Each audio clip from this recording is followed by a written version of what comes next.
Click, click, click, and reduce, and post, and post, and repost, and good.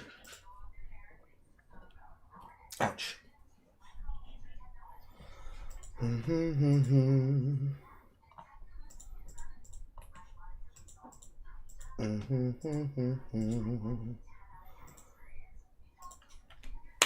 Did you know that Anthony Edward West is continuing to harass Asmongold? Yes, you all told me. Literally before I went offline with the first broadcast, before starting this one. And I said I'd look into it tomorrow. I don't want to deal with nappy-headed nigga bullshit every single day. I only want to be able to do it when it is convenient.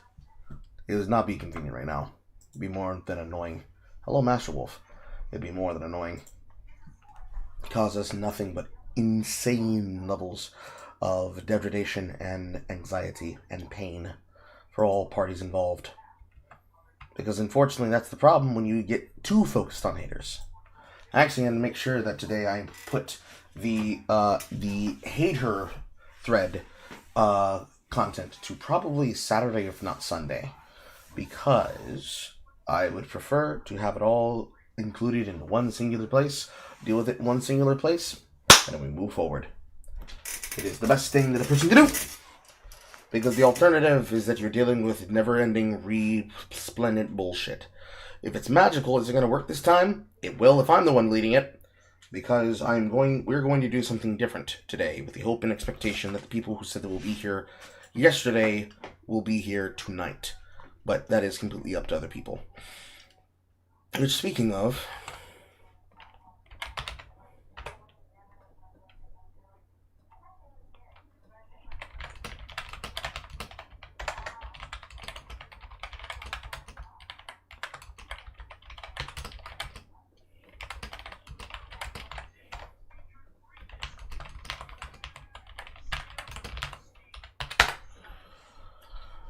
alternate plans. Have to figure out when she shows up. Hello, Michael Jackson PH. What does the PH stand for? Aesthetic balance? Ding ding ding ding ding ding ding ding. Bing bing bing bing bing bing bing bing bing bing. Bing bing bing bing bing bing bing bing bing. Bing bing bing bing bing bing. The timeline's full of too much bullshit. Ding ding ding ding ding ding ding ding ding ding ding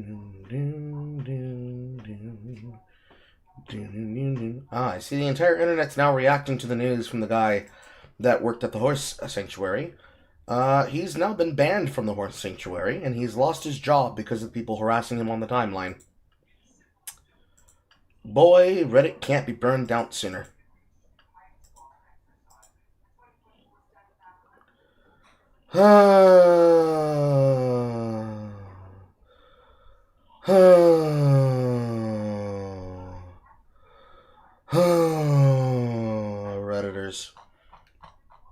whiners and glaze divers.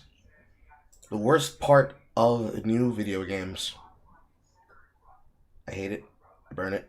I hate it. I burn it. I hate it. I burn it. I hate it. I burn it. I hate it. I burn it. I hate it. I burn it. I hate it. Burn it.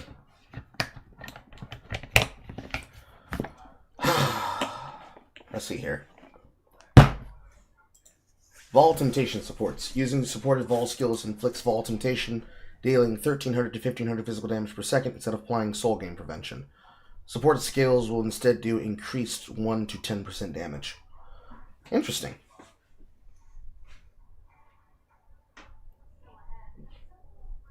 It's not really that bad. Like, it's alright. It's alright. It's only 13 to 1500 physical damage per second, assuming that you don't have Leech. This is pretty much free if you really plan for it, no? Anyway. I have a plan for today. However, that plan requires some more people. However, we will be able to do it with even just 2 people and figure out what the rest of our people are right now. Because I don't know where they are. I know where some of them are, because I can see them playing Slay the Spire 2 right now. However, here's the plan. We tried out and did some early work yesterday with Wizard with a Gun, which is a part of my plan to try and bring cheaper, easier to get together people into gameplay with. But today, we're going to do something different. I think Master Wolf might have tried it once before. But in the case that he hasn't, we are going to try some Don't Starve Together. I'd like to spend at least 4 to 6 hours on this. 4 to 6 would put us exactly at 10. However, if we are able to get more people sooner, it will dictate what we choose to do next. Because Tusky requested that we try to do some more Toontown Online rewritten, specifically because she wants to take on some 4-story tower buildings. Ideally, it can be possible that we do so as well, but onboarding as many people with that as possible, up to about 4 people, would be the number I'm looking for. But with the number that we currently have present, we can instead try to get the early work done out of the way sooner. So, let's try that right now. Master McFancy Pants is at the bus stop. So, before we even go there, I need to go into this chat room, and I need to copy-paste these images that I saved. These are the grow cycles for all of the plants in a season.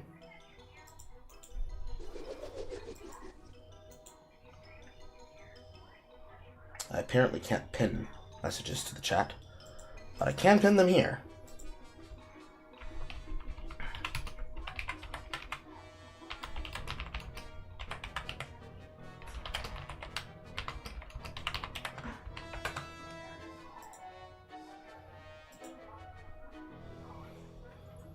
Boom, boom, boom, boom.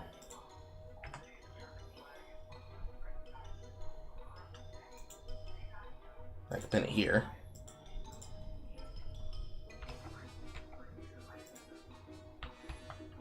And let's get the game on the building.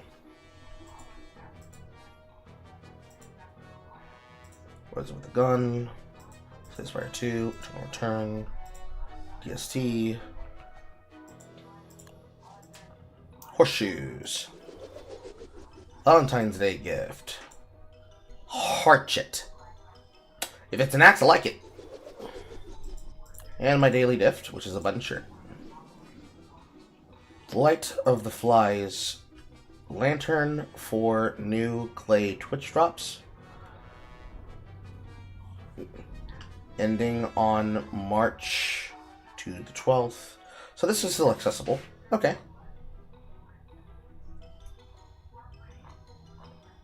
This is from participating Twitch ambassadors, which is kind of like bleh, but that's whatever. Okay, So it is the year of the Clockwork Knight. The Clockwork Knight is getting new skins, it appears. Let me first set up a new world.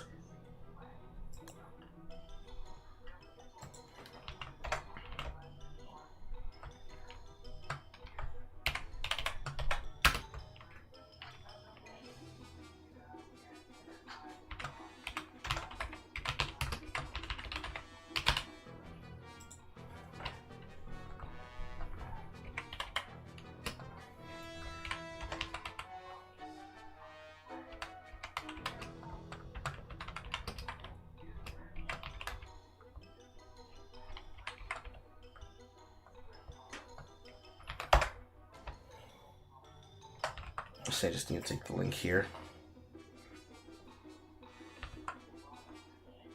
Probably Twitch link.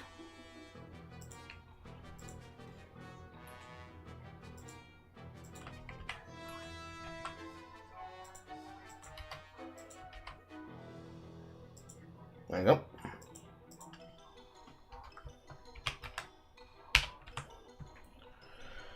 Local save, blah blah blah, blah blah blah. Standard.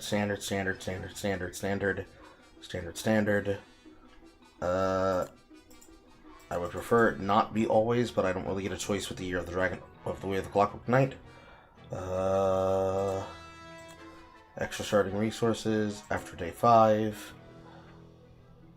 Sound waves normal, these normal, this normal, wandering trailer normal, this normal, that normal, that normal, this normal, that normal, this normal, that normal, hostile creatures normal, giants normal, heck normal, normal, lunar mutations normal, world gen, large world, starting season autumn, slightly more failed survivors, normal. Berry bushes normal. Starting resource variety. Give them classics so that they don't break their heads. Normal. Hostile spawners, normal. Should be good. Word knows if I have to update my client mods or my server mods, which apparently the answer is no. So here, and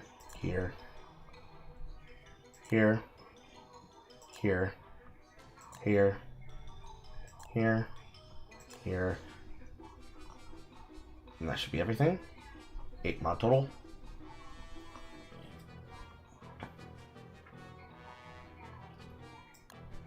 Generate world in a moment. Alright. Master Wolf, do you already own Don't Starve Together?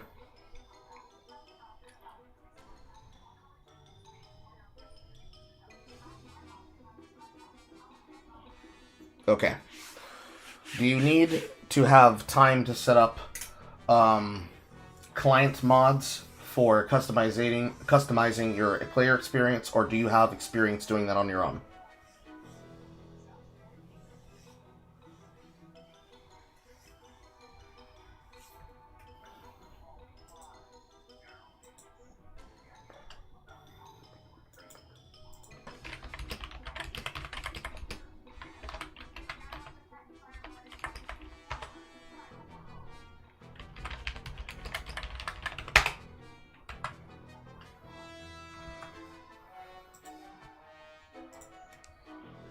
No. So that's no to needing help or no to customizing?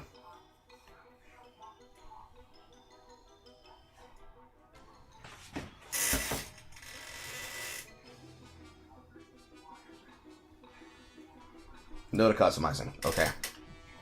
So you do need help?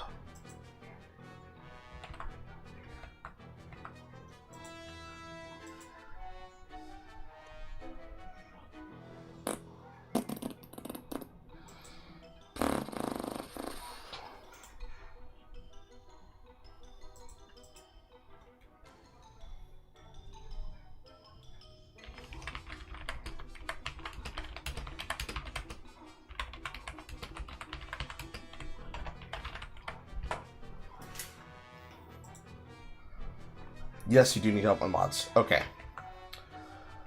While I'm in this window, I cannot help with that, but once I get the server up, and then with that I can. Unfortunately, this is not the kind of server that you can run at the same time.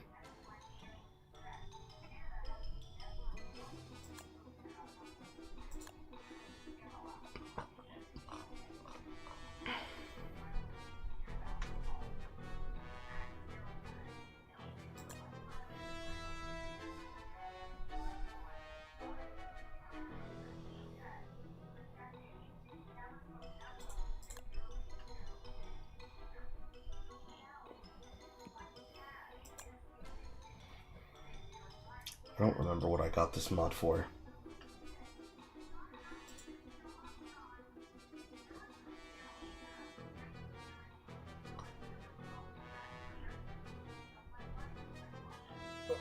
Puts them in the chest, shows what's in the chest. That would be helpful if it weren't for the fact that that actually would be more difficult. So we can go without that. Okay. So, there's a list of different mods. I was a liar. I can show you from here. So there's a list of different types of mods that I would suggest.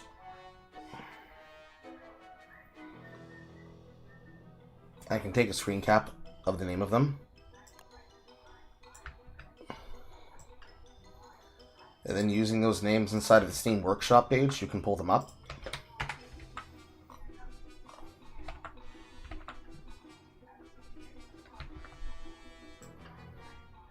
You might have to finagle with them a little bit.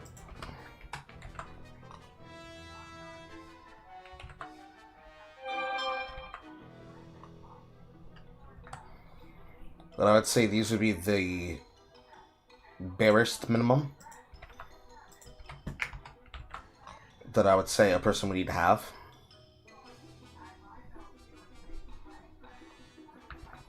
And you don't need to have an admin scoreboard.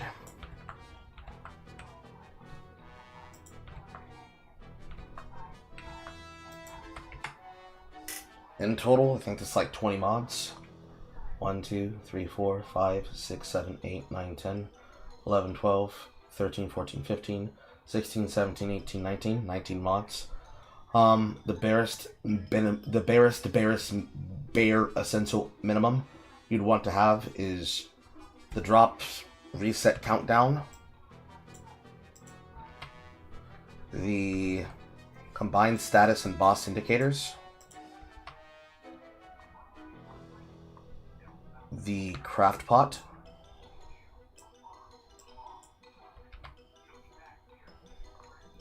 the lightning and ice fling range indicator, snapping tills, show nicknames, and quick announcements, pickup filters,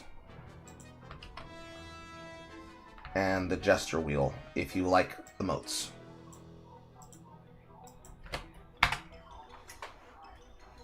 These, I would say, are the smallest, barest minimum essential that you would have to have. Only because the rest of them are convenience tools. They can be helpful for some people. I find that they're not always helpful for everybody. And most people who already own DST usually have them configured in some type of way. The vanilla experience is definitely a way to play. It is a way that anybody can play the game. But since there's a lot of shit that actually exists outside of the server mods on my end that will be running, the additional client mods will help with some of the other mandate issues that would exist there.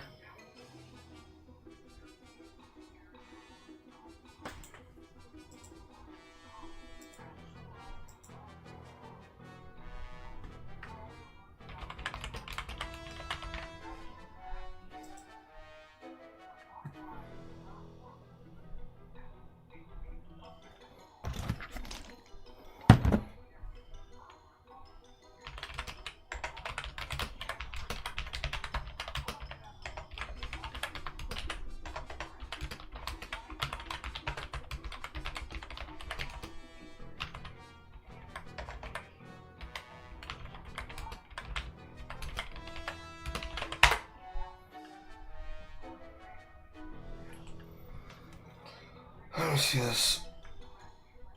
1 hour, 12-minute video, and the comments are still being locked. Now, I just glanced at the thing just to see what the Birdman was doing. He is doing that.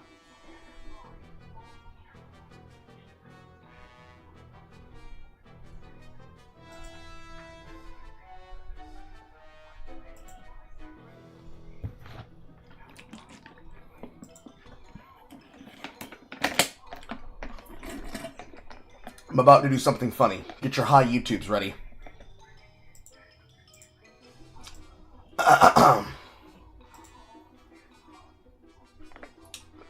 Well, as you can see, sir, there's no tinfoil hat here, just my black nappy hair. And all of that, Cope, sounds a lot like not saying that I'm right, so you are agreeing that my penis is in fact large. How's that for wasted breath? How's this for wasted breath? The consumers that you think that you're talking to do not care. They want to see the content that is inside of Marathon. They would like to see it as it is revealed. They want to see the content that is about the game. They want to see the content and what it has to offer. They want to see what it plays like. They want to see early opinions from the reactions of content creators playing it live on the platform. And then they want to see what happens when it splashes down with the release of any additional content that may come in the future or coming in later this month. Nothing you're saying here is of my concern. I do not care. I'm going to repeat that again. Nothing you're saying, Fran Mirabella III, I care about. Do you know why? Because I'm interested in what the actual consumers have to say. What consumers have to say about the content is the thing that's important. Saying that reviews need to exist in progress doesn't matter. Review the content as it appears. If they wanted it to be reviewed all at one time, they should have released it as such. They did not do so, so now the market will decide. And by the market, I mean the consumers. And by the consumers, I mean the buyers. And if you haven't noticed, they're getting washed right now by a card game. A card game. They're getting washed by a card game. Anything else does not matter. Talk about the reality directly in front of you. The reality is, whatever answers they have, we're going to wait and find out and see. And when I make my takes over time, it's going to reflect the reality of the information that we immediately have. Then the updated information is going to exist. And then there will be a conclusive piece of example content that will be produced 4 months from now. Because the exact same takes that I made about Arc Raiders still exist and still matter 4 months from here. Because I was able to actually conclusively go over my content. That is the thing that actually matters.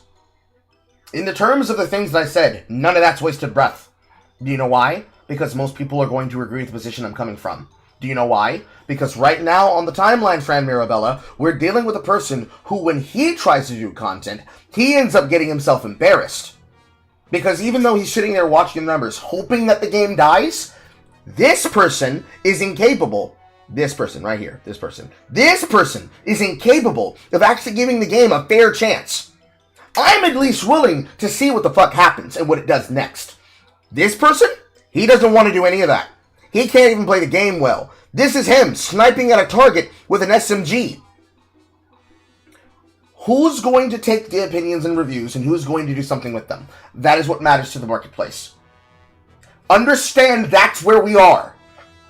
We don't care about your years of expertise. We're going to go in the direction of what is physically available.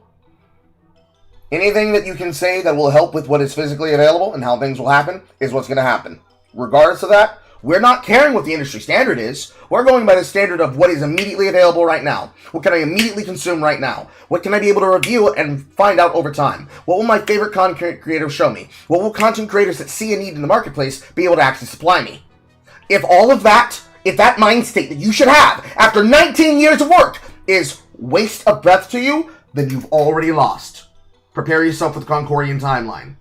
And for everybody in the chat, now is when you post your high YouTubes. Sabe tu loca.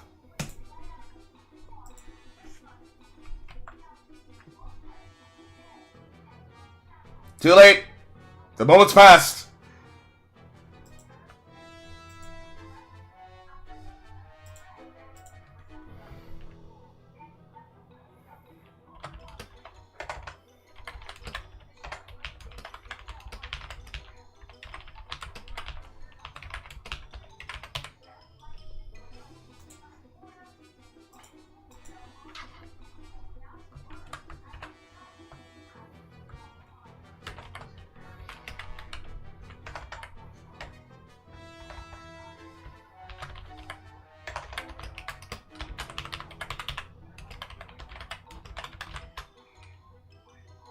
Hey. Quack. You missed the moment. You were late. You were late. You could have been on the VOD. Now you're not on the VOD. As I type this reply to this fucking journalist. Ooh. Fair enough. That's okay. You already own Don't Starve Together. Yeah. All right. I was playing a little bit of Slay and Darkest Dungeon today. I saw. I slept in quite a bit today because I'm like, this is my Friday, or I guess my Saturday. Yes, I know it's Friday. But I decided to sleep in.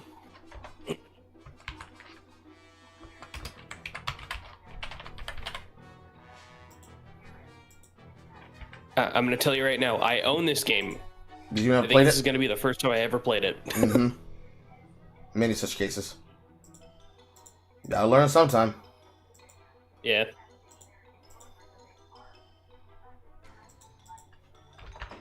Ah, Jesus. Okay.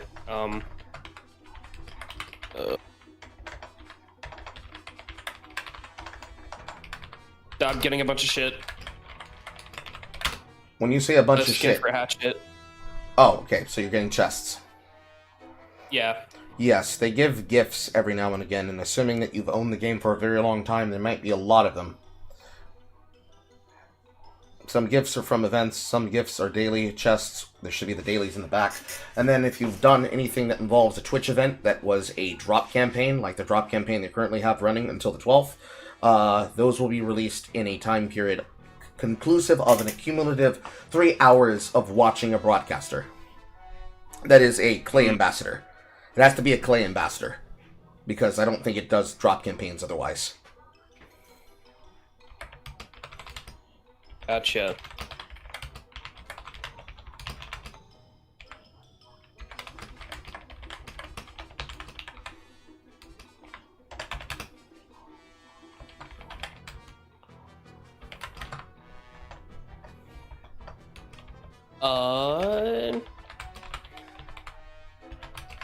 So.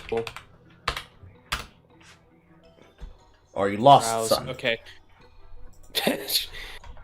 Do you have like a game set up and all that? Yes, I'm currently idling on the screen for setting up a server. Inside of the chat is a list of mods that I suggest to early first-timers. The most recent message is what I consider to be the bare minimum essential.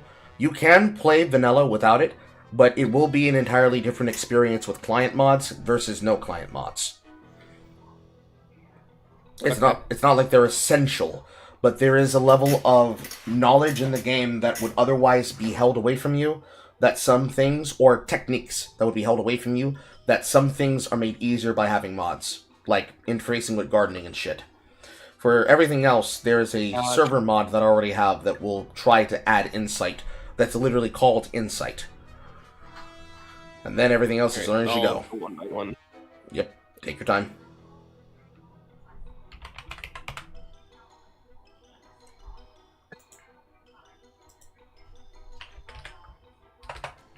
Just a compass HUD.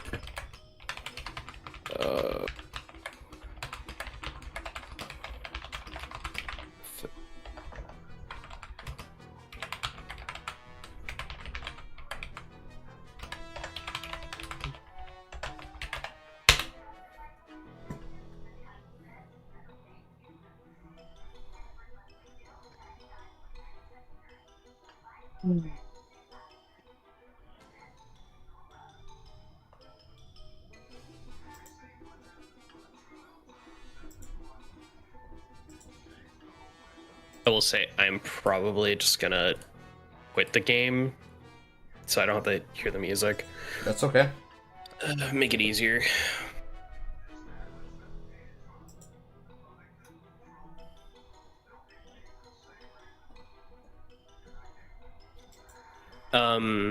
I know you had ended your stream on Slay the Spire when you just got the Regent. Mm-hmm. I'm not gonna spoil anything, but he could do a lot of damage in a matter of like seconds. Okay. He has a couple of cool too. Like so far, I've only gathered that there are two like main builds for him, and then like the standard. Oh hey, here's just normal damage, or here's normal block cards.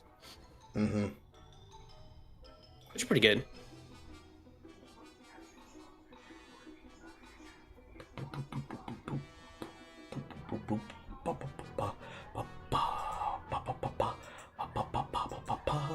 Oh, filters. Oh wait, no, yeah, I did have that. That's weird.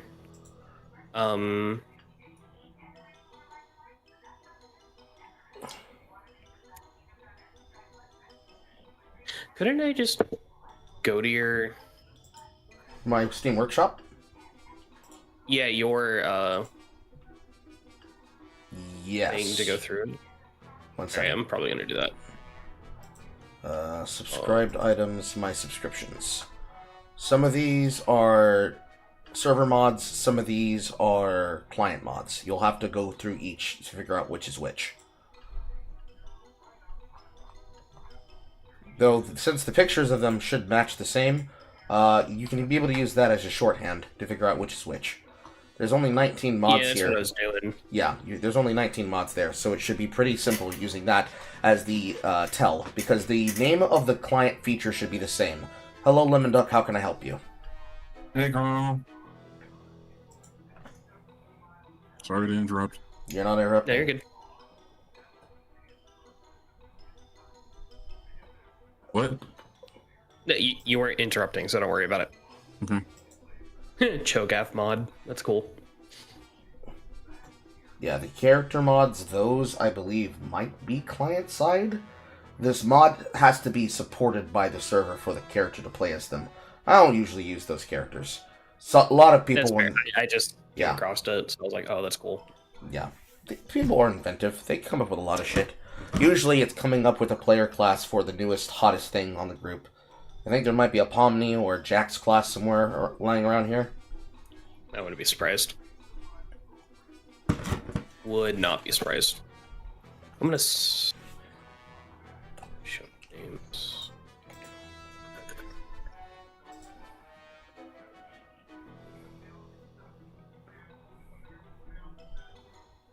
Is it show nicknames client? Is the one that you have? Yes, they should all have client somewhere in their title. If they have client and server, it'd be the case that they have a client and server version. Oh, I was going off based on the ones in like the screenshotted in, not the Oh, that. Okay. Yeah, there it is.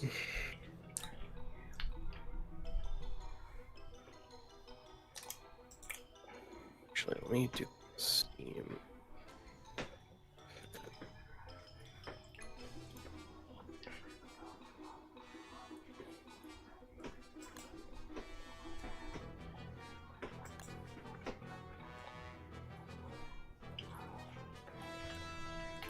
Or are you going to be joining us today, Lemon Duck? What are you going to be playing?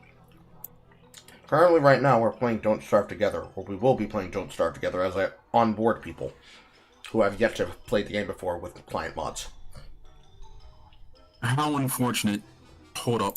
Let me see if I have enough money to get it. Fair enough.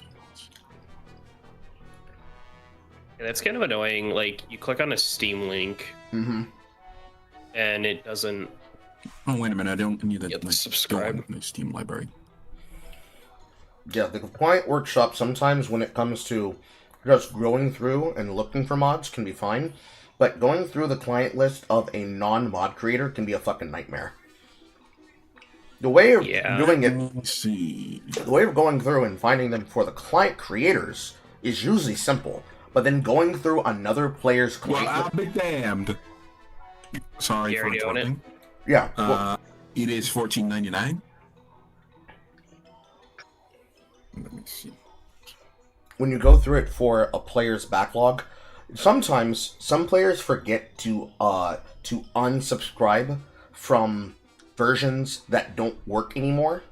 So you can have somebody with thousands and thousands of different mods because they keep reinstalling new ones that do the same thing but even more compact and forget to get rid of the other ones. So their list isn't as feature simple as possible.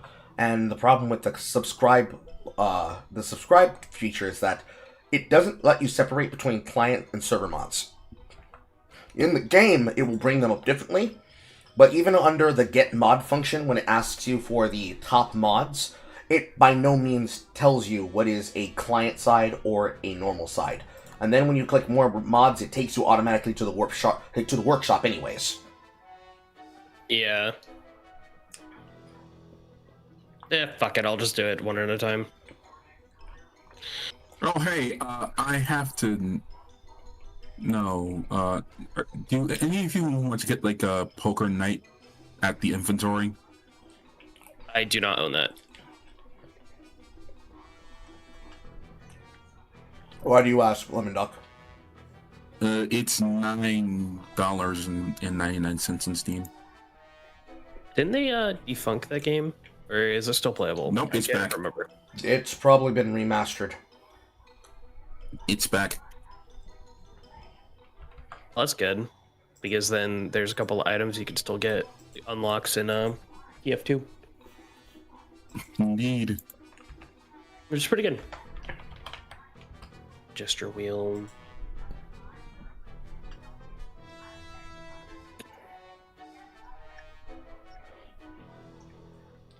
Yeah, this one is showing as a release date of March 5th, and they are mentioning the fact that they had closed the game down 7 years ago. And it even shows that you can get the bonus TF2 Dealer's Visor if you buy it before March 19th. So I guess this is in the game itself. And you're suggesting this because you want other people to buy it? Because it's saying that this game is single player. Oh, I didn't know that.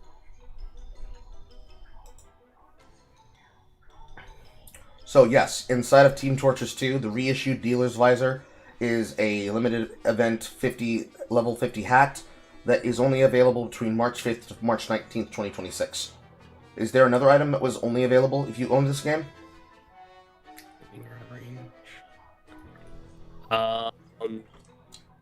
Was There's a stock reskin of the revolver.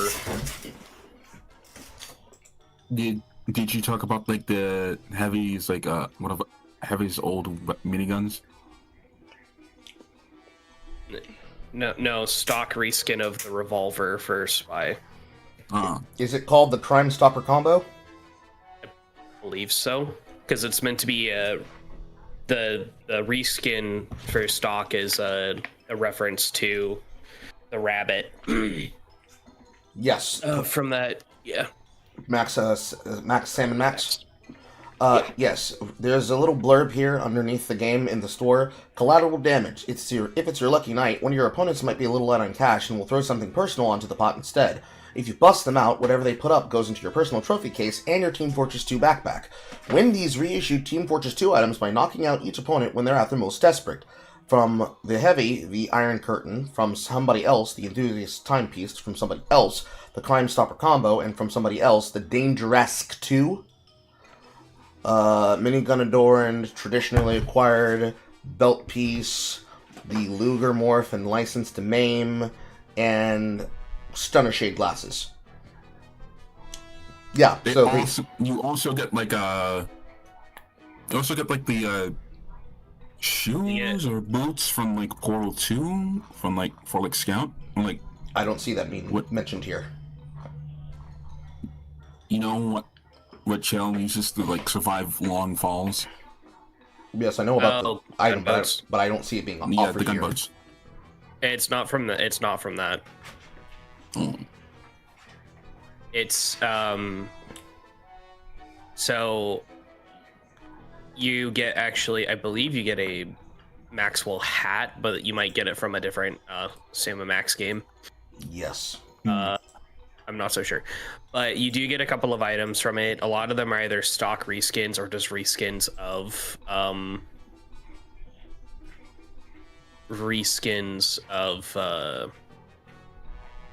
other like items, like unlocks. Hello, Nick. I wouldn't say that I've upgraded to PNG Tuber. It's just that going between recording screen and my live overlay for gameplay, I needed to and preferred having something else there. So, I have different levels of Carl with different levels of expression.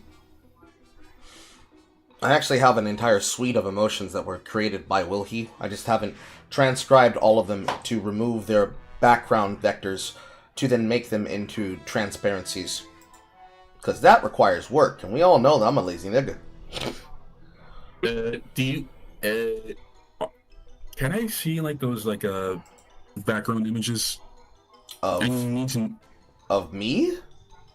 Yes, I need to know, like, if they look, woke or not. Hey? No, Lemon Duck, you can just look at my fucking PNG and see that. Also, that's really fucking weird, Lemon Duck. My apologies, I tried to not make it weird. It would have been weird regardless. Carl, I need to see these. I need to see these requested images and expressions drawn by another person of you. I need to see whether or not they pass the wokeness meter. Yeah, like, that's just weird as shit, dude. I'm not gonna lie. Don't ever ask indeed. something like that. My apologies. No, imagine if I was a woman. Oh, that would have been worse. Yeah, because I'm gonna be honest. Like, when you had said it like that, I was like thinking, "What, are you gonna go into them or something?" I don't know if I should be impressed or flattered or disgusted or all three. Instead, I'm going to eat my pain. I cannot find one of the mods. Which one is it named? The lightning rod range index or IND Indicator. indicator. Okay, thank you. You said it was Don't Starve Together? Yes. Hold on. Here is the link for the shared file. My Steam is apparently lagging. Yeah, I don't remember my fucking account login, I guess. Here is the link for the lightning rod range. Do you also need the ice machine? No, I got that one, I think. Because there's two of them. One of them said server, and the other one didn't say anything. Yeah. I got the one that said server, so okay.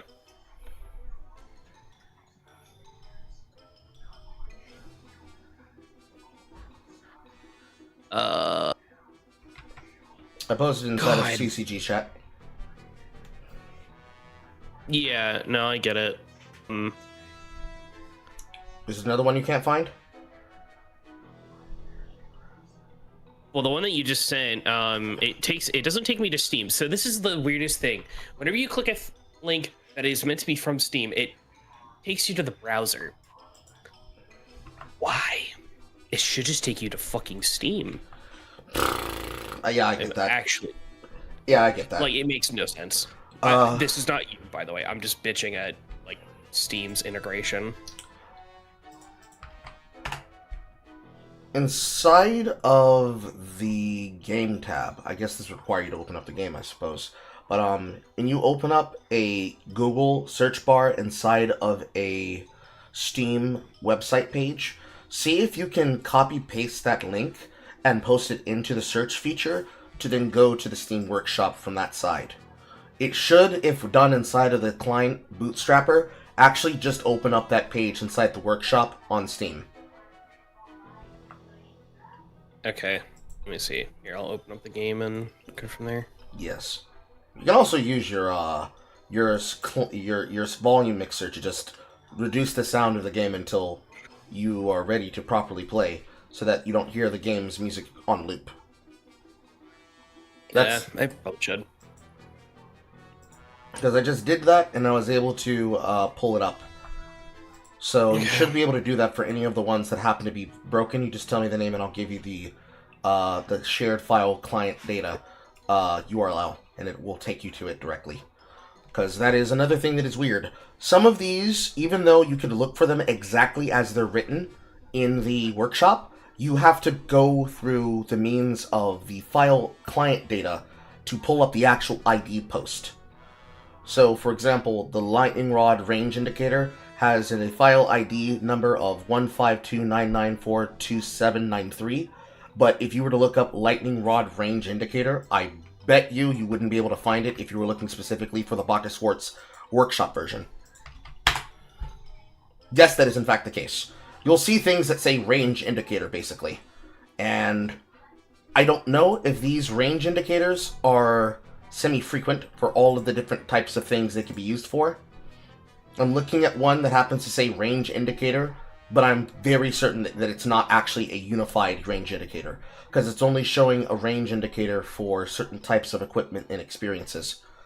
It could be the case that it shows it for multiple, but the way in which it's described from the people, it kind of just doesn't properly come through. So by that I mean, okay, I'm looking here, it does include it, but the ones that I have, probably not, but I give people what I already own. So, reading down here on the compatibility, words are hard, on the compatibility triggers, they have a feature that by default, using the middle mouse button, allows you to show the actual activatable range of any of the objects that you would like to see, how far they go. So not just the actual range of the deployment object, but the range of everything around the area of it, especially if it has an activation tool. So inside the place, build, plant, destroy function, it actually does have one for the things you'd want to use it on. The lightning rod, signs and directional signs, the Houndius, scaled furnace, mush lights, incomplete experiments, icebox, other things like that. But some of the things that you'd actually want to use it for, you don't need to have it for everything. Because that's more information than you need. Basically. Do you know how to make a mod collection? Because when I figured out my account name, it just takes me to my specific like to your specific workshop. Yeah, okay. Give me a second. I'll try to do that. Mod collection. How do I view my mod collection? I made a collection for RimWorld where all my old mods are used, so I can use another mod list by enabling all. The Steam Workshop collection is a customizable share bundle of mods, maps, or items for a specific game, allowing players to subscribe to multiple items simultaneously. Within the workshop, you can blah blah blah blah blah. Open Steam, select the game, create collection. Okay. Click correction, configure, publish. So inside here, game, mod workshop, go to your files, make collection, select game, community tab, workshop, select the game, click on browse, browse, collections, create collection. Basics for DST. Branding image, slide selection, belongs in mods, client, server, items that work together, items that users should choose between, simple list of mods for users starting out for the first time in DST. Branding image. I will use one of my fan art images.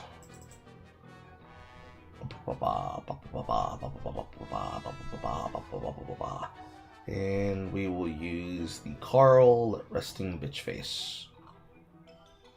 No, yes. Yes. This one. And save, continue.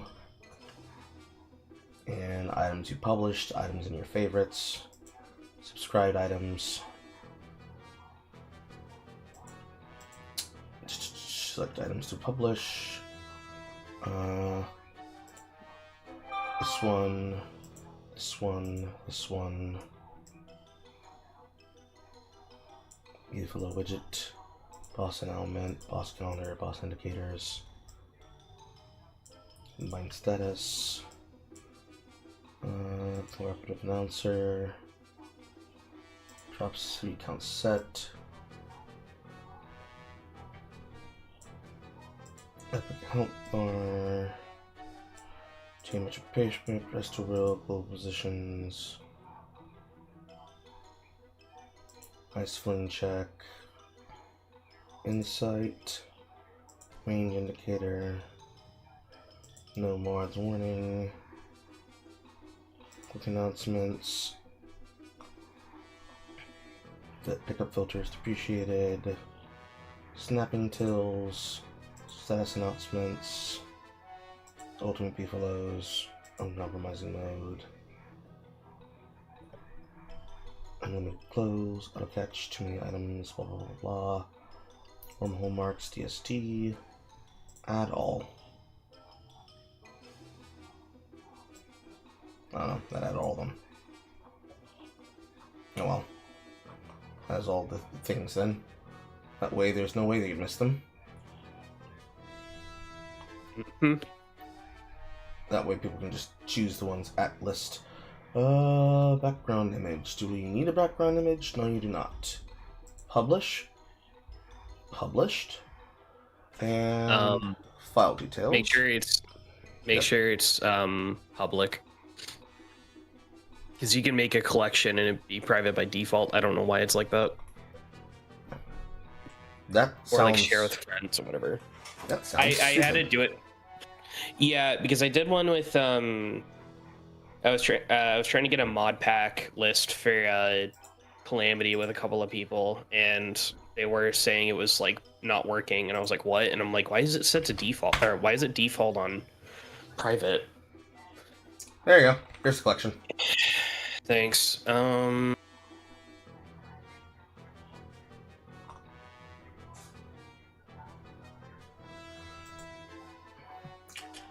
then I guess I just reload. Okay, perfect. Wow. And then Go ahead.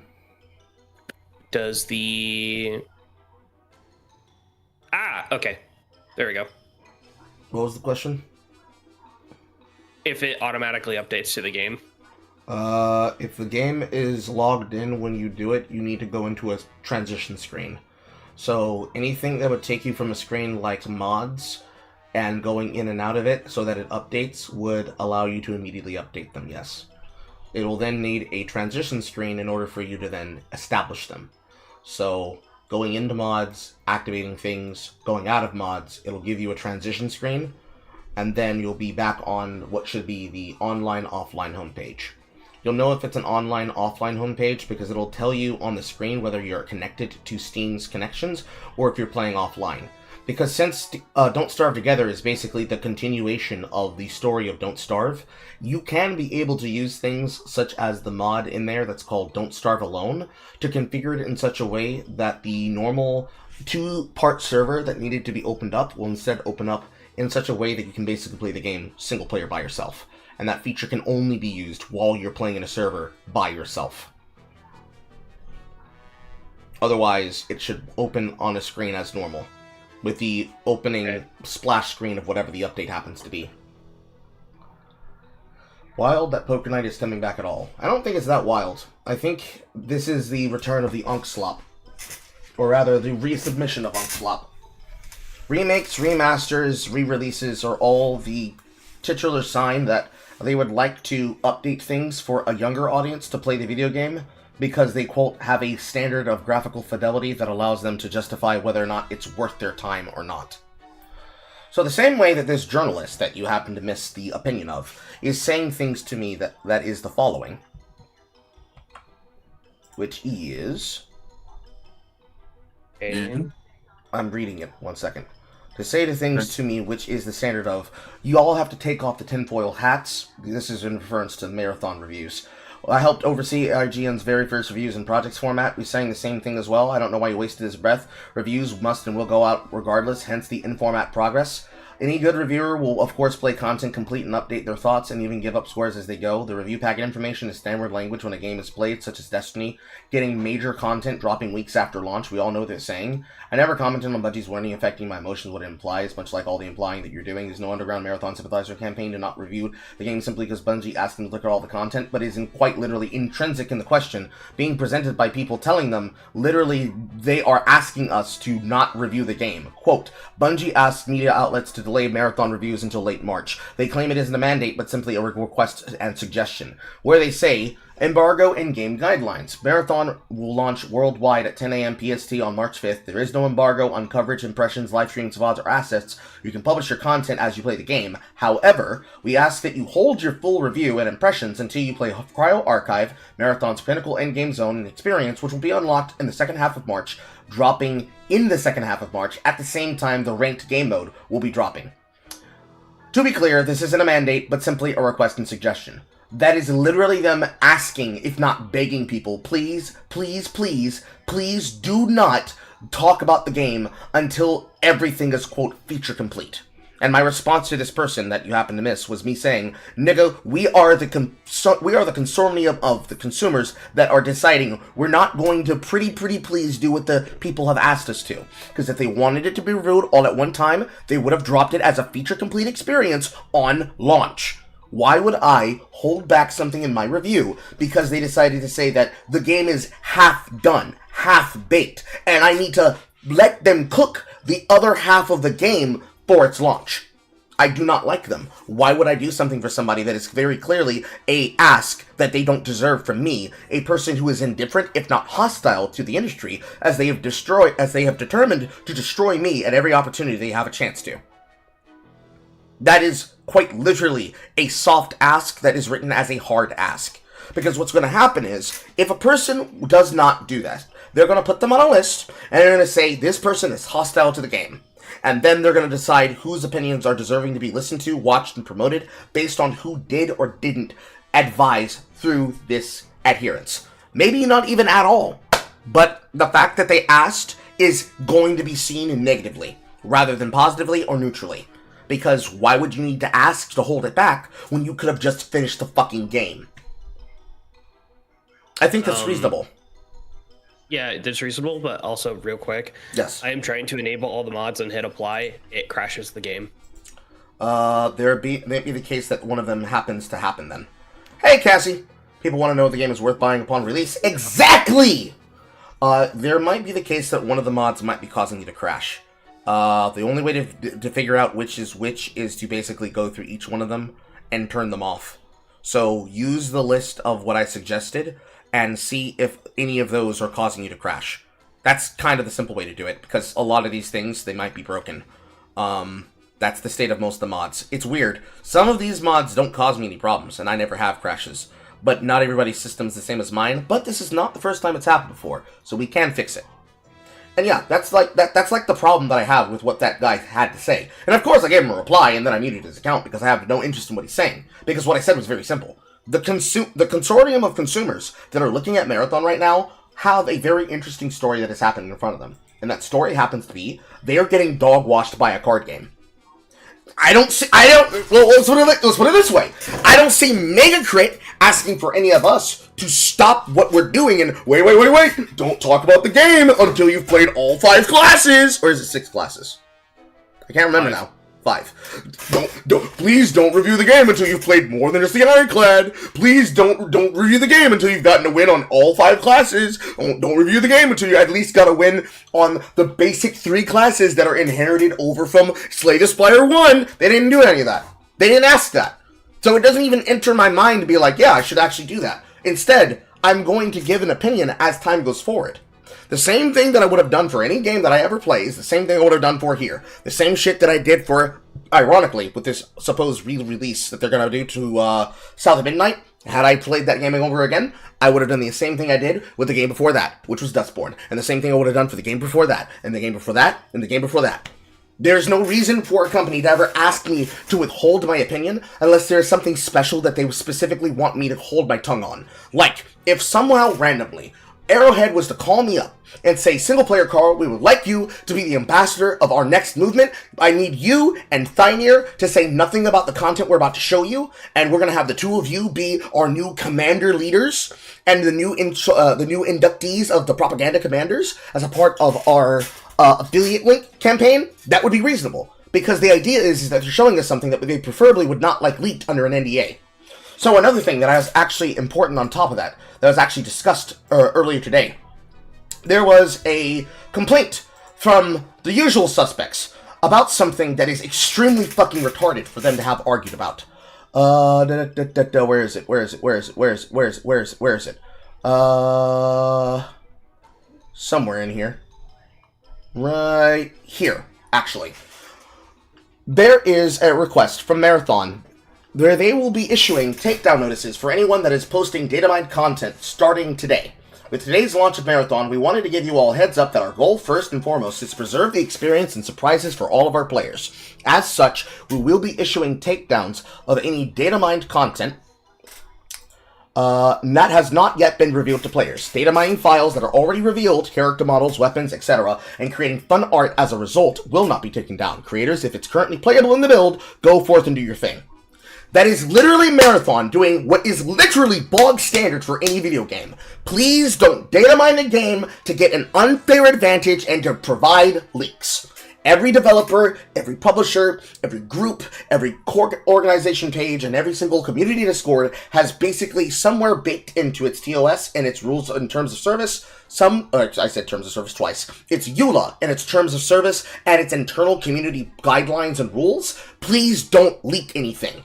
All they're asking here is for them to not leak something that has yet to be released. So, that means that new zone they'll be dropping at the end of the month, don't leak that content if it's in the data mine content, but there will be people who will do that because they don't like them and they will want to see the content and they're going to want to try to guess about what it is and talk about what it is and everything else. And that's within their right to then restrict those people should they do that. However, anything that is already released, no problem. That's simple. That's easy. That is the simple request they can make. The other request, they can't make that. There's a very wide gap difference between please don't data mine and leak content for the game that has yet to be feature complete and please, pretty please hold your interviews until you play the full release of the game that will release on the other half of the month. There's a very wide gap between these two things. Anybody who does not understand that gap is either being intentionally facetious or is a fucking retard. There is no difference. If they are just mystified by the idea that they can make that kind of request, then they have not been playing enough video games. I would not know what to say to those people otherwise. They might as well be fucking amoebas to me. And the fact that there are people in the community, or rather, I should say people in the player base and the expectant consumer market base, such as that guy who has X years of being a part of the talking side, and for IGN of all fucking people, yeah, no, you are actually antagonistic to those people. No, you're making excuses for the company. You're literally telling me leave the $1 billionaire company alone. I will not. I will instead fist them with my ass. And my fist. At the same time. My ass fist. It's an ass on the end of a fist. And it farts. It goes just like that. Yeah. Also, I believe it's most EULAs. Actually, if anything, all EULAs aren't actually legally binding, funny enough. Most of them are not, but for things that are just basic DCM takedowns, many of them can be because they will ask you to basically do secondary arbitration, where you're going to forego going to a court and simply just allow them to fist you through that secondary arbitration. Yeah, which actually, that's the illegal part. Yeah, it is. Many people don't realize that. Like for instance, this reminds me of the Umamase PETA fucking controversy. That claiming that PETA was breaking their EULA when in reality they were not legally bound to it. Uh-huh. And actually, if Cynet went after them, I think that's the people that own the game. Cynet Games went after them. The court would have actually would actually be in favor of PETA most likely because it wasn't because the complaint would be not copyright but defamation or whatever, but they literally are showing the truth of what the horse race industry is in Japan and stuff, and that Cynet Games is actually using the idol horse girls as a front to cover it up. It's actually because of Umamase that the game, or that horse racing, and actually this is actually a dub on PETA. PETA did expose it over in Japan, the horrible conditions that horse racing is over there. And because of that, they actually changed a lot of the laws where, you can't just fucking kill a horse after losing one race. That actually had happened multiple times. or even not even finishing a race. Like if midway through, like it would be one thing that like the horse like sprained its ankle or something like that. Yeah, after a couple of days of healing, it's completely fine, back to normal. But the Japanese would actually just outright murder the horse. Yeah. It's not good. Yeah. So that's the thing, right?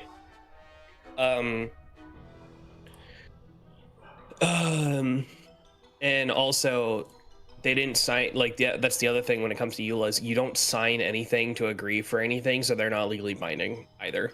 The only time that you would be involved with a EULA is if you actually are working at Signet themselves or working with them. And PETA is certainly not working with them. Like, at best, they are like a legal warning, but, well, not a legal warning. They're like a legal bulletin. Here's the things that you are expected to be a part of and to pretty please be nice about. It's the same equivalent of the EULAs for any browser-based game, especially things like League of Legends. Now, of course, they try to go another step further, because now that there's been the standard of the scroll to accept, people are... I figured out what mod. Okay. It's crashing it. Which one? It's the other icon mod. Okay. Yeah, that would be the reason why I made sure I was trying not to use all of them at once, but accidents happen. Nah, it's fine. Hey, about the like PETA Uno Musume thing. Yeah. Did PETA really gain a dub? Yes. Yes. Oh no. It's not always It's bad. quick announcements, by the way. The quick announcements was crashing it?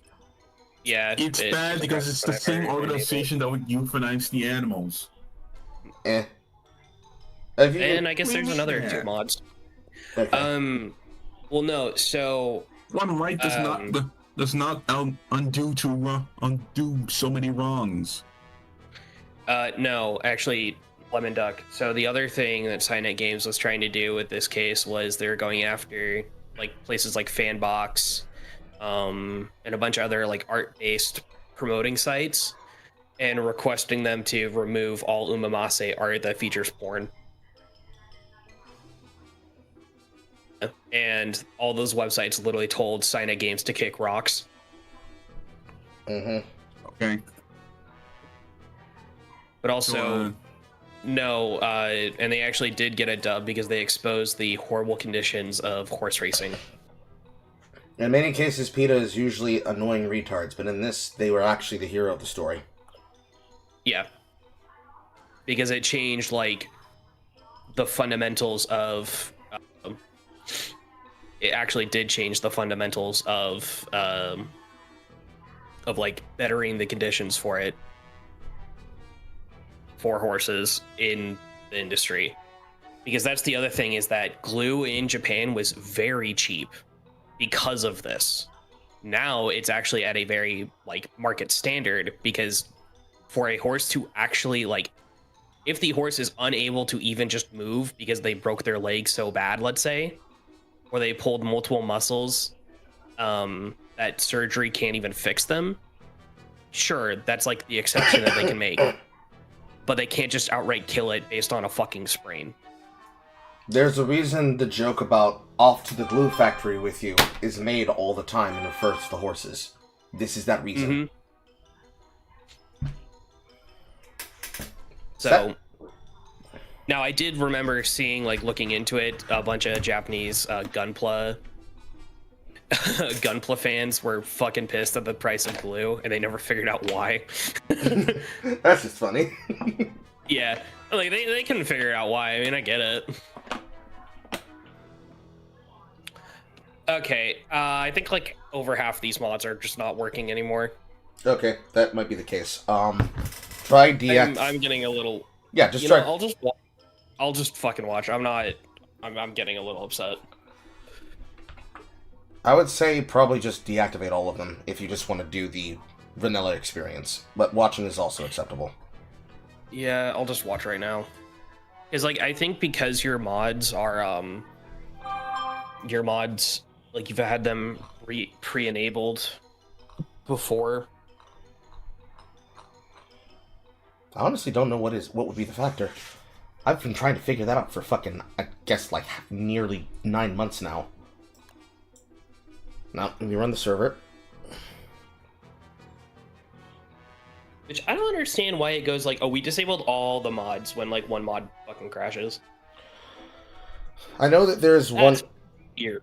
I know that there's one mod question that you have there that is like the ones that are specifically no mod warning, because it is the case that every time that a mod crashes, it will give you a crash state screen, but it's the case that every time you have a mod active, they'll also give you a screen. One of those is meant to prevent that from existing. And then everything else, you just basically tailor on top of it as you go. And yes, it is a frustrating experience. I try to deal with the onboarding shit first, because it's very, very annoying. I at least try to give people, like, enough to not have a dog shit vanilla experience. Because the vanilla experience can be very confusing, because they would be starting off in a new SMP with absolutely zero framework, and no idea of the hidden bars that basically are calculated for things like naughtiness and temperature. So you'd end up literally going off of vibes. That much is clear. So it might be the case that you might just have to use the most minimalist choices, which is just combined status. Because at least then it'll show you weather, it'll show you temperature, all that other shit. So let me get the server started, and then we'll go from there. I need to pee. I also need to take my medicine. Speaking of, but so just want to mention lemon duck. PETA, like in other countries, is actually, I wouldn't say more well respected, but PETA in other countries aren't as fucking radical as they are in like Western based ones, such as like here, Canada, and the UK. Yeah. Wait, so it's only the Western version that's just like fucking awful? Yes. Yeah, a lot of them, yeah. Like the ones in Japan, or I don't think China, but like ones in Japan, South Korea, not India, they don't even have one out in India. I believe there is one in Russia, weirdly enough. And other smaller European countries that do have a branch out there. Not all of them are actually like all that bad. They don't want to get arrested. They just want, like, a lot of them more so like they acknowledge that like the meat industry is not going away and it never will, but making it better for them would be better off, rather than like, you know, to them, they think that like they're just outright murdering them and shit like that, but they don't want that to happen, so they want to make the conditions better, essentially. Mm-hmm. My question is to that is like I can get some animals like pets like cats and dogs, but like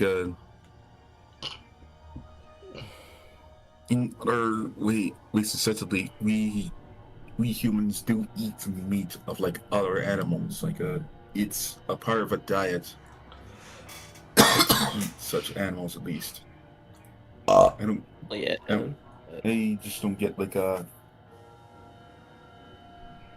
why they would like care for it being murdered and such. I don't know. I'm not gonna justify like their beliefs because I don't share the beliefs. I'm not gonna justify their beliefs at all. That's not my point. Mm-hmm. But a lot of them, though, over in other countries, due to the strictness and sociability there, they're a lot more respectable. They're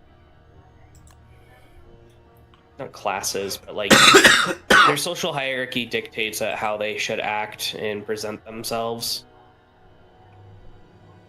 That's the point. They're not trying to like make an ass out of themselves and get arrested for it. That's the point I'm trying to get at. Mm-hmm. Understandable. Yeah. It's just that you see a bunch of these these groups being the radical ones as the center of focus and as the, to be honest, vocal majority.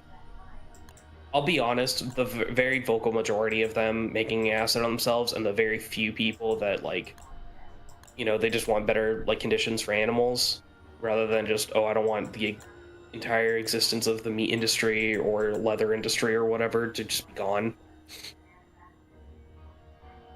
Because, like, if this group kind of existed during, like, the water bison or the buffalo, yeah, definitely I would agree with the with PETA on that one, because they were almost hunted to extinction, or I think were hunted to extinction.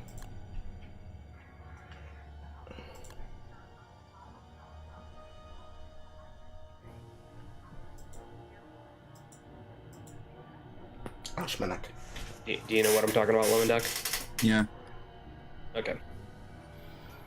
Just want to make sure. While you're sitting there, I'm not going to make you go in the server, but can you make sure that the server is seeable? The name of the server should basically be the name of the live stream, which is Magical Communism. Sure.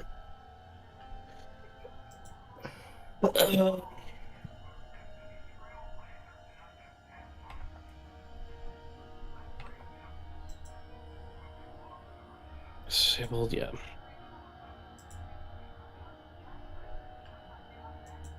There's games. Yeah, I see it. CCG, Magical Communism. Okay, so the server is up and functioning. I'm now just waiting for, I guess, I'm waiting for Lemon Duck and I'm waiting for Blood Wolf. Mm-hmm. You said you were downloading the game, yes? Yes, it was finished a long time ago. You guys just kept talking. I didn't want to interrupt. Well, you didn't have to.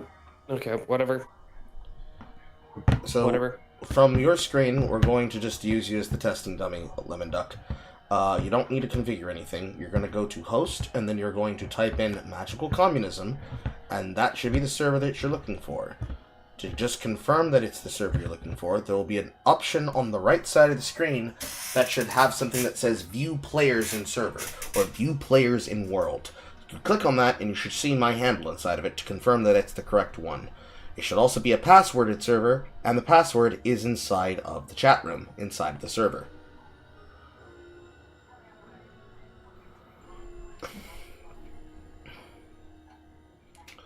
Boom, boom, boom, boom, boom, boom, boom, boom, boom, boom, boom, boom, boom, boom, boom, boom.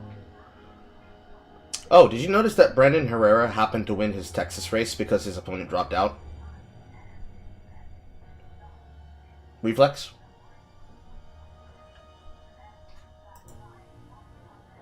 Reflex!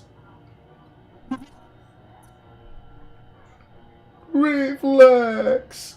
Yeah, I heard Spellscare told me. Sorry, I was throwing something out and then I go to my bathroom. Okay. Did you notice that Brandon Herrera happened to win his Texas race against his opponent because the opponent dropped out? Yep, I know.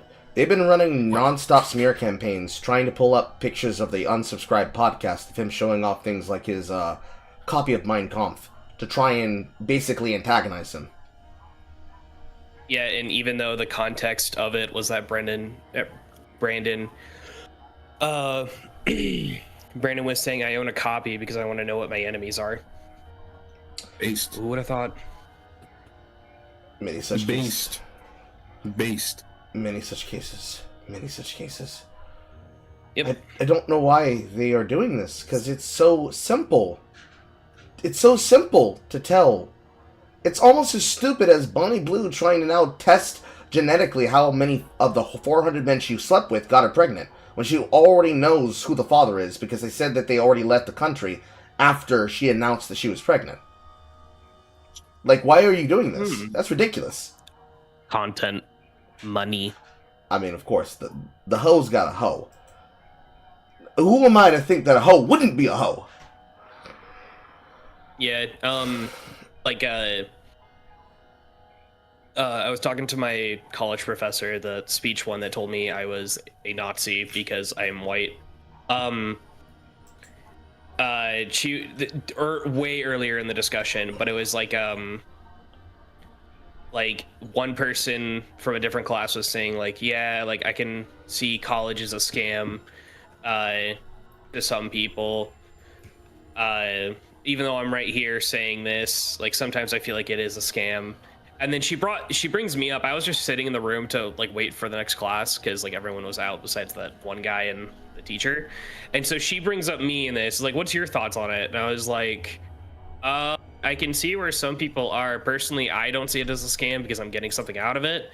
But there are moments where teachers of other schools will bring in OnlyFans girls to talk about entrepreneurship, and it's like, and she's like, "Oh, really?" And I go, "Yeah, you'd be surprised." It's like in that at that point, it's like these high school dropouts are only people that have high school diplomas, making millions of dollars to thousands of like thousands to millions, just selling nudes online. Makes you think, man, I should just drop out and do the same. I will not be one of those people being convinced by that shit. That is so goddamn trash. Oh no, it is. My point is though, that's the message. So like sorry.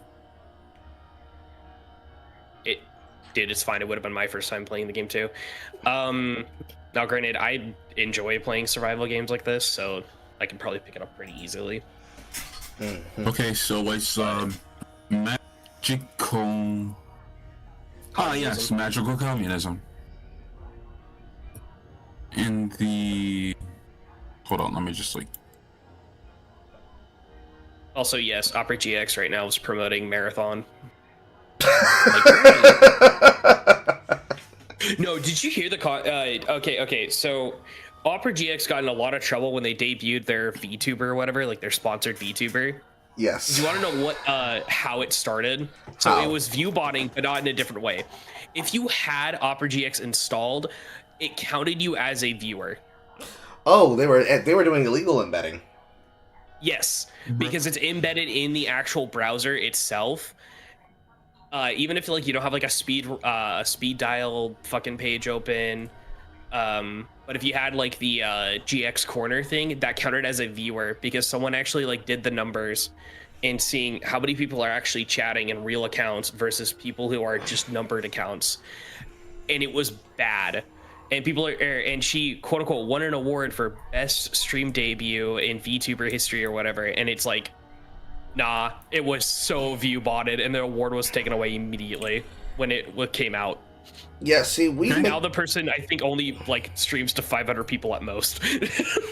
I mean, that's still a solid number if you're just like doing this as a thing. If you're doing it to try and compete against the autistic retards, you're never beating those numbers. You're permanently. You are not beating ISO speed. No, it's not ISO speed. No, to compete against VTubers. Yeah, no, it's other VTubers like Gura at the time before Senzawa retired and rebranded to someone else. Yes, I do know who they are before then. Same with fucking Mori. Her old handle is Demon Dice. And no, I do not care about the fucking VTuber culture of like, don't say their other names. It's like, dude, they're not trans. I don't give a shit. No, like actually, like it's the same. No, hold on. Like saying like their prior handles or whatever, supposedly is like dead naming, and I'm like, dude, we're not pulling this like tranny shit. No, fuck off. Yes, it's so silly. It's so like, oh, they don't make any money, so you can get in legal trouble. I don't care. I'm gonna fucking say it. It's more the idea of like the old identity dies and the new identity goes forward, and it's like, you guys realize how easily rife that is for abuse, right? How many people right fucking now basically rebranded their on-face careers to become VTubers, and they do the exact same shit that they did as a on-camera persona, as a flesh tuber, compared to the virtual persona. Fucking Jaden Animations is that one crocodile lady fucking one. I have not seen a clip of that. I need someone to provide me clips of that, or at least the channel name so I can view it at my own leisure at a later date. Let me get it up. Because I keep... Speaking of, I've seen the pictures of the VTuber model, but it's like, I need to see them. I need to... I have a morbid idea of comparing them against the VTubing chops of iDubbbz. Kira. Okay. so, That's the- what do you guys think of like Jaden animations though? I think she's a Yeah, she's mid-woman. okay. She's alright. She What? exists. There's nothing like offensive about her. Like, She's bland. I mean, I like her animations, obviously, but like, what's it called? She pulls up or whatever, and immediately like people like recognize her voice as Jaden Animations, and immediately she banned that from her chat. You cannot post that in there. That's sad. That's fucking And sad. it's like, no, and it is really sad because it's like, dude, who cares that if people know you from this one? You already built, like, that's the other thing I'm like so annoyed with. They'll build themselves up as these like they build up their career as X persona or whatever, and then fucking go to a new one and then act like, oh, we're completely different things. It's like, no, it just proves that this is all like an act. They don't care. They're doing this for money. Mm-hmm. And that's like the thing I get annoyed with, like, that people don't realize. It's the same, it literally is e-thoughts with a different coat of paint. That's all they are. It's Yes. e-thoughts, a different coat of paint. Yes. I just like... Including the males? Yes, including the Yes, fucking males. including the Including the transgender ones, too. Yes. Indeed. Like fucking Naira or whatever her name is. Naira That- VT. Mm-hmm. Yeah, no, we're not gonna leave kids alone. They should transition. How about no and fuck off? It continues to be the problem that I dislike the ones that choose to start a platform and then decide to create multitudes of things to shoot off of that platform. I'm all for the person starting out with just a handle and a PNG tuber and then a model, and they always try to keep tight-lipped about their persona. Because I understand the desire people have to face stalk people, because they have a very strange parasocial connection to their creators that they need to do it, because they like having secret knowledge and secret information. The secret knowledge and secret information is definitely a problem. I already told you what the password is, Lemon Duck.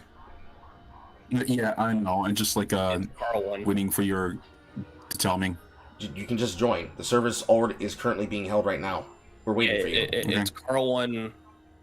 That's what the password is. There it is. So I don't. Okay, obviously, yeah, they're making a living or whatever. But the problem I come down to is who their target audience is and how damaging they are. Mm-hmm. That's my concern as well. And I don't like, and I have an anecdotal like perspective on it, and I'll admit it is anecdotal and it's not like the case. But it's really sad when you see a person actually like who is essentially fighting for your country, spending 90% of his money on them. Makes me wonder, hey, we shouldn't be giving this man tax money because he's basically being irresponsible with it. I would prefer him to get things like food, pay his rent, and so on, because, you know, he's the first line of defense for my ass. Mm-hmm. Like, And then the Not other so one, you can simp for fake women. yes, Or you are men. never gonna fucking sleep with him. mm-hmm. And it's the case You're that degrading not only yourself but your comrades in arms. Yes. yes, for me, it's the case that when they used to float the idea way back when the U.S. Army made a Twitch account, I was actually all hyped for that, because imagine you have these kids playing online with other people, and you have a new connection to giving people a viewpoint to the culture of the people that they are basically emulating in games with. Imagine you, instead of fucking having fucking Sandy Cheeks try to play video games like deception games with the fucking broadcasters of the who's who of the biological clock squad. Instead, you've got Corporal Sergeant playing alongside little Timmies in Call of Duty and Battlefield, and they're actually able to make a thing for themselves. Then you get the most foided out member of your fucking bunny barracks, and instead of humping the fucking Jodies that they're cheating on men with, to get them to give them money so they can go to fucking commissary. You instead get some fucking foids to unironically get people to sign up for the fucking, sign up for the army and shit by actually making a VTuber persona for each of the fucking arms. Of course, the U.S. Navy is gonna have to be a guy, and he's gonna have to be gay. He doesn't have to be flamboyantly gay, 100%. but he has to be gay. But every single arms of sailor stereotype. like every single member of the alliance of our U.S. Armed Forces having a representative in a VTuber persona that is actually controlled by the VTuber platform through the government, easy money, and they never did it. This is my DoorDash account. Mm-hmm. Yeah, no, and see where the whole like, oh, I don't want to like obviously I'm not pro like doxing, by the way. This is not like me saying I'm pro doxing. I want to get that out there. It's just like if they've built their career off of something else and then the mere mention of not mentioning it is seen as taboo, I think that's like gay and retarded. That seems a bit sus to me, because why are you hiding? Why are you hiding? Like, I just think it's gay and retarded. Like, I don't know what else to say.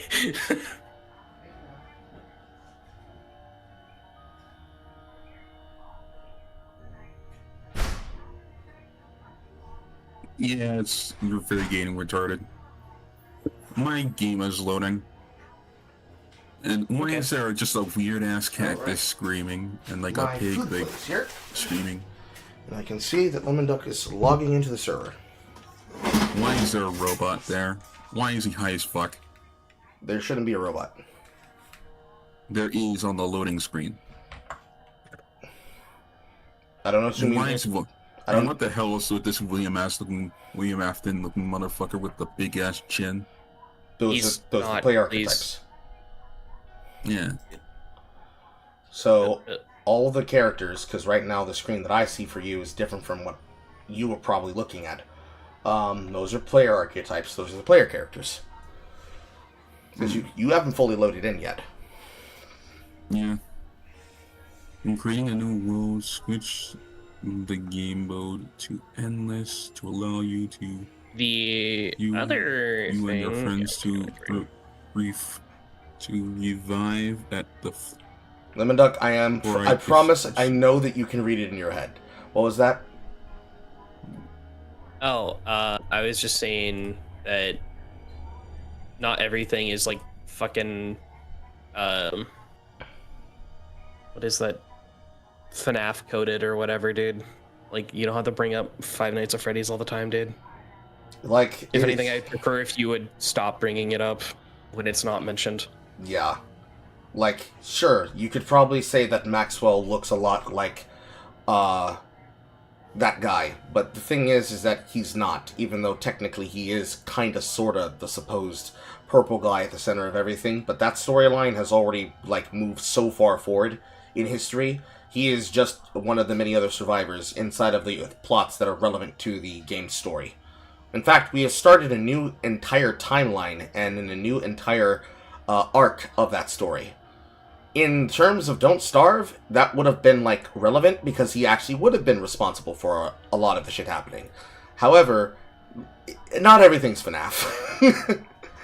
Not everything's FNAF. Yeah, dude. I know. I probably need to get new reference material. Yes, you do. You need more experiences. Desperately. You need 100%. You need more experiences. You walk into it. I could make more Warhammer references. That would probably be a blessing compared, but then you'll probably wear that out too. You just need more experiences. Yeah, just do more games, which I know I have an idea of your situation. I'm not saying like immediately now, but come on, dude. It's like what? It's like we take you to a strip club, and you go into the strip club, and you see a guy in a suit. It's like, wow, I'm getting some real fucking FNAF vibes in here from that guy. Well, it depends on the suit. It depends on the suit. So, is the suit purple or is it blue? Oh my god, shut up, please. I'm done. Lemon That wasn't even funny. Are you done? That wasn't even funny. No. We've been setting you up for a joke, Lemon Duck. Come on now. Come on, man. That's not even Where do you intend funny. to put all of these dildos? Right there. Ah, damn you, Plutarch. His computer might take a while for him to load in. Oh, now he's connecting. Unfortunate. That's all I had to do. I just had to bitch about it. All I had to do was bitch about it. Oh my god. God when fucking call bitches for 1.5 seconds. Perhaps now I should make the game load. And of course it would be a curse that a black man has perfect timing. It's not a curse, it's a blessing.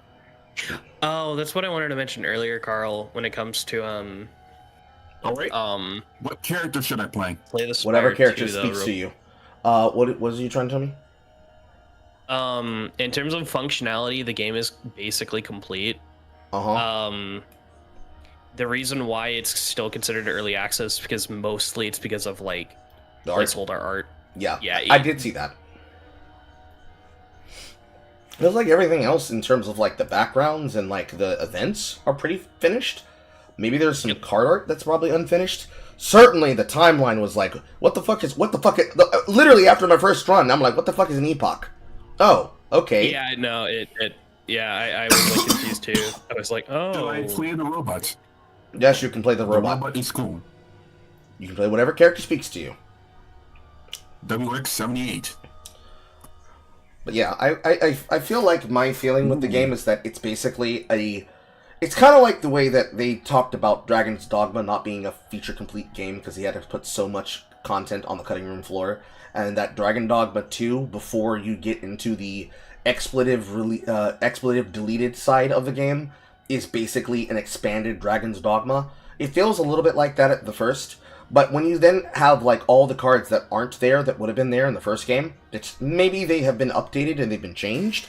Certainly it's the case that it's like, oh, I now have an even better version of a single target attack.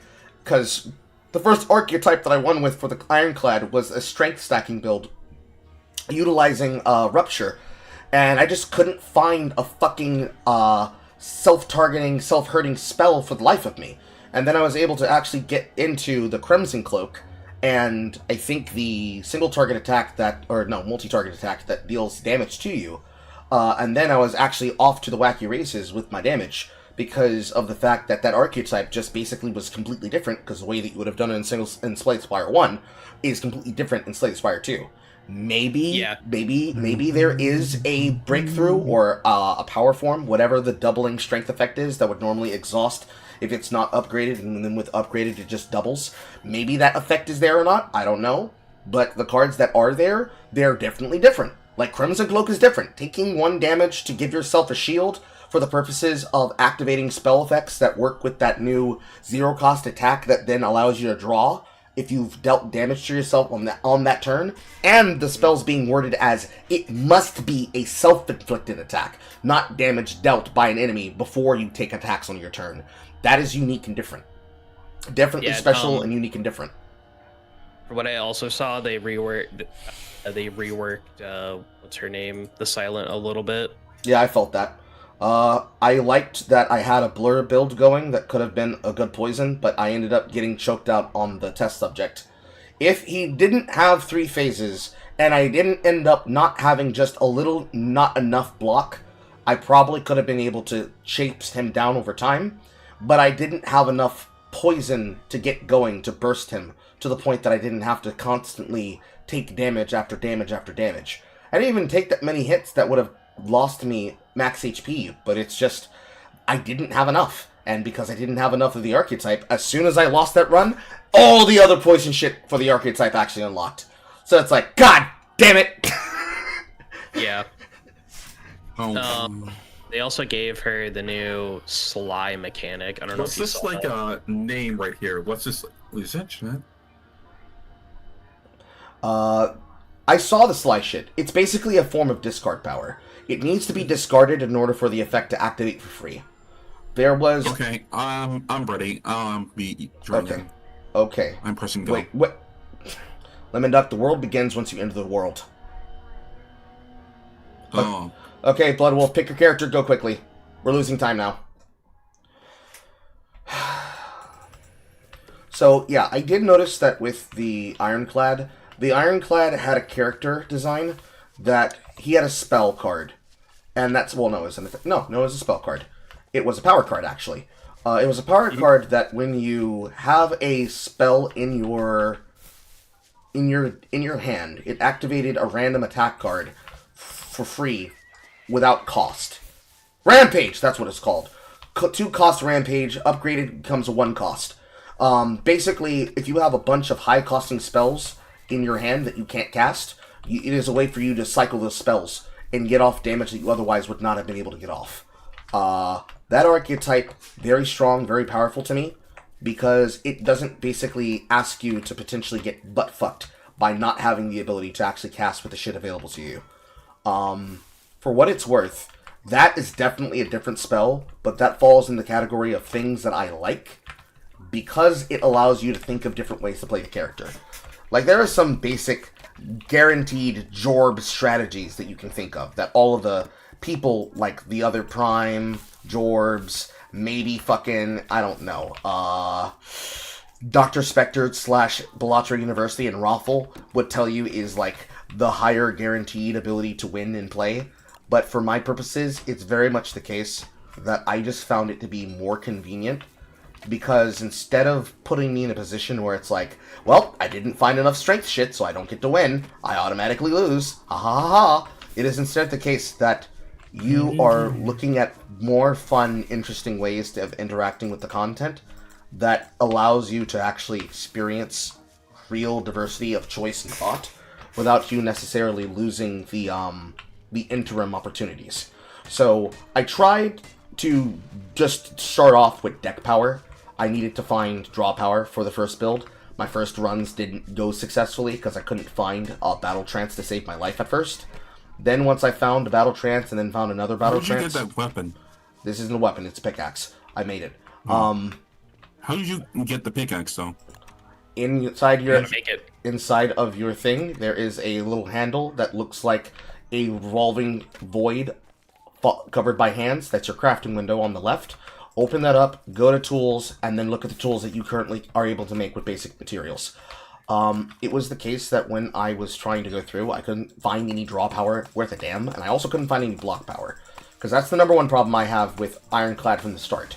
Certainly, if he is able to get going with strength, he becomes a powerhouse, but it's always so hard to actually find strength. Literally, card strength and also real strength. Then, it was the problem of, once you find block, you need to actually find draw power. Sometimes Shrug It Off is always good. Finding armament and upgrading armament so that where did you go? I went in the opposite direction to try and find better materials so we don't exhaust the zone and you don't end up with having no basic materials before the game starts properly in the early days.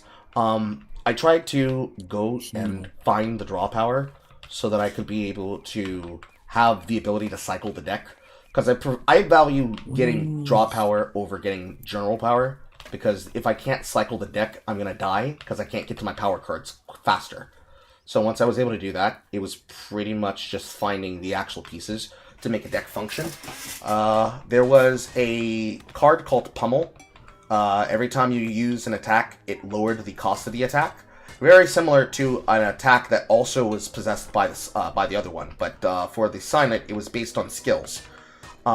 Utilizing those together, and then utilizing a second battle trance that was unupgraded after upgrading the first, that build pretty much put out as much damage as I needed it to. It didn't have to be pretty, mind you. Like, I ended up lucking into a Fiendfire on the winning run, because Fiendfire, once you of course get draw power with that, it's like, okay, so I've got 2 different pommel strikes, and then with this pommel strike, I'm gonna do some fucking wacky shit, and before you know it, this man is now dead in the water. Doing that from the start was easier after the second and third run, because at that point I had unlocked Niao. Because I think on that run I basically started with a replacement. I took +2 attack and defense cards in order to get 2 complementary starter uniques, and I just happened to luck into defensives. So I think it was the plating artifact and orichalcum, or oraculum, however you want to say it. The oraculum and the plating there, because the plating is weird, but I'll get used to it. Because, you know, it's kind of like the other form of the original plating from the first game. But instead of just plating every turn, it's plating that disappears over time by 1.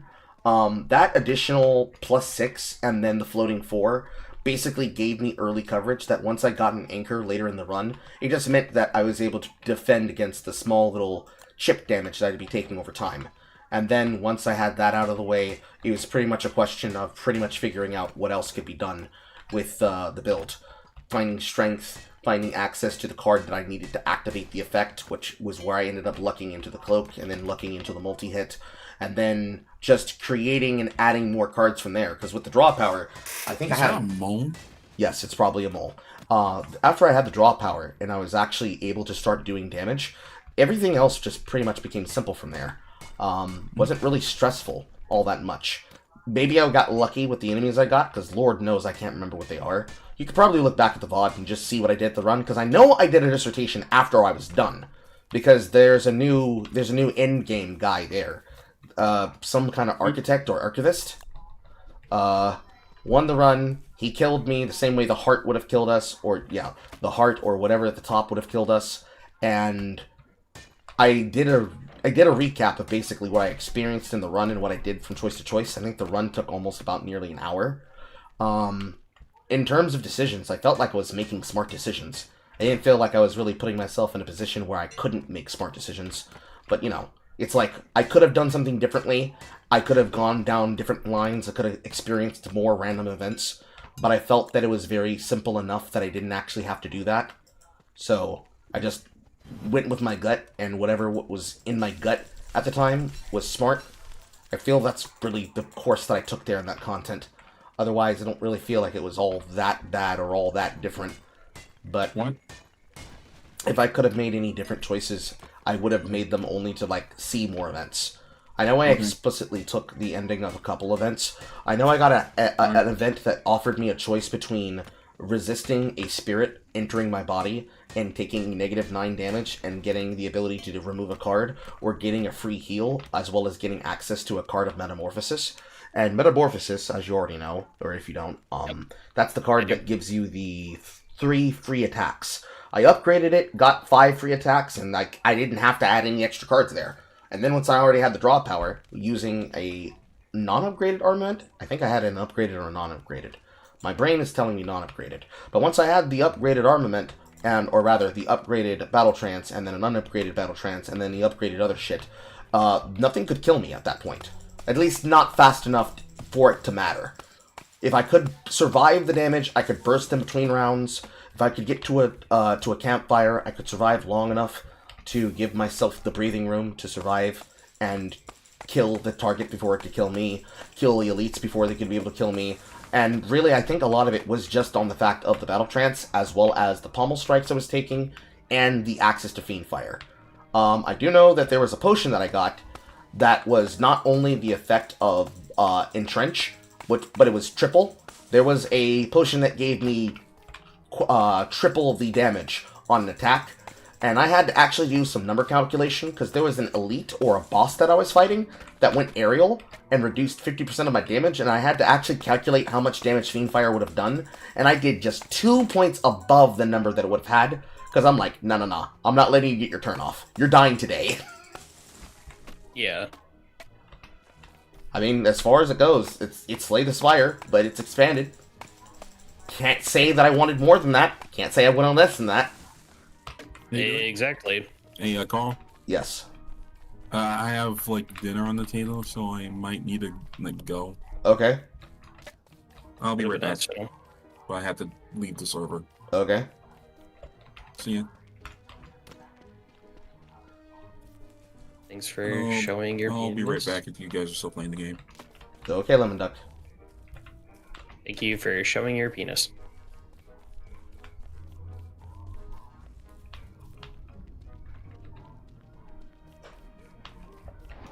I think tomorrow I'll try to play a little bit more. Try to get a handle on the other 3 classes, because I'm pretty sure the one on the far right is the defect. Yes. So, I don't know if it's going to make me play the other two classes before him. I have a feeling that it will, because they're listed in order. But it's the case that I will try to play a little bit more of it tomorrow. Try to get some wins if I can. Really, I'm trying to expand their decks before I really, like, dig into it. Because I don't feel that if I experience and unlock the rest of their decks, that I'm not going to have the ability to really be able to experience the full ledger of what the game has to offer. Because I want to see what the other card effects are, basically. I want to see what the archetypes could be possible. Because certainly the colorless cards still allow for variety, right? So a sleight of hand, or whatever the the defense and draw one card is, and the flash of steel are still good, because +1 draw power is always relevant. But the other colorless cards and the other colorless effects that are offered, I would like to see what those are, so that I can see what is going to be possible with the opportunities that will be supplying for the deck. Because I feel like I'm not getting a lot of potential through the baseline skills that they kept offering me. I kept seeing a lot of common cards rather than rare and uncommon cards. And it was really pissing me off at first. Because with characters like the Ironclad, I feel like some of his best cards are all the uncommon and rare boss cards. You know what I mean? Yeah. No, I do know what you mean. I feel like Feed is probably one of his best cards, hands down, no matter what you do. Because getting the ability to deal additional... It's the one that gives you max HP when you kill a target with it, as an execute. Yeah, no, I know what one you're talking about. So they very much decided to make... I guess I just have to unlock more cards to, like, truly figure it out. Mm-hmm. But I felt like the major thing I had with, the major problem I had with playing Ironclad was that it kind of just mostly focused on a strength build and not really, like, block, shield slam deck. Yeah, I saw the body slam, but it's like, without entrench or some method of continuing to stack damage, there's no way this is going to work. Because a block build desperately needs a smaller deck. Yeah, no, I agree, and that was like my major problem, and I lost. Fuck, I want to make big sword deck work with Regen. It's really funny.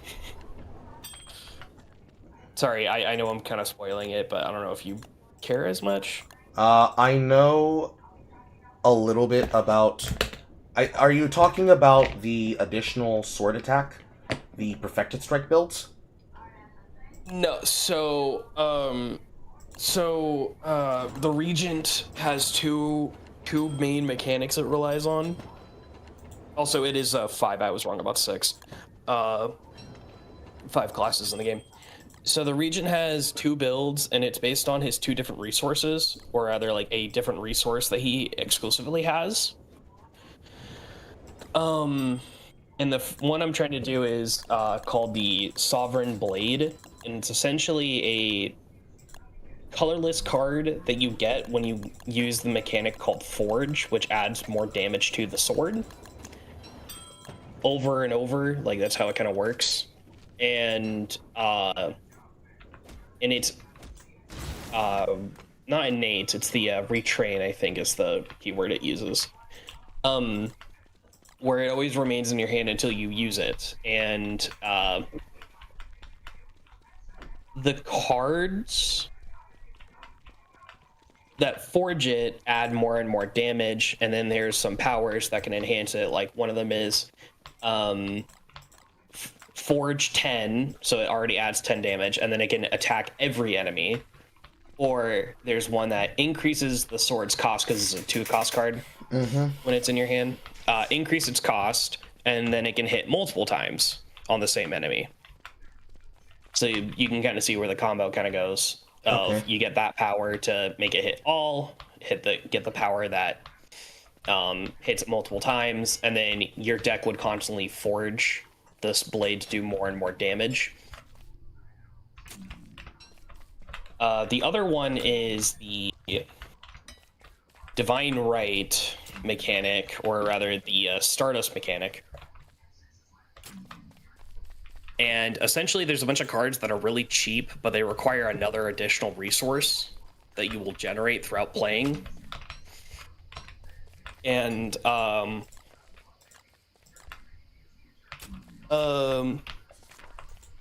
and based on, and then like there's a bunch of cards that'll be like, oh, if you so like let me look at my deck.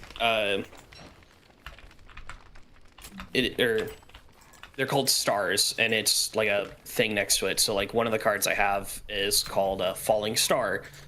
It costs 0, but it costs 2 of the stars. And it does deal 7 damage, apply a weak and a vulnerable. Or Dying Star.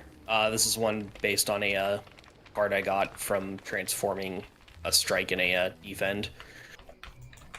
Deal 9 damage to all enemies. Deal 9 damage, or all enemies lose 9 strength.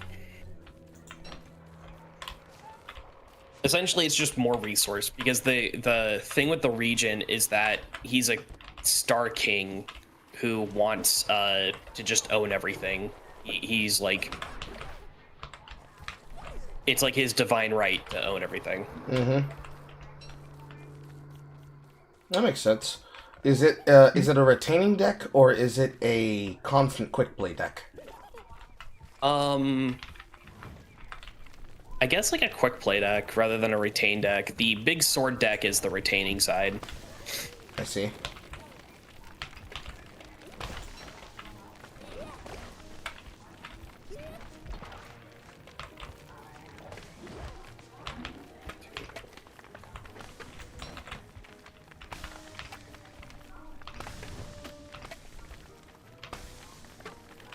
But we'll figure out how to burn things.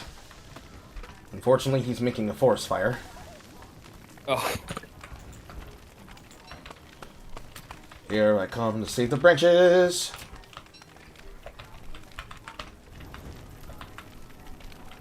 I suppose. Then, oh, sorry. I was gonna say, I suppose that I'll have to look at that tomorrow, because I did unlock the regent on the last run. It's not really spoiling if I can't do it in the middle of the run. It is true. I was not trying to like. No, you weren't trying to intentionally spoil it. You're just telling me about the new exciting game we're playing. Yeah. The other one relies on a minion mechanic, and it's okay. It's an actual real minion mechanic where they actually attack independently, or it's based on like stacks of a summonable that is then played in the field.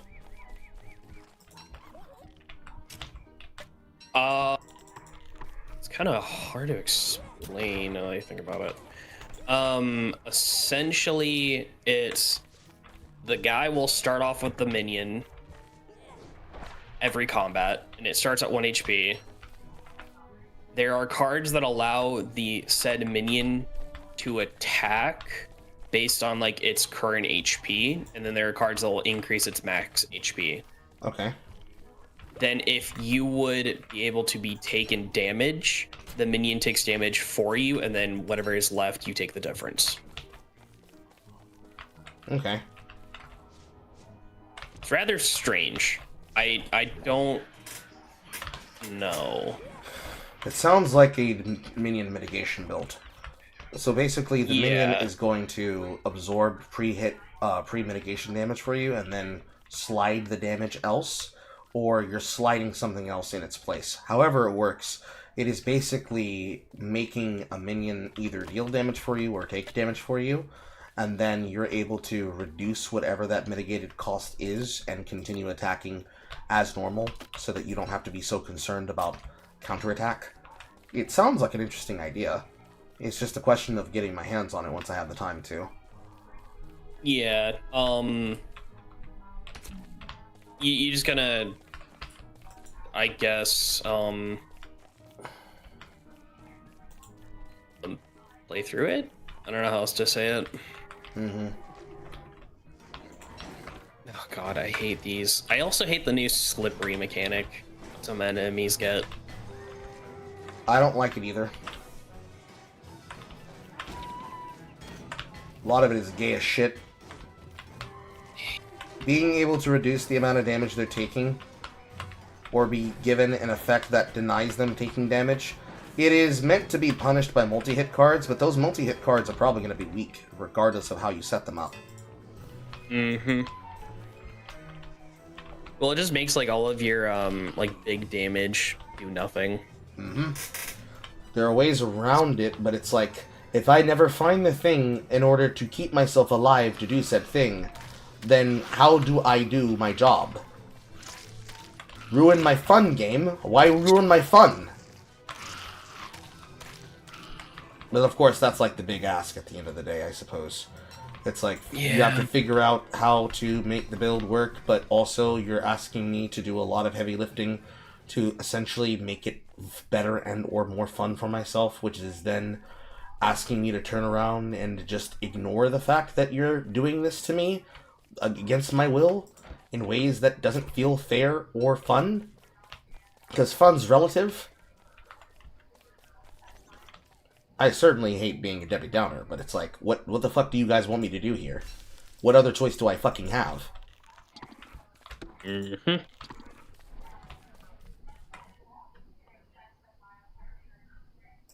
It's easier said than done in most situations, but that's the one give and take that I really don't like in most situations with most games. They will basically make you have to figure out how you're going to live.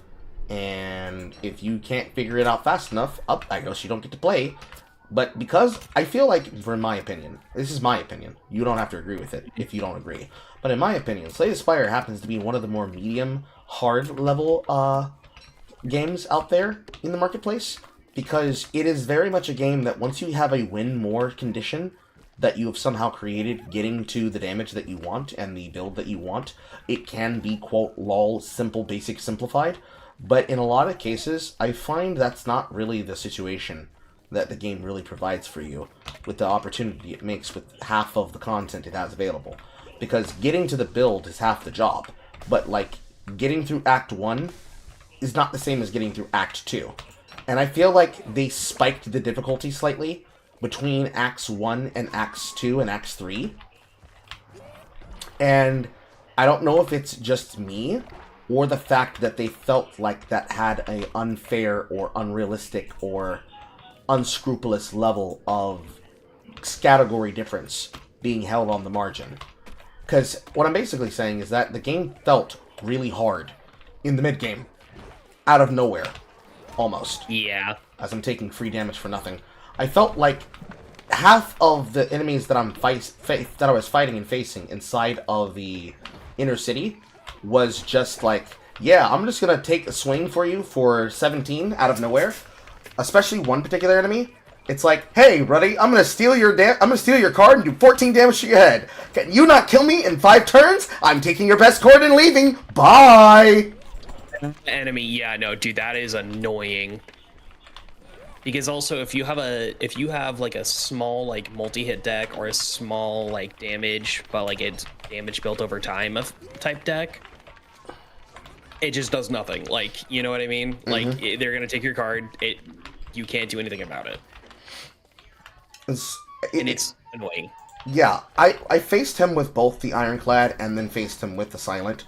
The Silent trivialized the character, because by that point in time, the Silent has almost always been the easier character to play with, simply because having the ability to block for your health with pulling 5 cards is different than pulling 3 cards additional with whatever's in your hand. You've always been able to cycle your cards faster with the Silent, because that's their entire playstyle.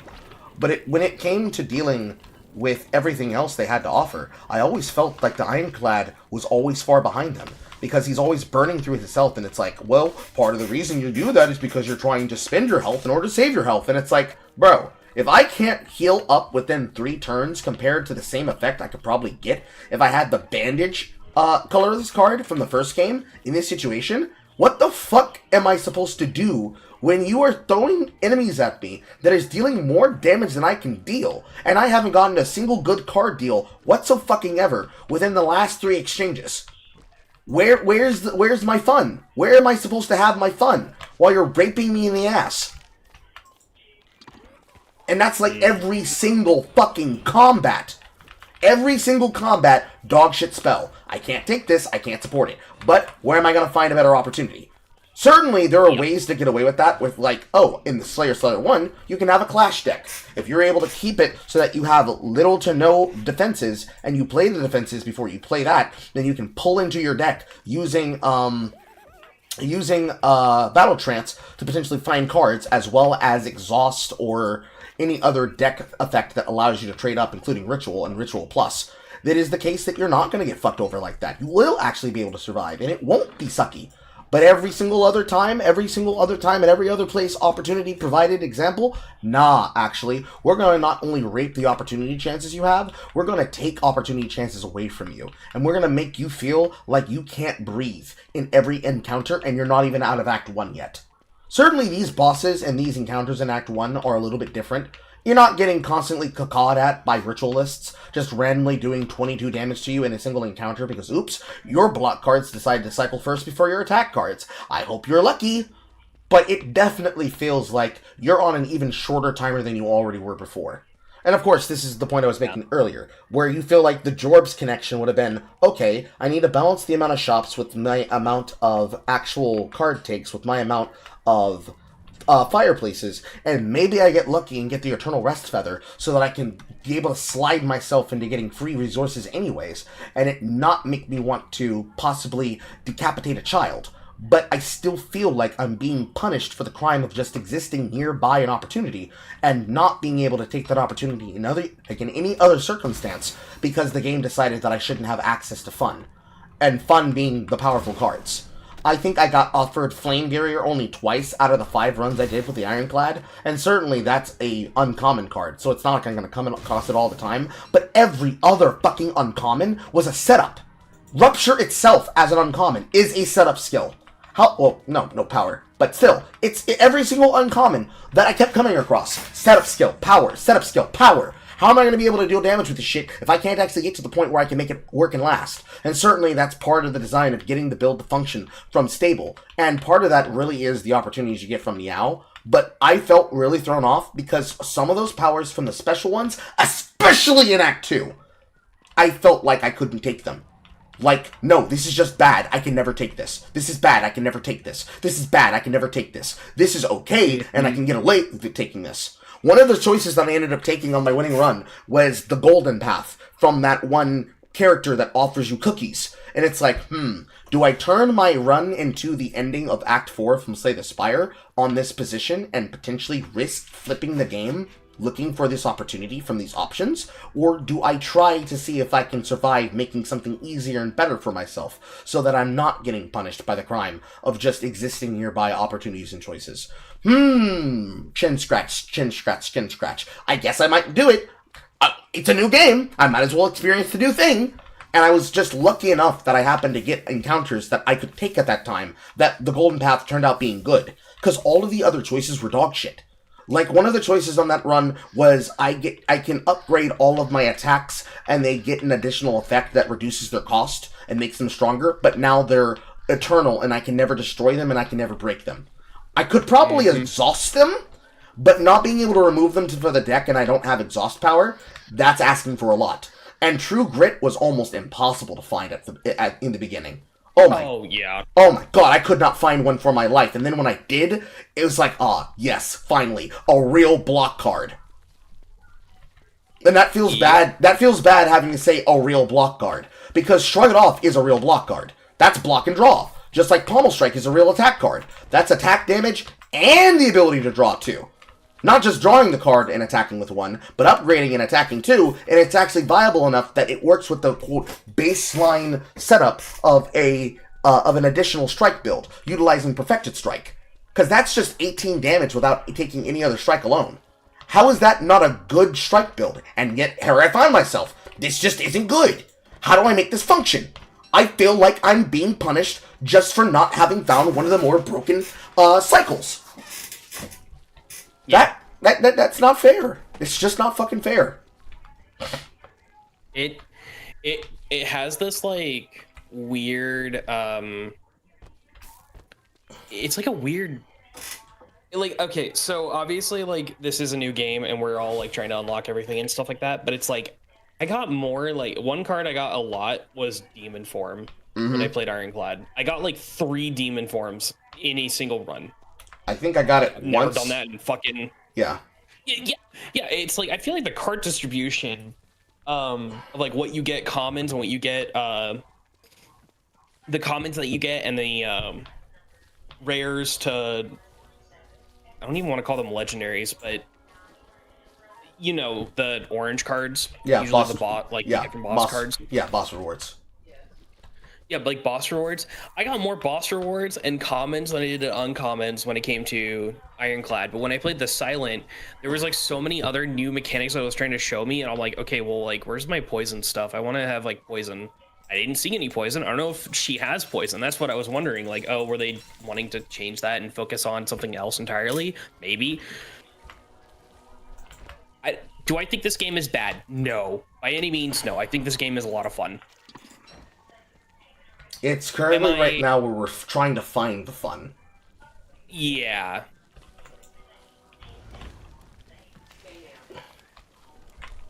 It sounds And that's weird. the problem. Yeah, it sounds weird to say that, finding the fun. I equate this to the way that I felt when I was playing Balatro. Sometimes, when these kinds of games come out, and we're experiencing them like this, in this raw state where we're just trying to throw shit at the wall and see what sticks, it is the case that we're going to go in with the idea of, well, the thing that I want to do and the thing you're letting me do are not congruent. Can you put me in the path of doing the thing that I want to do rather than the thing you're offering me? And as an ARPG player, it's like this. If I see a season, such as what is currently being offered for Mirage, because Mirage launched today, but I said I was skipping, and I'll be doing it as a private server with everybody in the Discord. When I see a season and it says, this is a Hierophant spellcasting season, run minions, I'm like, oh yeah, scratch, scratch, scratch, scratch, scratch, I'm about to be on my R. Kelly shit, and I go in, and attack item, attack item, attack item, exceptional attack gem, exceptional attack gem, extremely unique, never before seen, tier 0 attack unique. Can I see spell shit, please? And I can't, because the game decided that I was not going to get that as a drop. Play the game more. That's the counter in that situation. And this is supposed to be the kinds of games that where my game is all about the setup and, hey, you're not going to get that thing you want here. You're going to have to try a different build. Try what you got. But I didn't build for that. That's not the class I'm playing. I can't flex into attack spells. I'm now playing a spellcaster class. Show me spellcaster shit. This is the problem that we're having here. We want to see a particular build type or archetype that we're really interested in trying as a part of the gameplay, and the game is telling us, no, here's the cards you will see. And this feels really shitty, because it means we are, in fact, trying to, quote, find the content. But it's the case that we can put it to our advantage, that it's not dog shit, but it feels dog shit while it's happening, because we don't really get the agency. We don't get the agency to figure out how we can get access to those things further, because in most games, there is a way to get access to them. Balatro, fucking Gambonanza, I guess is what it's called, the chess one, Rogue Jack, which is the blackjack one, Racoin, which is another one, which is going to be releasing at the end of this month. All of those kinds of games that were found in Nextfest, they all have some type of recycling mechanic, which is, if you don't like this item, here's the thing that comes from the pool of items you're trying to pull from. Try to find those ones. And those ones specifically ask for you to do something very simple, which is just playing the game, basically. In the case of ARPGs, it's the case that you didn't find the item you're looking for, you need to farm more. If you're trying to find the particular kind of thing it comes from, you need to go to the particular content that drops it. So if I'm trying to find a Delve unique, I have to play more Delve. That means playing a piece of content that is considered out of the way, that will allow me to get to that material as a part of that game's ability to generate that content. Otherwise, I am putting myself in a position where my opportunity for what is really at my cost and offering is going to be different than what is actually available in the rotation. So, through Balatro, through all things, money is possible. That is not an issue. In insider trading, which is Balatro with stocks, you need to learn how to ride the wave. You have to learn how to buy low and sell high based on the archetype that your build is designed for. So, in the investor tree, if you start with the bulls, the bears, the investor, and whatever your fourth is in your first opening week, it's the case that you want to be able to set up your build so that you get rid of the first unique investor and negative positive investor. Because one adds 10, one takes away $10. And you want to float the dollar price of the stocks between 0 and 100. Because that is where one of the tricks of the investor card, the capitalizer, whatever the fuck it's called, comes in. The opportunist is what it's called. Where if the number price of the stock is above 100, it does nothing. But if it's under 100, it will increase the price by 10. Oh no, Blood Wolf died. And we don't have the base settled. Shit. I gotta reset the server now. Regenerate! Because we don't have the base settled, which means I can't find him, which means I can't revive him, which means we might as well start over. Here's where the fun part of DST starts happening.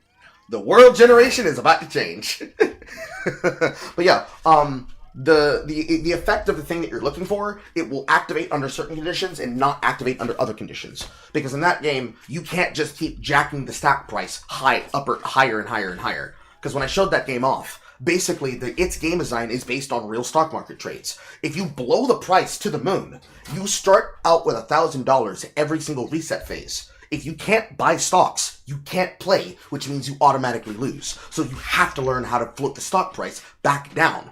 You get 5 days to float the stock price. You could maybe float 3 days of pushing it down, 1 day of heavy trading to blow it back up, and then another day of trading to blow it back down again. And then repeat, rinse, repeat to higher and higher stat numbers. And that's the sense of that game. And then the idea in the first Slay the Spire is basically be lucky. And that seems to be the case here again. Be lucky. But it shouldn't be luck. If it's the case that it's items that I need, I shouldn't need to be lucky. There should be some type of advantageous opportunity. Maybe if it's a case of designing it based on what you have, here's how that would work. I start out with the flat deck. I start out with the 5 strikes, the 3 blocks, and the bash. I go through my first options. Niall offers me an opportunity to transform one of my cards, to upgrade one of my cards, and one of the options to do one of the random shits. Doesn't matter which one it is. The most stable choice would be taking transform, because maybe I transform one of my strikes into one of the better cards. Whatever I get from it, I'm reducing the amount of attacks and blocks I have. So I'm reducing my incoming and my outgoing damage. 5 attacks is too many, because that's too many cards in the deck. If I have a 10-card deck, I need to find block power, I need to find draw power. So I'm probably going to try to push myself towards the best version I can find. Assuming that it's something that doesn't cause me damage, it's either going to be Pommel Strike, it's going to be Shrug It Off, or it's going to be Battle Trance, and then maybe I get lucky enough to find that one that does the +1. Which means I'm going to have to add a attack card to my deck, which is going to bloat it by the additional number I need. So I named 3 cards. That's +3. I go from 10 to 13. If I remove another strike to make space for the other attack card, I'm back down to 12. Now I gotta go back up again for the next one that also has draw power, because it's considered strike as well. Now I float back from 12 to 13. Now I'm in the middle of a 15-card deck. I'm gonna need another draw power piece, and then some type of early power to be able to get through the first boss. Whether it be strength, whether it be defense stacking, and then finding a way to get to whatever the form of entrench in this game is, assuming it doesn't have to be through the potions, or whatever shit I have active, whatever they give me between the potions, my relics, and my deck is my power. And certainly, as I go through the encounters, I decide that. But how do I do that? Is it going through more attack encounters? Is it going through more random encounters? Is it going through multiple elites? How dangerous are those elites compared to the original game to the current game?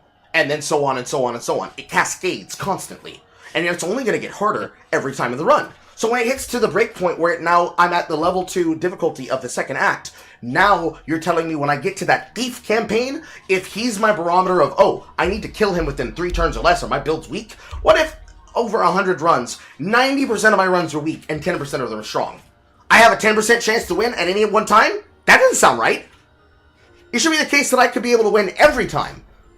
At least have a better chance to succeed and win. Because the margin of how I lose and win is dictating what my strength is.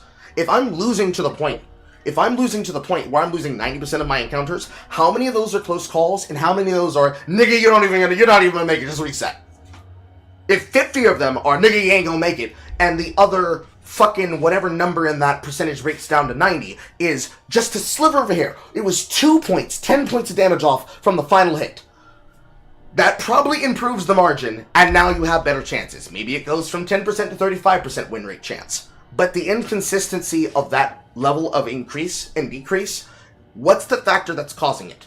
Is it knowing what I'm pulling, or is it having access to the cards that enable an archetype? If it's the second one, then the answer is play more of the game and unlock more things. Then if it's you just picked worse decisions, that's not correct. That has to change. Speaking of, also, have you ever noticed that the new, like, you know how, like, in Slay the Spire 1, your first rough 3 encounters, like, when it comes to normal mobs, they're not necessarily, like, they're not, like, easy, but they're manageable and stuff. Yeah. And you're not risk of, like, taking, like, even a single point of damage. Mm-hmm. Have you noticed that in this game that it's the opposite of what's happening? Yes, I noticed that a lot of those encounters are pumping out a lot of damage. I noticed that I was sometimes blocking up to 25 to 30 points of damage within 3 turns, where inside of Slay the Spire 1 I would have been maybe blocking for 15, and then it's a question of mitigating between the cacos. Because obviously coming across the cultists, the question is killing them faster. And that's a question of did I have Bash in the hand or not. That to anyone. Mm-hmm. I didn't take any, like, points of damage, but it's like, what the hell? Mm-hmm. Certainly, you could say that part of it is that they're trying to, they're trying to crush down a lot of choices and options, where the entire thing is that you need to learn how to reduce the damage of the encounter. Like the 2 beetle encounter. One beetle does 15 points of damage, the other beetle starts stacking their strength. He starts out with like 1 attack, and then the other guy consistently attacks you every turn. If you fully block his attack, you're able to stun him. Dealing that much block in a single turn, if you didn't find block cards and you didn't upgrade one of those cards, means that, let's use the example of normal block. So, a upgraded True Grit is 9, mine plus 5 is 13. A secondary card that you have to burn of another card you're burning would be a deck thinning of -1, equaling out to 10 cards, not accounting for the Ascension's Curse in a Ascension run, which then leaves you at 10 cards and probably 4 attack cards remaining at somewhere above, in between 16 to 18 block. If it was Shrug It Off, that's 11 plus 5, that's 2 cards, leaving enough for you to swing at their head. Fully blocking that, and then doing a single attack to that enemy, is asking you to have found one on your first encounter, or having lucked into one on the first selection. The likelihood that that happens is very slim, but you could probably say it's common enough, because, common cards are common. Whether you did that with draw power with attack or draw power with block, that's an actually very big ask. Not many people can produce 15 block that quickly, unless you're another class character in general, because I'm thinking of the Ironclad, because they started us with the Ironclad. Certainly, Burning Blood is going to recover 6 points of that damage, so you're trying to keep the damage you take within 6. Doing it within 6, that is sometimes a difficult campaign, because this motherfucker's hitting me for 15. Why would I take 15 to the head? Of course I'm going to double block. And now I gotta kill him slower, and now this other guy's hitting me for 15. And that entire encounter is basically, do you have multi-hit? If you do, and you can get block up quickly, and maybe you have something that's giving you dexterity, smoothly Oddstone, it is the case that you kill them faster. But actually, I think in more cases, it's gonna be Giria, and it's gonna be Vagra that really gets you through. And that's an early game relic that you can luck yourself into. I lucked myself into it in at least 3 runs, so it's common enough. I even found an encounter that allowed me to fight the merchant, and I ended up getting some bogus BOGO fucking relics off of him, and the ability to buy money. Because there was an encounter that basically said, give this to the merchant and it'll give you 100 potions per. And I took 2 of them, because I had 1 space occupied by a potion already, and it said throw it at him, so I did, and all of a sudden I'm fighting him, and I felt like that encounter versus the merchant was actually easier than an early game encounter, and that was in the mid game. So it's the case that it's like, once you get going, it doesn't feel that hard to produce 30 block, but asking you to produce 15, that's a hard sell. And then pumping out damage without them asking you to pump out damage with vulnerability, and say the Silent doesn't have it, so she's probably going to have to access early Toxin Poison, non-Sly versions. That's like 1 energy, 2 energy, maybe 1 energy for the attack, 1 energy for the skill, and roll and tuck and blur to possibly have enough between turns to survive it, using Survivalist and the other thing to apply weak so that you can reduce the damage enough, and then finding some way to get access to vulnerability. That's a very fucking hard ask for those 2 classes alone. Now, the Ironclad alone, you're asking me to get a strong hitting attack, because that's the only way that enemy's going to go down. I don't think they have that much health. I think they have less than 30. But getting access to that, that's at least a 2 cost spell. And then I have to get the block to support it, then the draw power to support it. It's just a lot of shit, man. It's just a lot of shit. Excuse me, I need a pee. Fucking medicine's making me already.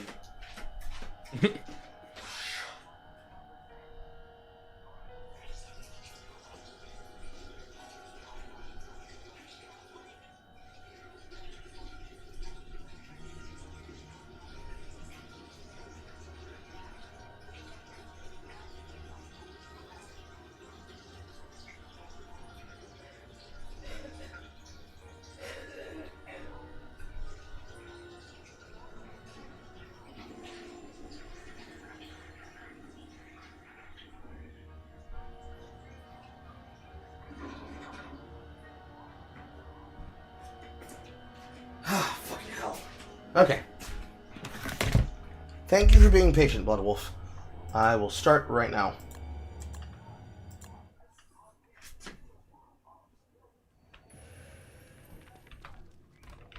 It's just one of those things where I'm like, it feels like the balance of this game, like, I guess that's one of the reasons why it's early access. in early access still, because they're also trying to find the balance to change it. Mm-hmm.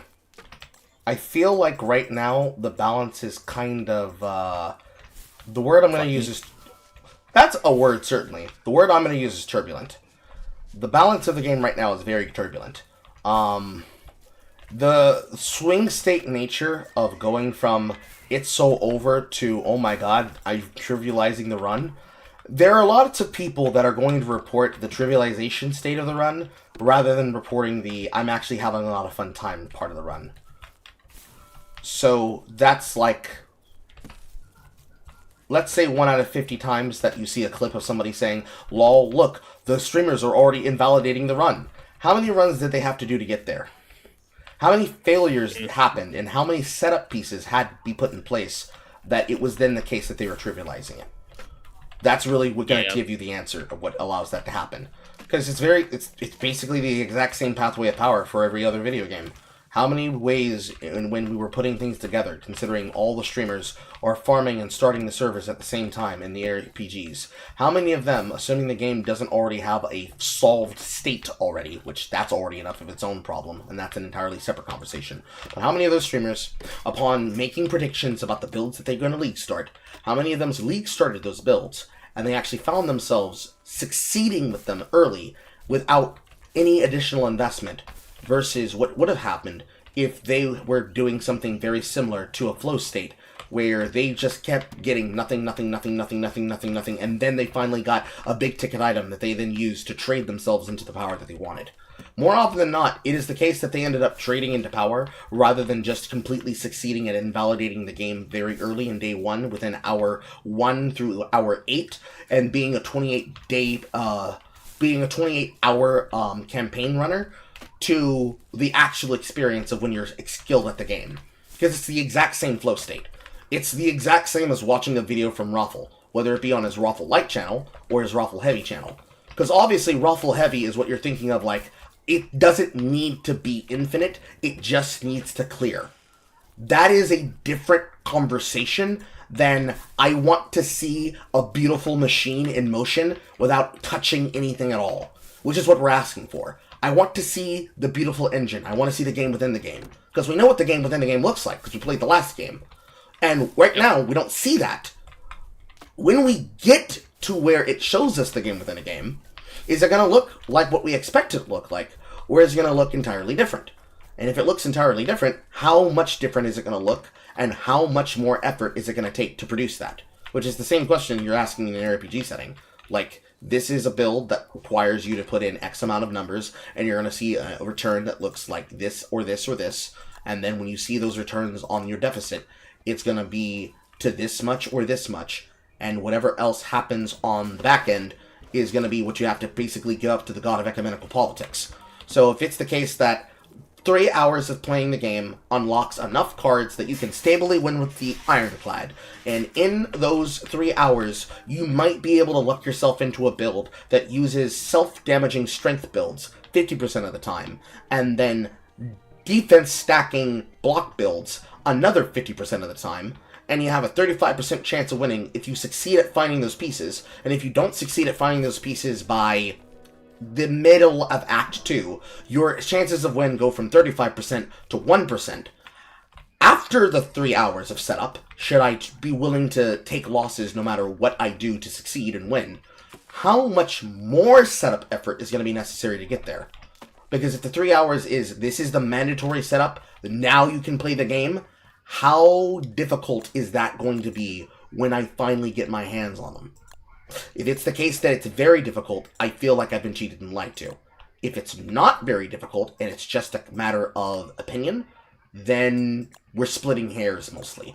But I'd be willing to take that as an answer, because then I have an answer on when the game opens up.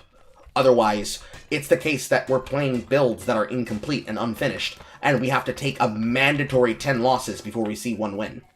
Which doesn't feel right when we're talking about a game that is single player. Yeah. Again, there's a difference between balance and fucking like, just it being unfair, and that was one of my biggest concerns early on in Darkest Dungeon 2, actually, when it was in early access. The way how the game actually played originally. I made the biggest complaint, or like I said, my biggest complaint with the game is not having the ability to stress heal all too much.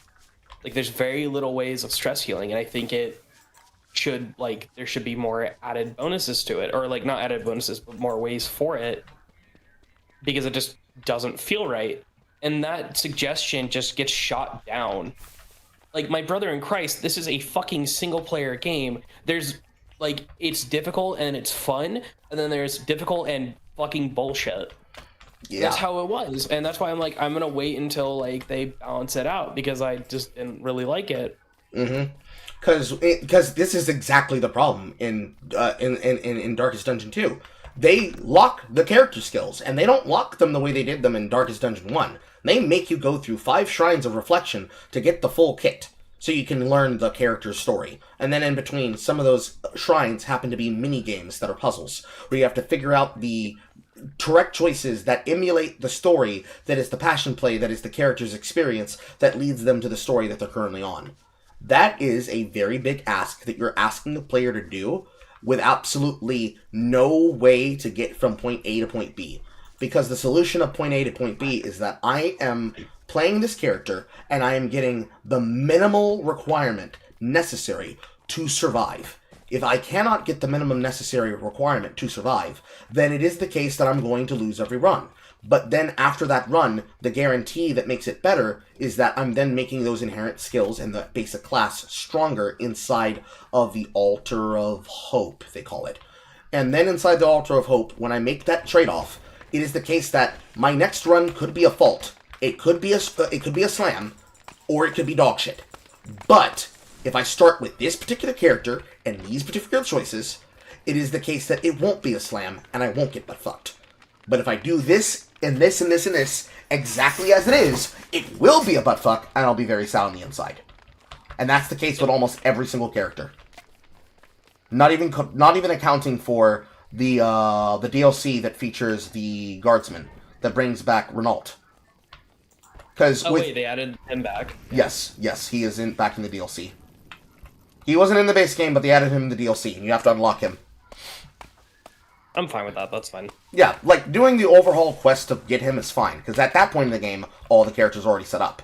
But it's like, unlocking the character class's basic skills, unlocking the occult ability to actually heal, unlocking the occult's ability to actually use the stars above, or whatever his aerial slam is, having the ability to use his curses outside of just the basic weakening curse. All of that shit requires setup and time. And certainly part of it is that in every run, you're trying to do the minimalist amount of work so that you can get to that point of making it viable. But it's the case that it's not viable in those situations, which is the issue in the first place. That's the problem that people are really having. It doesn't feel like they thought about that ahead of time, and this is the way the game is made, so you have to play around it. Players that are willing to deal with it, they'll work around it. Players who are not willing to deal with it, they're gonna bitch, and they're gonna whine, and they're gonna moan, and blah blah blah, blah blah blah blah blah blah blah. But that's part of the problem, at the end of the day. Because this is not the game that they expected to get. When I got it after a year of waiting, because I refused to play it and buy it on Epic Games, when we got access to it in this format, I felt like I was being pranked. I felt like it was the kind of fake out that I would have gotten from Vampire Survivors. But no, that's how they designed the game. They designed it in this way. And it made sense after a while. You're going to spend a lot of time building up a singular character, putting them through the Shrines of Reflection, instead of doing every character through a Shrine of Reflection every time you see one. And by the time you get to the first Denial boss, it is the case that the first boss of the Reflections, which is Denial, was designed in such a way that you did not need to go through another territory zone and find an additional piece of equipment to put on the back of the chariot for you to take it into the lair for you to then be able to fight against that other instance. So it's the case that Denial is where you go to farm. But what if I want to have a longer run? Well, you're going to have to put up with farming. And if you don't like putting up with farming, I guess you turn the game off. That seems like a dog shit ask to give to people, but that's the ask you're asking me. I can do it. Am I going to like it? I'm one of the people who would, because I am willing to make that concession. But anybody else? Nah, they already quit an hour ago.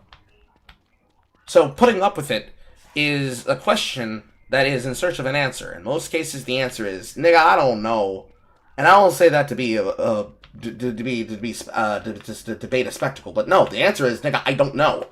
Like, does it piss me off enough to the point where right now you're watching us play the game? Yeah, I find it very frustrating with DST that you have to sometimes make the game better by adding mods. And sometimes, even in the process of adding those mods, it's like, nigga, this is frustrating. I'm getting annoyed. I don't want this to constantly break. I just want the game to fucking function. And really, that's the basic thing we're asking for. We want the game to fucking function. From there, 100%. From there, everything else is like, as long as it works, I'm gonna give you a chance. I'm not gonna be a dick about it, but we're trying not to be dicks about it. Because we have a certain expectation that has been provided by the game that we originally bought in the first place. I'm not saying that Slay the Spire 2 isn't Slay the Spire. It's very much, as I described earlier, an expanded Dragon Dogma experience of Slay the Spire. But the card changes in the places where you made changes, that is a very big ask you're asking us to be willing to put up with.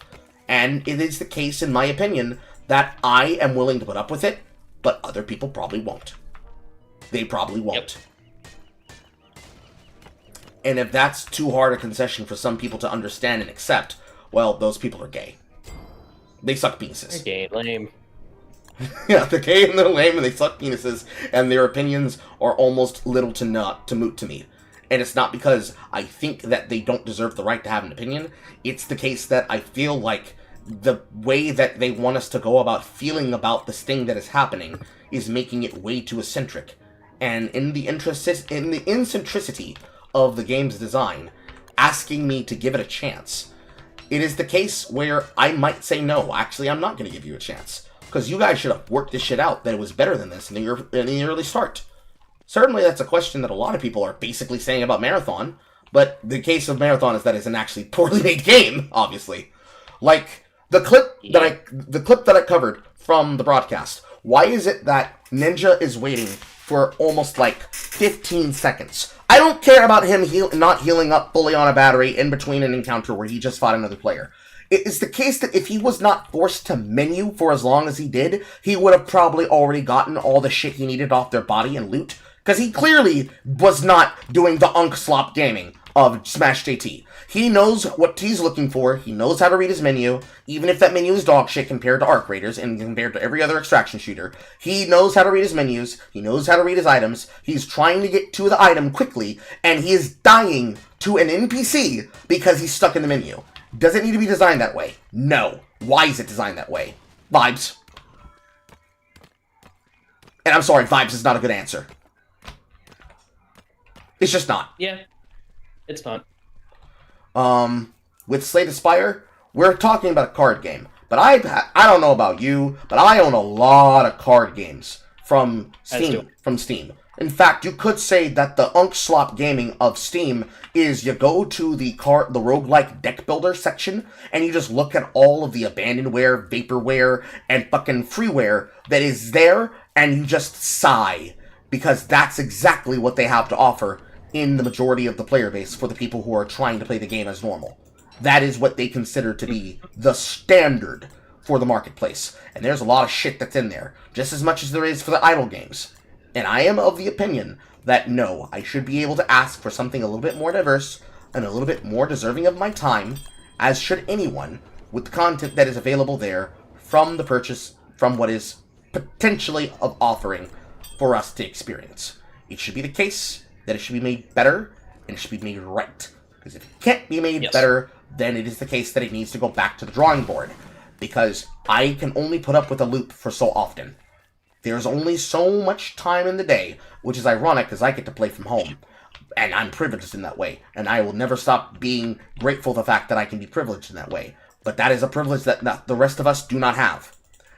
I can be privileged enough to say there's a level of bullshit I'm willing to put up with. But it's right there at the break point that I'm not going to put up with that shit. That is too big of an ask to ask me. But since this is a company that I trust, and I know them for quality, it is the case that I will give them the chance. I will hear them out. Yeah. Because unlike the other situations, it's not the case that I have to let them cook. The game's already done. I just have to, properly season my ingredients. I must properly marinate my build. Shifting eyes. Because that's the only way that you're gonna be able to make a build. Like, the Compendium, just like any other game, I bring myself back to Balatro, because Balatro is actually the best case example I can think of this in the marketplace that did this. With the exception of Insider's Trading, because I'm slowly learning that game's philosophy too. It is the case with those games that when you're playing them, the game will tell you what it wants from you. It's just that you have to be smart enough to figure out how to give it. It's like a woman. I'm not joking. It's like a woman. When Balatro's... Yeah, you're not ready for that turn. That one's going to make your head turn. But no, it's like when Balatro says, play a pair build, it's going to give you a joker that lets you to play a bear build. Now, the difference here is that your level of expectation that you're going to say, but I don't want to play a pair build, is not going to happen. And I guess you could say the expectation and the desire is the difference here. Because if I don't have any way forward to win, other than the cards that are being offered, it is not the case that I'm going to cheat window or cheat engine. You shouldn't. If you cheat, you're a bitch. But it should be the case that I'm not going to cheat window the selection to get the card that I want, to get the opening that I need, or that I desire. I will have to figure out how to get from point A to point B. If I want to do a Flush 5 build, I have to get the Flush 5 gaming levels of content so that I can be able to do something with it. Otherwise, I don't get to do the Flush build because I didn't get to the Flush build content. Simple as. Getting upset or angry about that, like the cards said this is the build, you didn't listen, so you lose. It's very straightforward and simple. But with the roguelike deck builder Slay the Spire, because it's the more medium core, where I would say Vault of the Void is probably one of the easier ones, as it is designed to be easier in the beginning before it gets harder and harder over time, compared to something like, say, Roguebook. Boy, Roguebook would be fucking us in the ass and thanking us for the opportunity to say, why did you even... No, don't skimp on the dick. I love when you rim shot it off the backside of my hole. Because putting cards together in that game is even worse. And mind you, you're building 2 decks in that game. In most of these roguelike deck builders, you're only building 1 deck. Or you're only building 1 type of hand. Or building 1 type of way to play. In a game like Roguebook, they're asking you to not only play to the strengths of 1 character, but 2. Is it possible to do it? Yes, it is. Sometimes the most dumbass shit you could do is actually made possible by it, because every single character is a different archetype. But boy, the amount of times I've looked at archives or guides that said the only way to beat the highest form of their version of Ascension is to use some type of build that's Cypher with another character, the Wolfman with, like, the Turtle Girl, or the Humanoid Girl that does precision strikes and shit, because you won't put out enough damage to be able to defeat the endgame boss. Bro, that's not fun, because that's not really playing. That's going through the motions until I correctly get the correct build. That's something I expect out of Cookie Clicker. That's something I expect out of an idle game. That's not something I expect out of a card game. Because if I have to have the correct perfect build to win, you're basically making me play a gacha. Which card game do you want to compare that to? You want to compare it to Magic? You want to compare it to Yu-Gi-Oh? You want to compare it to Vanguard? What card game do you want that you do want to equivocate it to? Because if it's the case that this shit is not fun and you're making me do this at this level, it's only gonna get worse from here. So I might as well just fucking cry into the bedsheet now, rather than later. Yeah. And that's the major problem where it's like they want to, like... So obviously a lot of these games, I don't know really much about Balatro, but the balance comes from, of all things, and it's always going to be, because it's the grandfather of all card game, well, competitive, non-whatever fucking playing card games, is Magic, right? All of these all of these deck builders, all of these games all relate to Magic in some way, that they need, that there has to be a resource, there has to be this, there has to be that. And they try to balance it around that when their whole entire game balance should not be based on PvP, because that's the part of Magic that makes it unique. It's player versus player. Most of these deck builders are not player versus player, they're player versus environment, meaning they have to balance the game around that sort of mentality. Where obviously, yeah, if I really wanted to make a deck builder, personally, I would not fucking do a very streamlined resource management simulator. I would actually play it more like Yu-Gi-Oh, because one, I'm more familiar with that. The other element is, I know that, oh hey, people like to play cards, let me have them play cards. And it certainly can work, but then it's like, yeah, you're deck building. The problem with have them play cards is that they can't play cards that, like, you can't make a lot of draw cards. Because that's the problem with Yu-Gi-Oh! If the game had the fucking, not premium, but like Hearthstone, Magic, and so on, having a lot of cards that just let you draw cards anyways, the game just would not be fun to play in general. So that's why drawing is at a premium in Yu-Gi-Oh! And if I have to make a deck builder around kind of like Yu-Gi-Oh!, that would be the same case where all the cards would have to be, if they draw, there is a caveat to it. It is not, oh, hey, you just draw a card. But they all balance themselves around, like, as if this is Magic the Gathering. Even Slay the Spire 1 does this. But Slay the Spire 1 had that caveat of, okay, we're going to give a taste of what it's like in the early game. Not even just any Ascension, just in general. Like, in the early game, your first 3 to 4 encounters are going to be enemies that you can handle, regardless of if you had just bought the game or you're a seasoned veteran. No matter what, because you only have the strikes, defend, and then, like, whatever 2 cards your game gets to get you going on, like, a idea for a deck. And it certainly, when they added the what's her name, the Watcher, right? They still kept to that balance. Slay the Spire 1 is, they kind of do it. Hey, let me deck. Slay the Spire 1 kind of does that, but at the same time it doesn't, because they're still trying to figure out, like, okay, well, what is your fun? We are trying to find the fun content. Like, the fun is the archetypes of the decks, rather than you playing the different characters and finding the fun in each of them.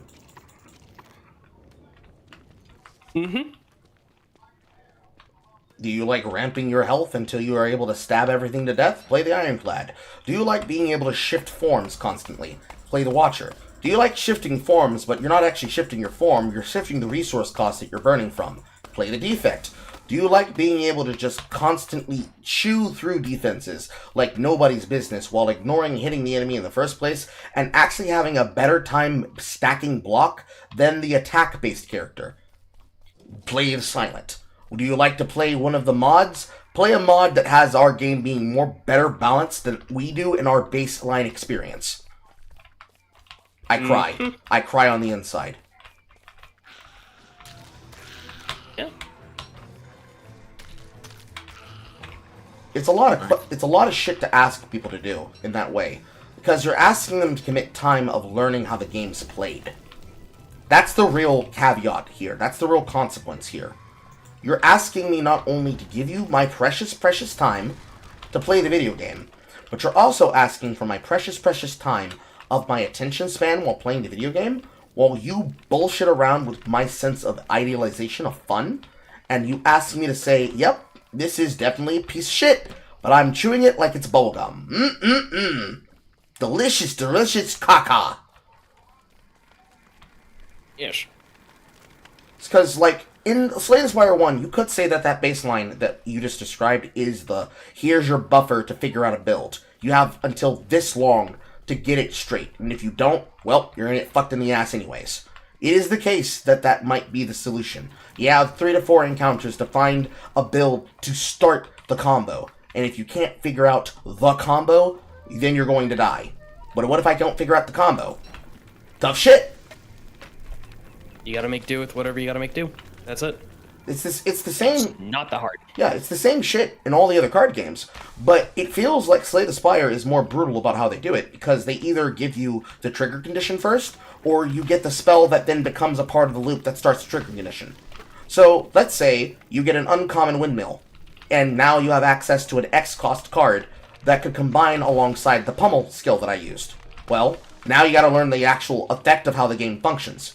It is the case that with an X-cost card, it can be played like any other card because the effect is meant to be triggered off of your standing energy. So if I have a spell that, like Pummel says, it goes down every time I use an attack card, I had just enough energy to have 2 attack cards be used, and I then had to use a block card, but that block card ended up pulling the extra attack card, and now I use that X skill, even though it's not going to guarantee a +1 attack where I do at least a bare minimum of damage that I would have had to do at bare level experience, it is the case that I now can use that pummel spell, and now the combo presents itself to me. The game presents the effect to me. Find a way to make this work where you can constantly set off pummel. Because obviously, hitting with the hard-hitting attack feels good. But hard-hitting attacks, unlike the actual original Slay Spire pummel, because that was just a 3-cost card that did 32 damage. This one is do a moderate amount of damage to everybody, and every time you use a spell, you would use an attack card, reduce the cost by 1.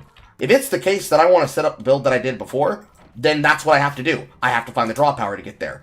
And then once I find that staple, then I go to the next one, and then the next one, and then the next one.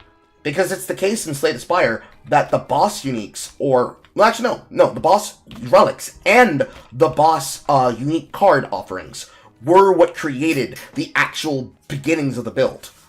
And that's why it feels bad to skip those cards. Even in my narration for my effect, I said that was the case. Because I'm skipping 3 potential pieces.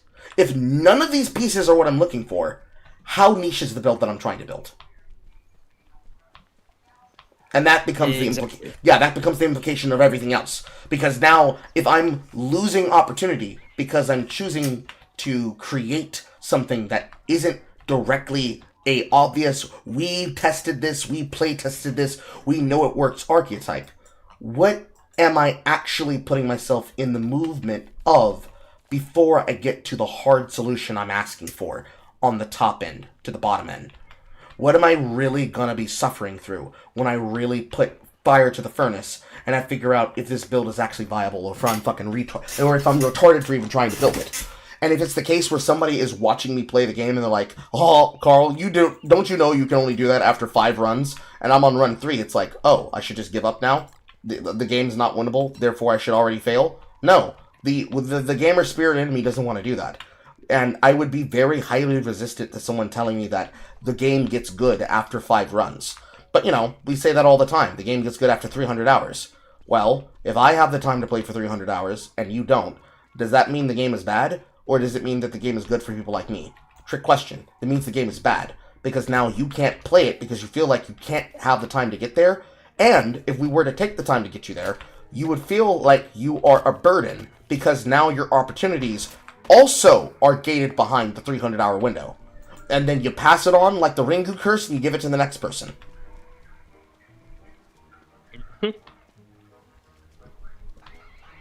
Also, I've noticed another thing about this game. Elites are way too strong, in my opinion. Way too strong. Some of them, like the first game, are designed to be countered. But, my god, some of them just feel like it's okay, you fought a single elite. Good job. Because obviously, more elites equals more artifacts. But fuck me in the ass running. I feel like they're very unbalanced. I know that there's the one that is the bee. Every time you hit the bee, you end up pulling a exhaust. I obviously struggled a lot more on the Ironclad than I did on the Silent. And that's only because the Silent has access to poison. Because obviously that enemy punishes multi-hits. Obviously. And if I have to ramp strength in order to do it, then if I don't have strength cards and a way to get my strength higher, then I just automatically get to lose. Yeah. That's literally, I'm not gonna lie, that's what I'm doing right now. I just fought in that, and I'm fighting the other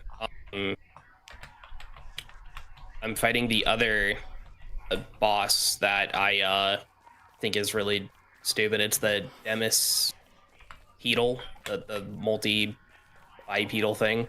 3 body sections, each of them carry a health. If they die without dying to the rest of them, they regenerate. Yep, those ones. Yes, that is technically the design of an encounter from Act 3 in Slay the Spire 1 that I think they decided to turn into an elite encounter. I think it's both a normal encounter and an elite encounter. I can't remember. But it felt like bullshit fighting that. But then again, that was during the run that I basically trivialized my enemies. Because I had enough attack power that I was able to just simply bowl them down with the with my dude. But what if it was the case that I couldn't bowl them over easily with my dude? Then I'd be sad.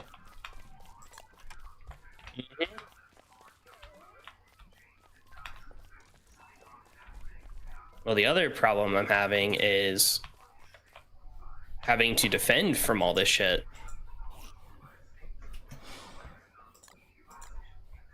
Like, I'm already at 19 HP, and, like, the fight literally basically just started. Mm-hmm. I'm not a fan of this one. It being in Act 2 is actually, like, a fucking detriment. That's the other thing where, as you mentioned before, with Acts 1 and 2 feeling like they literally... Because, like, this is, like, the single target versus multi-target. If I do not have multi-target, this is just over. Mm-hmm. It could be the case that you could whittle them down all the way further, but it's like, how much damage are you absorbing in order to do that? That's not viable.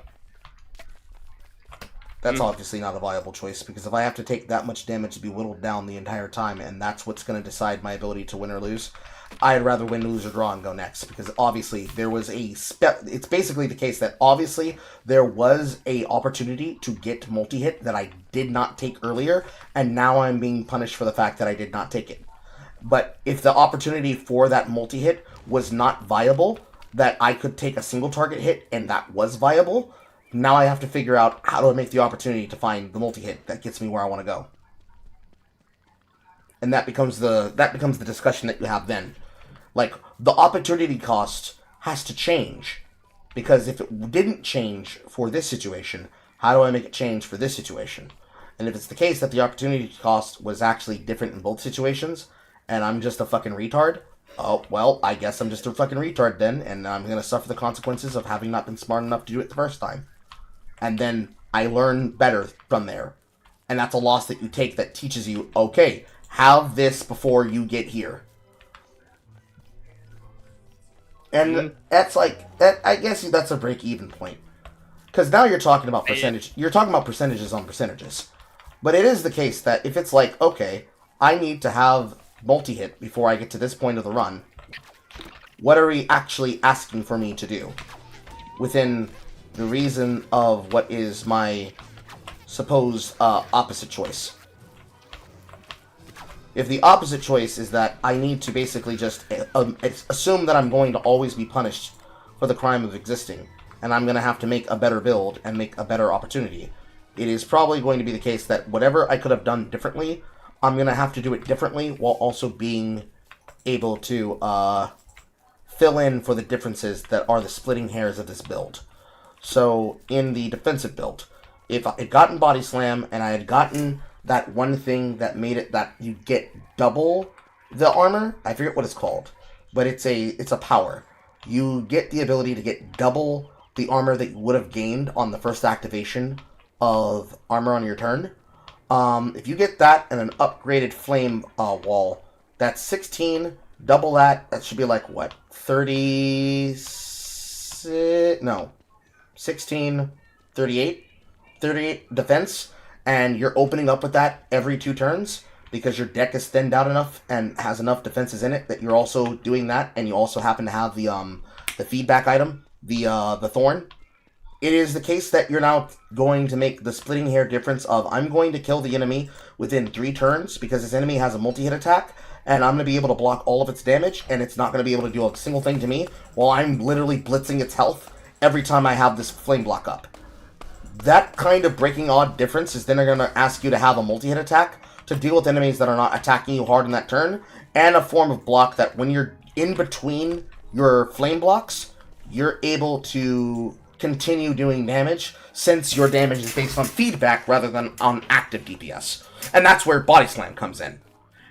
In those runs where you get that opener, how many of those runs immediately offer you a Body Slam? How many of them are not offering you a Body Slam?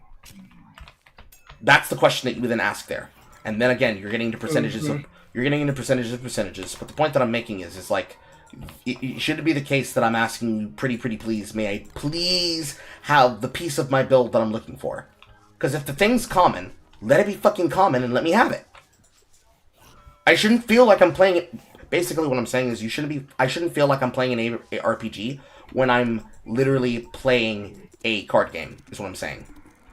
I am playing a different archetype of video game. Why is it the case that I'm being fucked like this right now? That's all I really want to put there. That's all I'm really trying to say. With way too many words, I suppose.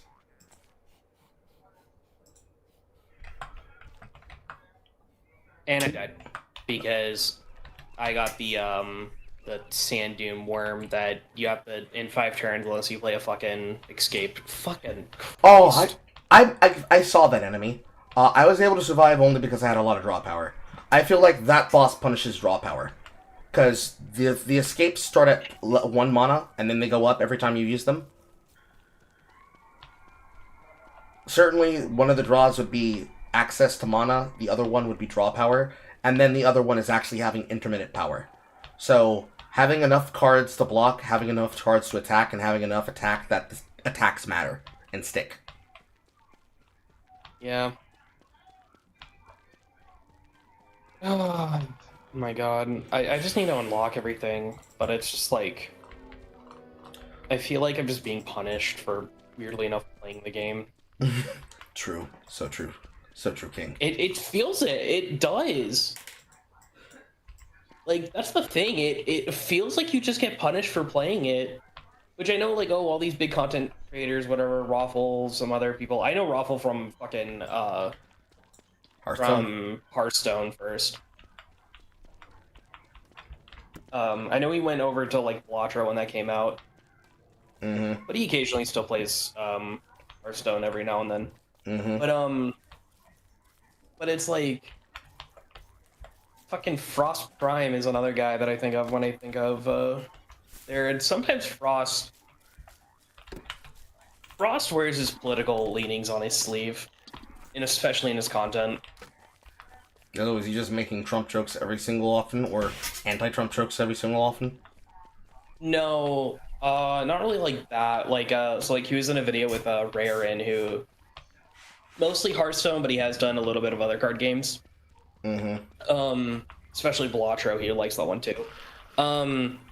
Like there was like a joke of like they mentioned like an illegal alien or something like that, and Frost immediately is like, I'd hide it from ice, and like Rarin lives in Canada, so like that sort of like joke just went over his head, and he's like, what? I'm like, why would you include that in the video? How did it even come up in the middle of content? Oh no, not illegal alien. It was just like, let's say you see an alien, because they were going over a new card set, and it was like in space and Okay. stuff. I see how the mistake was And made. yeah, but it was just like, he says the joke, quote unquote, and Raren, like, he's Canadian, so it's not really like part of his culture, like the whole ice and all that stuff, like borders and all that. Mm-hmm. Wasn't really part of his culture, so he just like didn't get it, and he's like, oh, I see, and he's like, haha, like really awkward laugh. Or like he'll be streaming and Frost will mention something about him and his partner, and Frost is polygamous, and it just like, as he's explaining it just sounds like he just wants to be a man whore, genuinely.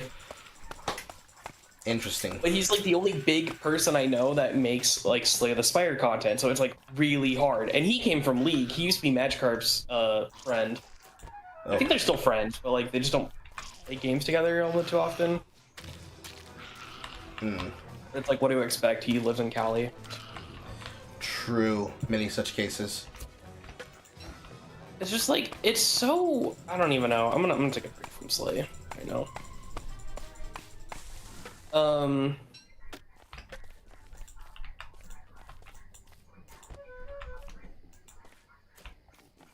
I should have like been reading chat if it's really said anything in chat. Nope. Not particularly right now. Let them hear our rants about it. But like Raren, I like Raren. He's really fun to watch. He weirdly enough reminds me of my cousin. And he reminds me of my it's gonna sound weird when my cousin that I don't like, but the attributes that I do like about him. Which is funny to say. I understand what you're talking about. Yeah, but he and he got into a lot of controversy when it came to Yu-Gi-Oh! Of all things. And he was hashed out by a bunch of people, and now he's like on much better terms with it. But he does bring up a good point that Yu-Gi-Oh! Does have a really bad learning curve for new players. I would think most games definitely have a bad learning curve for new players because it preassumes that people are going to be interested in getting their asses kicked constantly. Yeah. This is one of the things I have that is an interest of me. Because it's one of the things that confuses me about people, but I suppose this is from being a latchkey kid. Because I just eat at my console, but I'm smart about how I eat at my console. I don't eat over it with sticky fingers and touch the keyboard with my sticky fingers. I just sit there and I eat my food like normal. Whether or not I happen to be choking in the background or not. Yeah, I choose, like, if I eat like next to my computer or on my Xbox or whatever, I'm like, controller away, food in front. Yes. Or keyboard here, I lean back and I. Yeah, it's one of those things. But the take that I have is that whenever people like start playing the game and then they're like, I want to be able to have fun, and I don't want to be punished by the fact that I'm a new player. It's like, so you want the game to teach you nothing, and you want to learn nothing. And they act like, well, I'm not trying to be an elitist. Why are you being elitist? And I'm like, nigga, why are you being weird? Since when did you ever learn how to play a game without someone potentially being better than you in the instance in which you're playing? Very, very few times in the history of the world has that ever been the case. But somehow the person here believes that not only do they deserve to have the right to avoid learning consequences about decisions and actions when they're playing a video game, but that the video game needs to divine the correct way to play it before you get your ass kicked, not after you get your ass kicked. Because the level of how you go about it is that you start playing a game, you're playing it for the first time, maybe probably with friends, especially if it's a requirement, because the game needs you to be with friends in order for you to have fun. And then randomly out of nowhere, the game basically picks you up, turns you on your ass, and starts putting its penis in your putting its penis inside of you. It is actually the place where I got the idea of showing your penis, because the game just brings out a very big enemy And let's say it's something like Dead Estate, or some kind of game that's run-based, where if you stay too long inside of a room, a big enemy comes in, and they just start making fun of you. You know, they make some kind of movement towards their weapon, or some kind of untowards gesture that basically means, if you keep hanging around, I'ma fuck you, and they show you their penis. And when they show you the penis, it's like, but why are you threatening me? Can't I just run away from you? And then all of the safety nets that the game taught you have, gone. And now you're running for your fucking life. And you're like, when did I sign up to get butt fucked? And it might be the case that in-universe, the game answers and says, the moment you clicked press play. Yeah, I can see that. So, the problem though with Yu-Gi-Oh, I don't know if you've played it before. Since there is no resource, all cards are playable, and like think about it like this: every card is colorless. There is no like set color. The only thing that it like decks restrict you is if it's like name archetype role like things. So like some cards will say you can only play X cards with this name or with this part of the name from now on for the turn or whatever. Very common effect, so it's not like it's like fringe case. That's the word I was gonna say. It's not like a fringe case or anything. So, and there's a lot of like hidden mechanics within every deck you have to figure out and experiment. And Yu-Gi-Oh doesn't really teach you that. It teaches you the Master Duel has a tutorial. It teaches you kind of the basics of like what certain combos would look like. Not all combos look like. And that's kind of its main problem. Where that's where like the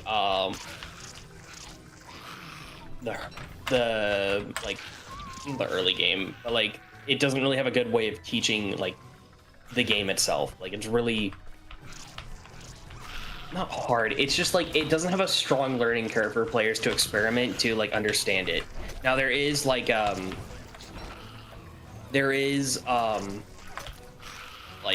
you can play against CPU duels and stuff and kind of do it from there.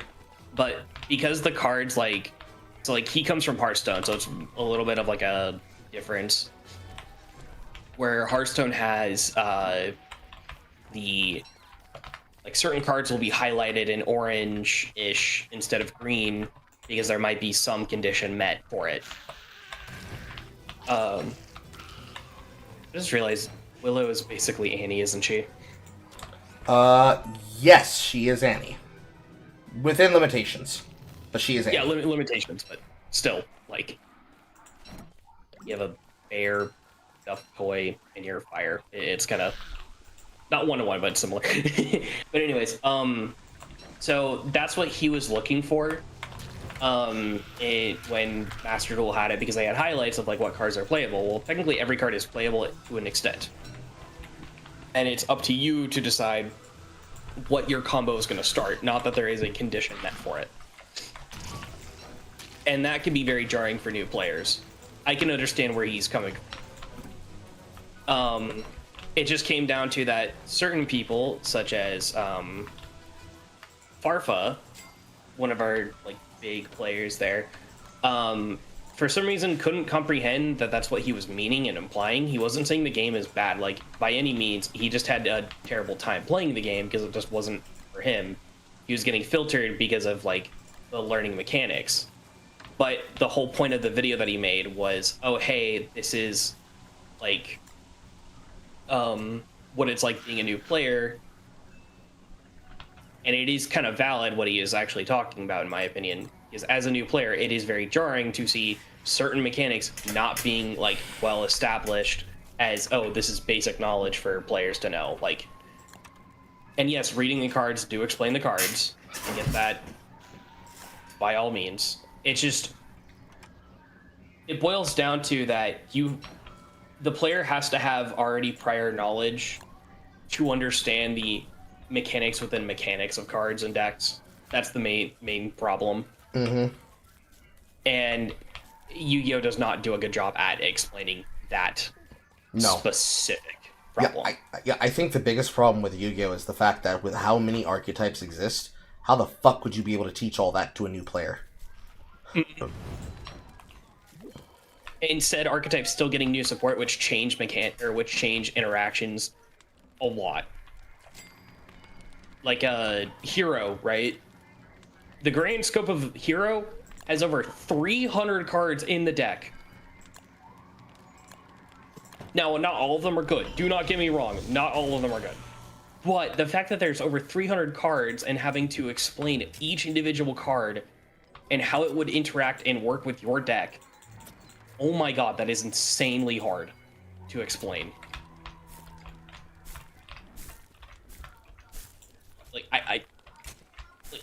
How is that possible? You know? Even if you're nice about how you choose to go about it, you're still presuming a lot of things on the back of that player to figure out on their first time. And they're going to feel lost when it happens, and they're also going to feel confused when it happens. First, they're going to feel lost because it's like, so like, I'm just going to get fucked and I can't do anything about it. And then it's going to be the case that they're confused and it's like, wait, so they can do that to me and I don't even have a response? My turn's just over? Huh? Yep.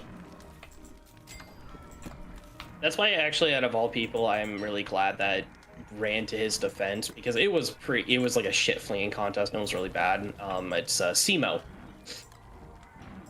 He was the first person to actually defend Rare, and it was like, guys, we cannot be this toxic towards him because he doesn't understand. If anything, we just need to teach him. And I think that's a good idea. And I was like, yeah, we need to teach him how to actually like understand our game, because he does bring up a valid point. It is fucking toxic. Like, it is hard to fucking understand. It's the appropriate mean of toxic, where toxic isn't you're giving me opinions. It's that you are punishing me for the crime of not understanding something, and because I did not instantly get it, you decided to preclude me from the reindeer games.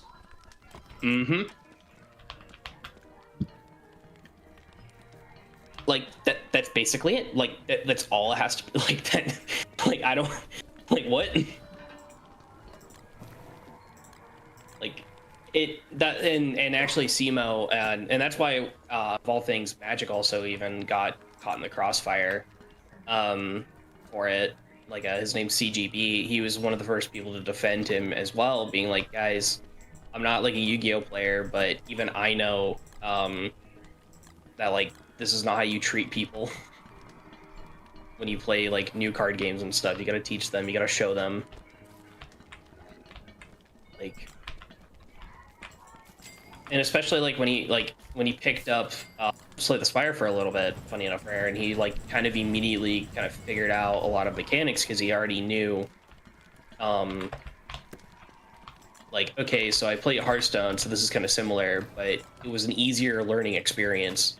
Versus, again, Yu-Gi-Oh! It really is pretty bad.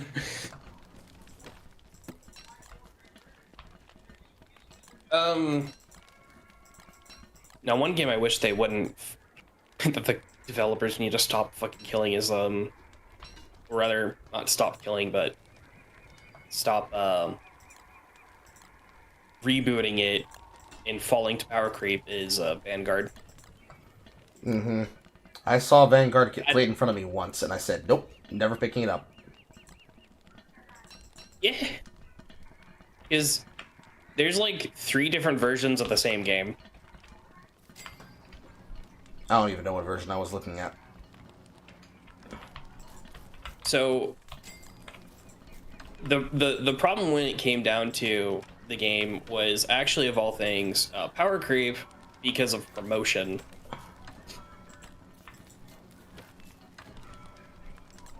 No, that sounds weird, but so part of the devs for Vanguard were actually devs based on Yu-Gi-Oh devs who were kind of upset with the power creep of the game and wanted to move over to a new one and create their own. Reasonable. I don't think that's a bad idea. I think everyone can agree, being like, hey, like, let's be reasonable here. Game has a problem, let's fix it, or let's try to do it themselves. And they base their mechanics off of a combination of, like, Magic and Pokemon, Magic, and then the game where Bushiroad originally made, Weiss Schwarz, which is like a crossover anime game. That's what Weiss Schwarz is. Okay. And they based a couple of their mechanics off that. And Weiss Schwarz, it was more so of a collector's game. It wasn't really a game. It wasn't competitive, is what I was trying to say. And so Vanguard started off based on, like, when they saw that someone made a manga inspired by Yu-Gi-Oh, they're like, okay, we'll adapt their game. And so they invented mechanics and stuff kind of similar to it. And it was fine. The first 3 seasons, where I would personally say was most balanced, it was season 4 that really set the balance ablaze. Because that's the thing. They were basically promoting the game through an anime. And well, for them to get to get people to buy more cards and new things, they gotta always make a new mechanic up. This is how Yu-Gi-Oh did it with, GX onward. But they did it too quickly. They didn't let the original run of the game grow too much. They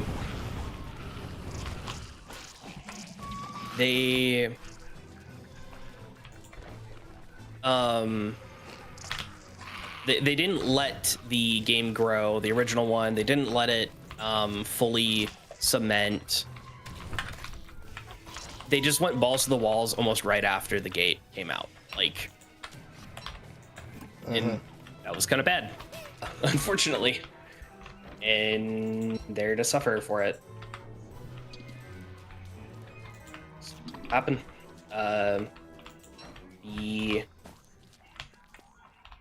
So it started off with the first game having, like, the true, like, where they wanted to reboot the game was when they added a mechanic called grade 4s.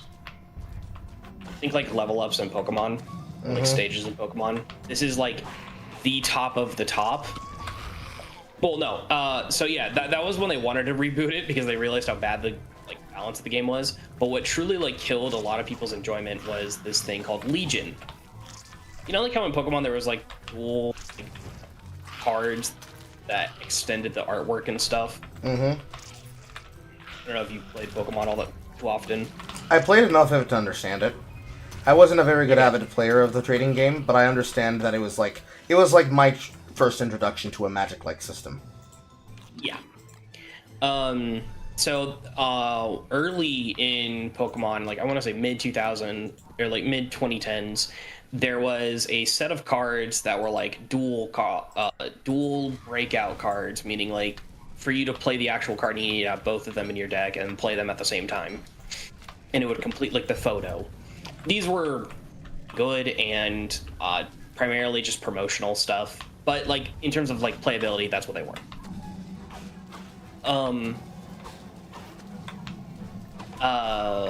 Well, that's what Vanguard was, and one of the top decks was quite literally a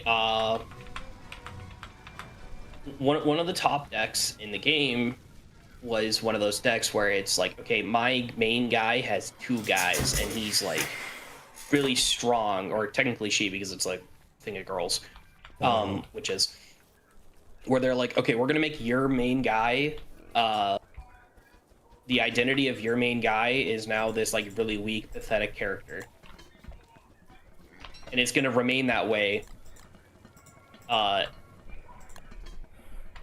It's not just only during my turn or your turn. It's we basically reset you from ground 1. And that was top tier meta. It was not fun. It was very broken, boring, not fun to play, and a lot of people left from that. The mechanic was not bad. It just, that deck particularly, I don't know what fucking crack they were smoking, because if that was anything, I wanted it. They cooked too hard in the kitchen, and I think they overbaked it. That is essentially what I'm saying. Mm-hmm. So then, after they did the grade 4s, because that was already planned, they were thinking, oh, okay, well, grade 4s are going to just take over, so it wouldn't be all too bad. We'll just ban the cards or something like that. They don't do a lot of bans in this thing. They're kind of a set rotation format, similar to Magic or Pokemon, or other games like it. And so they did grade 4s. They didn't have to ban anything, whatever. Well, it turns out grade 4s also just as broken as that one prior deck, because they just trivialized, like, okay, the level up system in the game does not really matter. You can play any Club Shido as long as you have the grade 4, you're fine. Every one of them was broken. It was one of those cases that everything's broken, so nothing's broken. Which is, I think, is really bad game design. Do not do this. It's only considered, quote, good if you don't actually have to fight other people. When you start having to fight other people, you feel the consequences very quickly. Yes. And so they're like, okay, we're going to take it back. We're going to reboot the game from the ground up. We're going to basically add spell cards from Yu-Gi-Oh! Or sorceries from Magic. Yeah, that didn't really pick up all too well, and not a lot of people were fans of that. It kind of fell into the same water that the first wave were kind of mediocre. Quote-unquote spells were basic and boring, and then they started to ramp up the design philosophy of them, and then boom, broken. So then they're like, okay, we'll do this again. And now it's this... See, this is where it's like so the other problem is the anime was the main factor that they were like promoting the game through. I don't have a problem with that. You know, it's entertainment at the end of the day.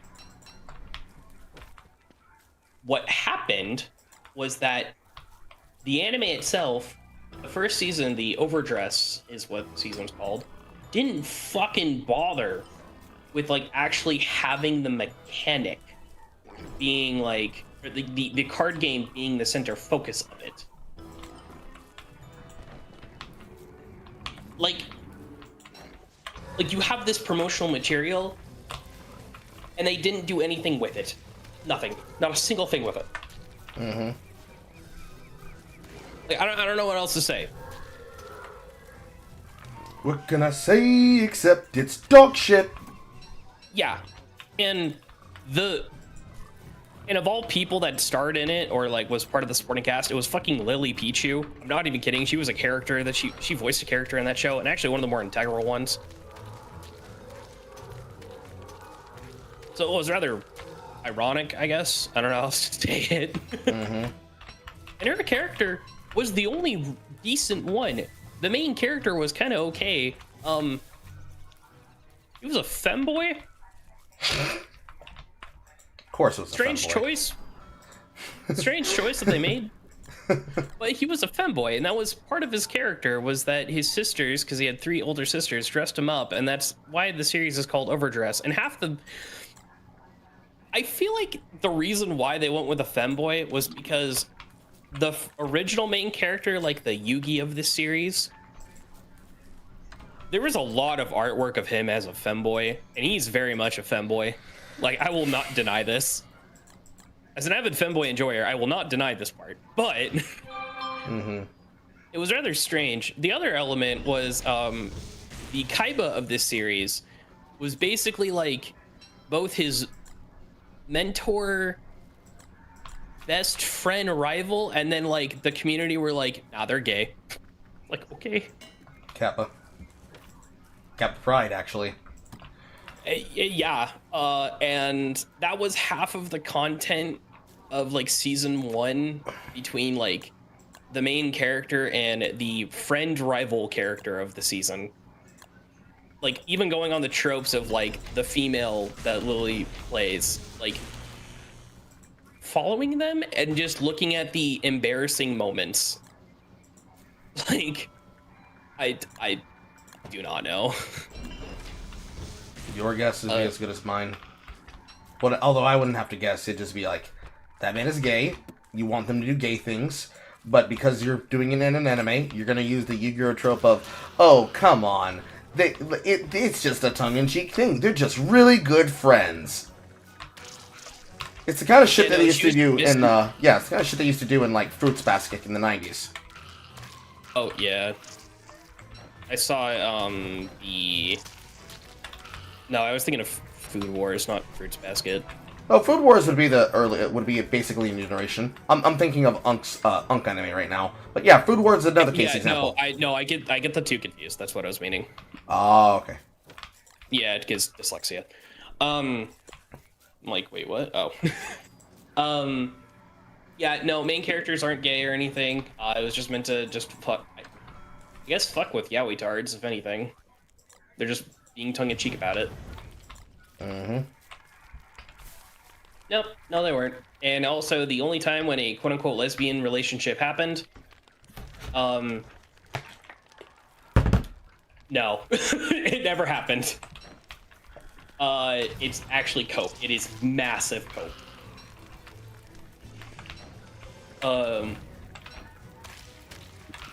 It's rather funny because like the only person that made like an iceberg thing or whatever is like one of those people, which is like that's the other problem is that the community of Vanguard is so niche that like you get that type of people in your community, and since there's no policing of your own community, Yeah, it goes to shit very quickly because it's full of fucking. yeah. It's full of the individuals that will then make the community their own, and no one's there to say different, and then they blow and or scare and or piss everybody off away. Yep. No, that's exactly what it is.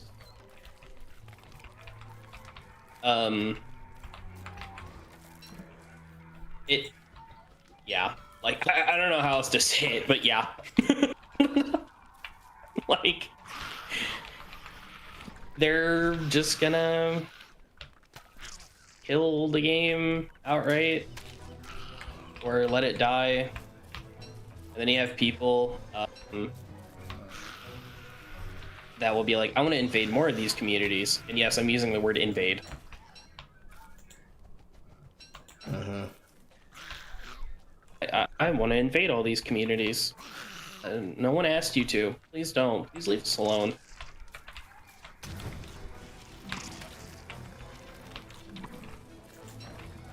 The only reason how I got into the only like way how I found out about Vanguard was that it was constantly an ad that would play on YouTube. Like before, like remember when like certain ads on YouTube were like 24 minutes long or whatever? Mm-hmm. That was one of the cases. Yes, that is super true, Apple Ghost. It says, wokes tend to see the culture war as a game of Risk. Yes, they do.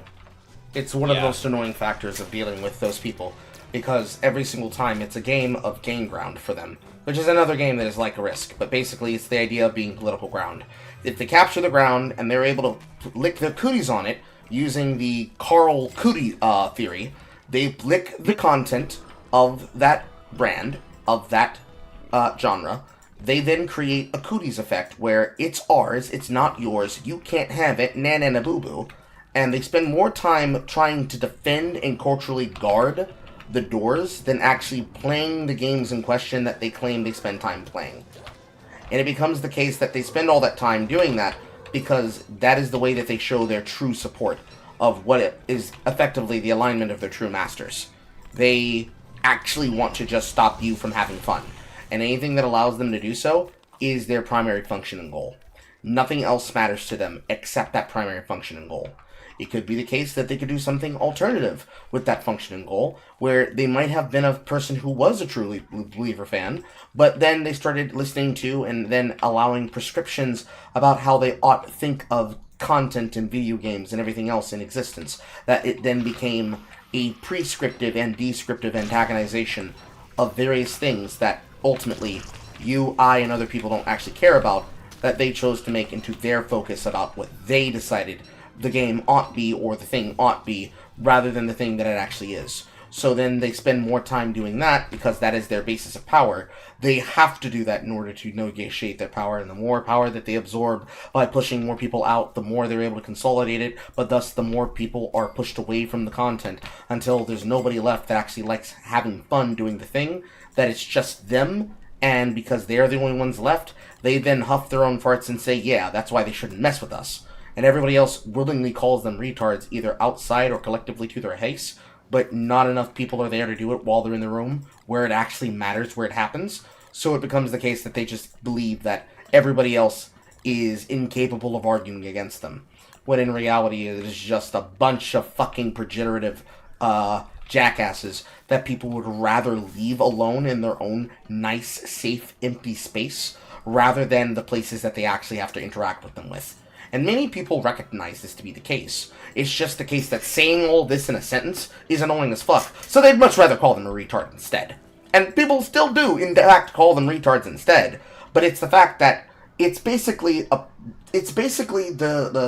constant cycle of violence where they then mythologize their own origin story.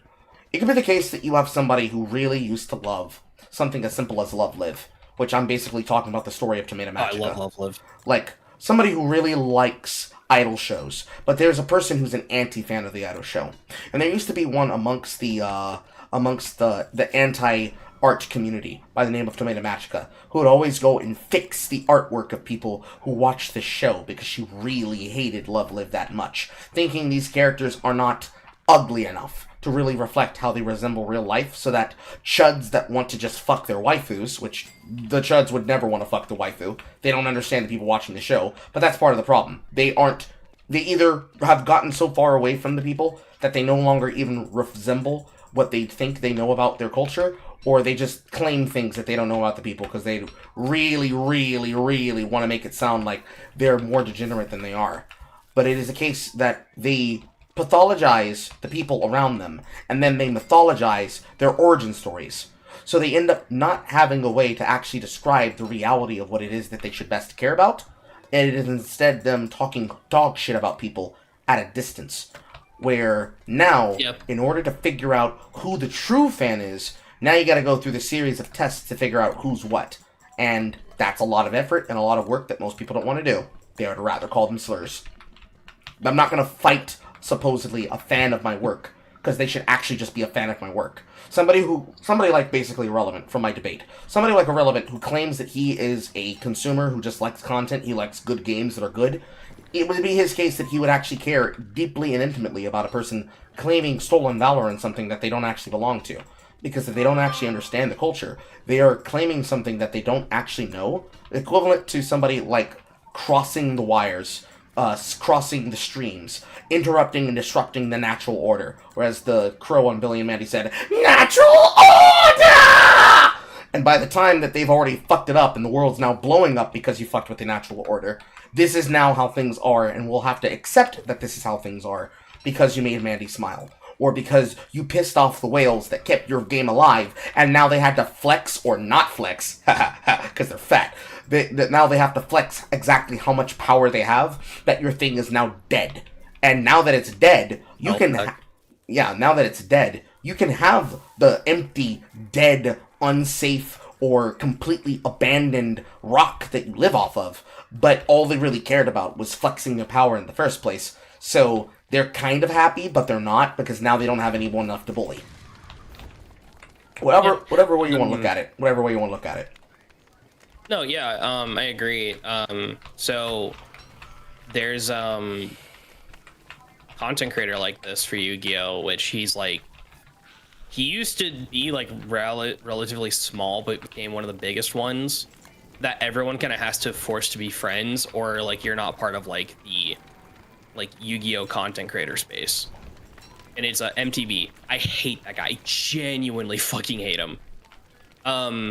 He is one of those woke scolds. That like, if you are not a part of his like core, like if you're not part of his like group, or not really part of his group, or you don't align to like his group's beliefs, you cannot like like you can't be like a part of the community itself. Mm-hmm. And he is again one of those woke scolds or whatever that will insist that these cards are lesbians or whatever because of like some artwork that if I actually show you it, you would be like, wait, what do you mean lesbians? It'd be even a case where it's like, bro, I don't care. I want to play a video game. Can you tell me about the broken build that you're trying to offer? Show me your meta deck. Like, that would be cool, you know? But no, that's just who he is. And it's ironic because the deck I'm talking about is that they're VTubers. They're VTuber thieves. That's the idea of their, like, artwork and design. I'm out. I think it's interesting, actually, of all things. Like, I think it's interesting. But like, they'll, like, insist that it's like, oh, these two are, my god, like, have you looked at this piece of artwork from their own card? And it's like, they're just girls being affectionate? Because I think girls are more affectionate towards each other? Mm-hmm. Like, I thought that was, like, kind of established, and especially in Japanese media. It's like, one of them has a kiss mark on their boob, and I'm like, but it doesn't mean shit. It's the case where it's like, bro, unless this is Kissix and you're like, look, the characters specifically written to be siblings are trying to fuck. Sir, I'm sorry, I don't care. I actually get real pussy from a woman. Yeah. It's like that's like the thing that they care about the most is like, I guess where I'm having a problem is like they care more that characters are fucking being gay rather than like the actual gameplay mechanics of a card game. Mm-hmm. Which what I like about the two is, or why I like those two cards. In terms of theme, I'm not a big fan of the VTuber thing. That's just me. Like, you already know. But what I like about them and what makes them interesting is them is that the idea you summon out one, it summons out the other, and then you can go into their super forms, like their true forms, and then you get to disrupt your opponent with those two, or you can summon out a combined version of the two. And like, I think that's rather interesting. Like, it's very like, it's limited cards in the actual deck, and it allows more flexibility when you deck build itself. Mm-hmm. Like, that's like what we should care about, but these woke scolds don't, because they only care about whatever. Mm-hmm. And I genuinely hate seeing them on like my fucking timeline. I don't like his content, and the Simu guy, he makes videos with this guy, and I'm not gonna like fucking pick his friends, because see, I can pick my nose, but I can't pick my friend's nose. I get that, but it's like I personally choose to not watch that content when Simu involves him, because it's just not something I agree with. Actually, if anything, not just the Farfa guy, but MTB was also a like just a dick to Raren over it. He was just being a dick for no reason, just disregarding Raren's critique or anything like that. And he was one of the first people to actually, like, I wouldn't even say like go harass him, but like you can kind of see his attitude of like, he might not harass them, but he's not just necessarily telling them to stop. Yeah, like he's a Raren's a pleb, so like who cares? It's like he's a peasant, why would I care? Like, maybe because you're an asshole yourself. Says the most tolerant one in the room. Okay. Mm-hmm.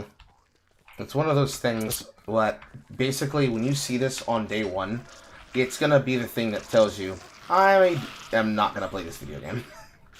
Yeah, I am not gonna play this card game. I am not gonna go to this card shop. I am not gonna do any of that. I think that's dumb.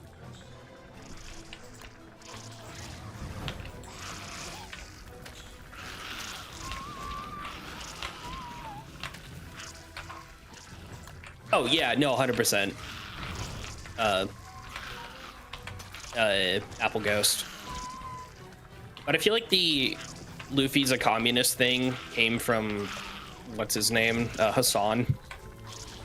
Yeah, the He likes to inject his shit. Yes, the fucking Luffy communist guy is really the one that brought that in, because certainly it's like the Avalanche or eco-terrorists that actually would say that they're Antifa. Like, no the fuck they won't. Play this too, you fucking loser. Instantly, this person that I believe is a part of my particular view of the world politic is somebody that would support my goals. No, it wouldn't. Say the line, chud. Say the line.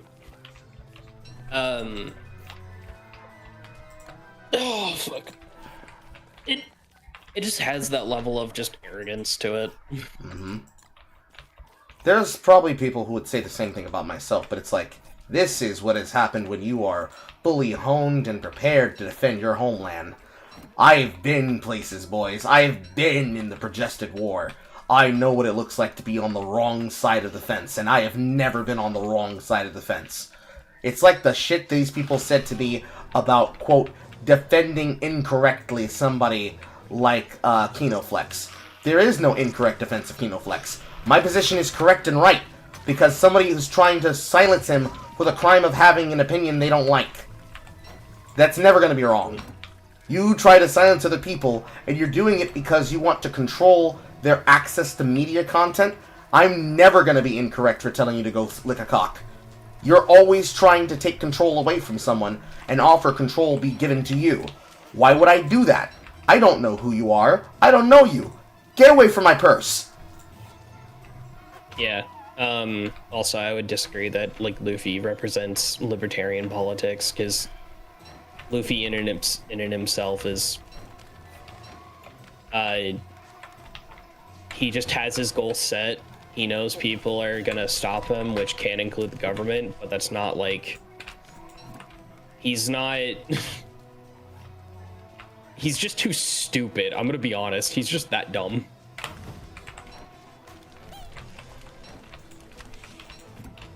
He's the kind of character that if Billy and Mandy could actually be pirates, he would be Billy.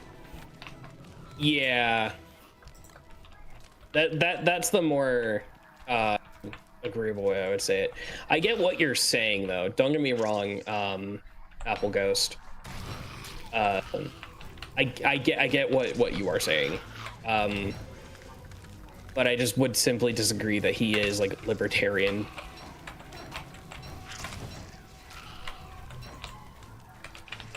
He more so embodies just like personal freedoms and goals, like the ability to the ability to have basic movement in the world and do what you wish, to actually live a grand lined perception of what we would call the American dream. Outside of the other thing, the reason why they call him communist is because Oda said if he existed in real life, he would be Brazilian. Mm-hmm. Which I think is like... That had more to do with it had more to do with his nationality than necessarily his politics. But it's one of those things that it's just you're subsuming it onto somebody else's culture.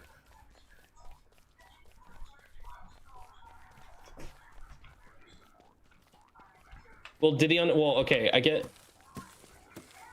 Do you think that Luffy has the intelligence to figure out what the difference is between the two? Altruism and egoism? Like, again, I get what you're saying.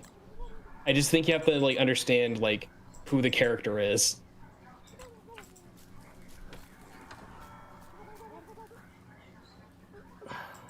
Because, like, half the characters in One Piece are kind of dum-dums.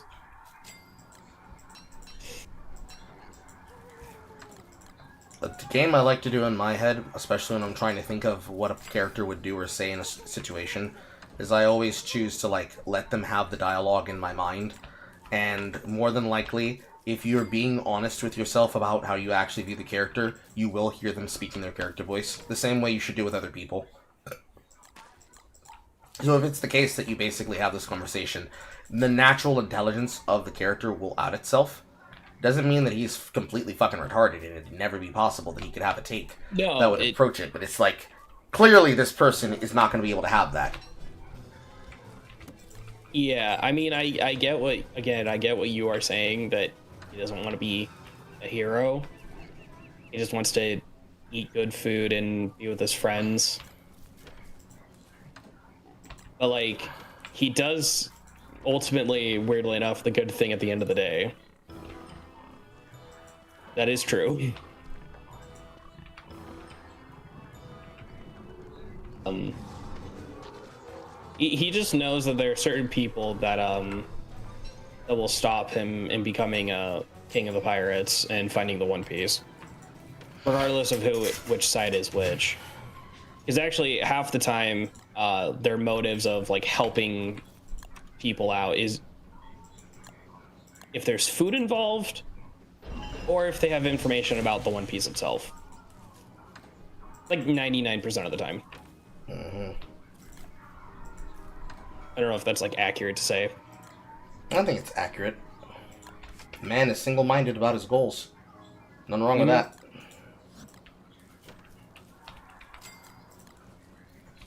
Alright, we are at day 10. It's just that it's just, I guess the problem comes down to is that given the government in One Piece is just blatantly corrupt, like genuinely is corrupt.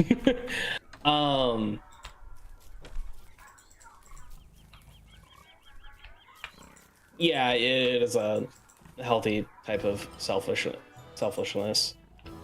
But like, our government, I wouldn't say is corrupt. I'm gonna be honest. We have an incompetent governance, not a corrupt governance. Where it's corrupt, you will be able to very clearly see how it's corrupt.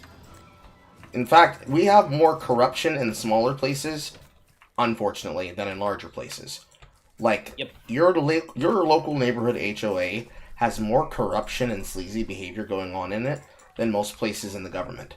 But in the places in the government where it's, quote, too big to fail, which is basically on Capitol Hill, it is the case that you will see that level of corruption, but it's not going to be the kind of goofy, evil lawyer hands, mwahahaha, now our idea is to be able to destroy South Central will be realized. It's really just somebody who should definitively never have been given access to power is doing shit that is causing problems with power. And it's going to be someone's job to kind of just figure out and handle that shit before it gets out of control. Meanwhile, your neighborhood HOA official is going to be the kind of retard who actively will be doing that corruption because they are that fucking stupid. And corrupt. Yeah. I mean, that's why, actually, if anything, the HOA has, like, I wouldn't say problems, but the HOA's, like, the running gag that the HOA doesn't actually help you, it just wants to fuck you over because they're a bunch of Karens. Mm-hmm. Like, that's what it is. They're that stupid. They're not, they're that corrupt. They want to have some form of power. And that's why there's a sentiment, not really online, but just in general, that some people just want to abolish HOAs because of that level of, like, stupidity and incompetency. Mm-hmm. I don't know who Alvin Bragg is, so might have to fill me in on that. I don't instantly recognize the name because I'm fighting spiders, but if it's not the guy that built the not the terror shed, but the something dozer. The Killdozer? Yes. No. Alvin Bragg is New York County's district attorney covering Manhattan. His whole biggest role was being the lead prosecutor against Donald Trump. I see. And since he had all that spotlight, he went a little fucking cuckoo about it. Say what you will about Trump, I'm not, like, gonna say pro-Trump, pro-this, whatever. But he was being very sleazy about it.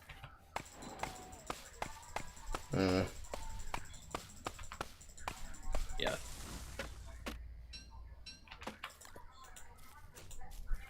Yeah, no, that's who it was. I had to remember who he was because I was like, he was only relevant during, like, when Trump was being prosecuted in New York. And what the warrant for his arrest for court, or not arrest, but like the warrant for his court order was like not even tax evasion, but like building code on Trump Tower. It was like the most like smallest thing so they can have him appear in court, and then like based on other things they added charges later. And it was really stupid. It's the Again, whole... say what you will. Yeah. It was the whole thing about trying to call him a multi-time felon because you did this, and it's like, if we put you motherfuckers in the sand for the same shit, you're probably going to have an even worse rap sheet, if not comparative. So it was all basically, what's the word? Something politics. Stage politics. Yeah, that's what it is. God.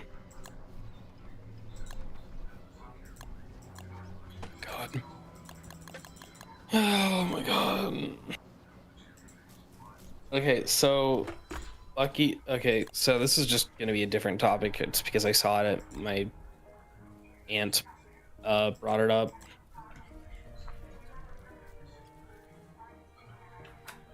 Go for it. Sorry, I was reading what Applegate said. Like ingredient lists. So their burrito or whatever, or the egg cheese burrito that they had like a lot of ingredients. But if you actually look at the ingredients list, it's just things that are actually like the other vitamins and other things found in said ingredients used. So they were just jokingly extending it. It was a joke. So they broke down like eggs chemically, like what actually is in eggs, and they put each ingredient in eggs on that.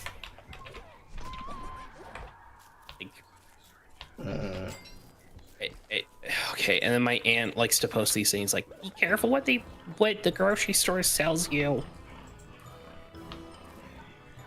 I love her, but she sometimes is kooky.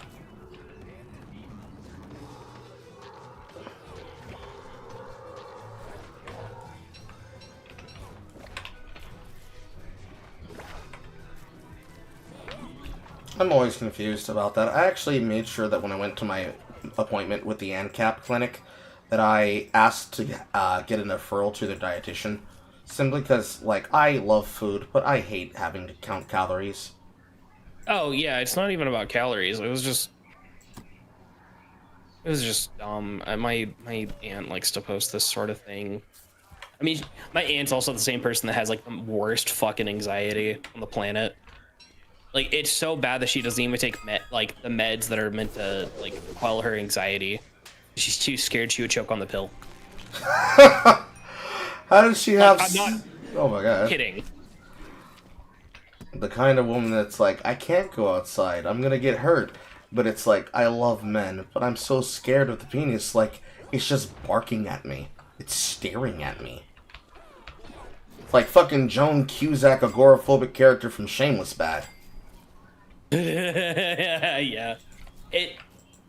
Okay, it's like, it was bad, but it's not like,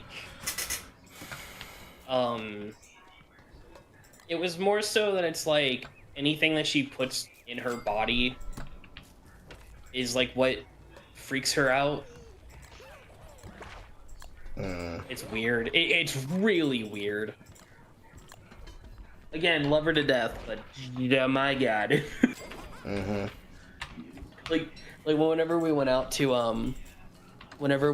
the beach as kids, she would always say like, "Oh, you can't go past your belly button," and like casually, my brother and we went out like to where only our heads were showing.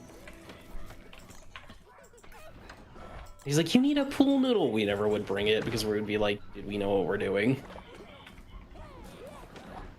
And I'm not trying to sound like a smug child. Like, we did actually have like swimming lessons and stuff, so we know what we're doing. Yeah, it's the level of you're being a helicopter, and it's not the case where the person is justified. It's the, please, let the kids be children. But what if, god damn it, Myrtle, shut the fuck up and let the kids live. Yeah. I don't know if her name Again, is Myrtle. love her to death. Love her to death. But my god. Chill the fuck out.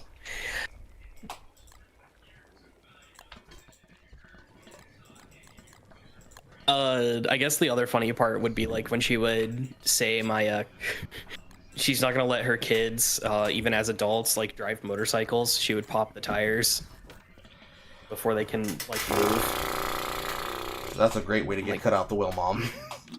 Yeah, that's like a great way to be put into a fucking home, and we're never gonna visit you. But I don't know if she's mellowed out on that part, but it's just like, Auntie, they're adults. One lives in Iowa right now. The other one lives like 4 hours away from you going to school. If you're Chill that out. worried about them, go visit them. And even when you go visit them, Yeah. you're still gonna have to keep your fucking distance. Yeah. Like, I get it. You're also being a parent, and it's like sad to see that you're seeing them grow up. But like, well, you know, like I don't know how else to say it. There's no nice way to say it. You just have to be blunt in the fact that you're being too much of a helicopter. You're suffocating them. Yeah. You need to let them breathe. You need to let them live. Your daughter's gonna possibly get ran through, and you're gonna have to accept the fact that that might happen. Not that it will happen, but that it might happen. She only has boys. Well, their son's gonna Yeah. participate in a train, and they're gonna run through somebody's daughter. Well, not anymore. They're both married. Well, So that's good. But still, even then, it's like you gotta let them grow. That's basically the underlining. Just let them grow. yes. But I like how you made an axe. There, on the ground right there. That one's 1%. Oh, okay, never mind. In the case of Don't Starve Together, especially when you're dealing with very, very specific pseudoscience that is for the end game, there are some times where the stone axes will be usable, or stone weapons, or stone toolage that's a part of the second line of creation will have a specific purpose. The only reason I'm putting it there is that when I cut down a tree only requires 1% axe to cut it to get to the charcoal. Whereas tier 1 trees need 5%, tier 2 trees need 10%, and tier 3 trees need 15%.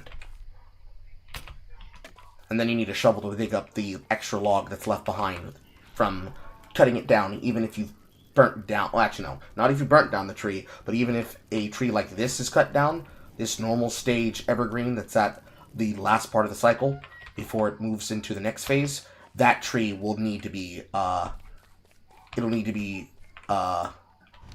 burnt in order for it to acquire it. So this one right here, this evergreen only costs 1, so I can walk over to this axe and pick it up. And this is how I basically don't waste my supplies. Because there's also a benefit where when you drop something on the map, even though I'm too far out with this, you can actually see the object that you dropped. Some objects leave a map marker, some do not leave a map marker. It is the case with axes, it leaves map markers. So I just take this, cut this down, and it's no waste. When it comes to the gold axes, that is gold axes and gold pickaxes, that is something that you're going to be frequently doing. I'm not going to spoil what it's for, but you'll find out. That's cool.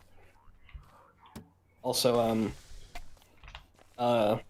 Twitter discovered gender bent characters for the first time. Which characters? Yes, I have discovered sliced bread 20 years later. And of all things, it's female Bakugo from My Hero. Ah. And a bunch of people are like, we're gonna gatekeep our princess from... Huh? They're gonna gatekeep our lovely little pretty princess from the chuds, and we're gonna dress her up, and we're gonna make her the most sexed up trans girl ever existent on this side of sliced bread. Something like that. That is basically probably. It's kind of like people assume that people would hate the character. It's like probably like the biggest one is we'll all call her a bitch, but to say that we hate the character, are you stupid? Many of them are stupid, yes. They shouldn't be stupid. They should be wise. They should not be that retarded, but many of them are. And now for water magic. Technically water science. Yeah, magic, science, same shit. So science, sea science, and this would be beginnings of magic. Just think tank.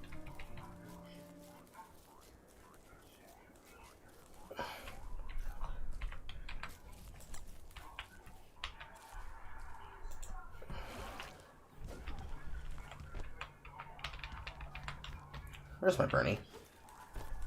Oh, I know exactly where my Bernie is. Where I left him on the ground because my sanity's higher. Many such mistakes that can get me killed, actually.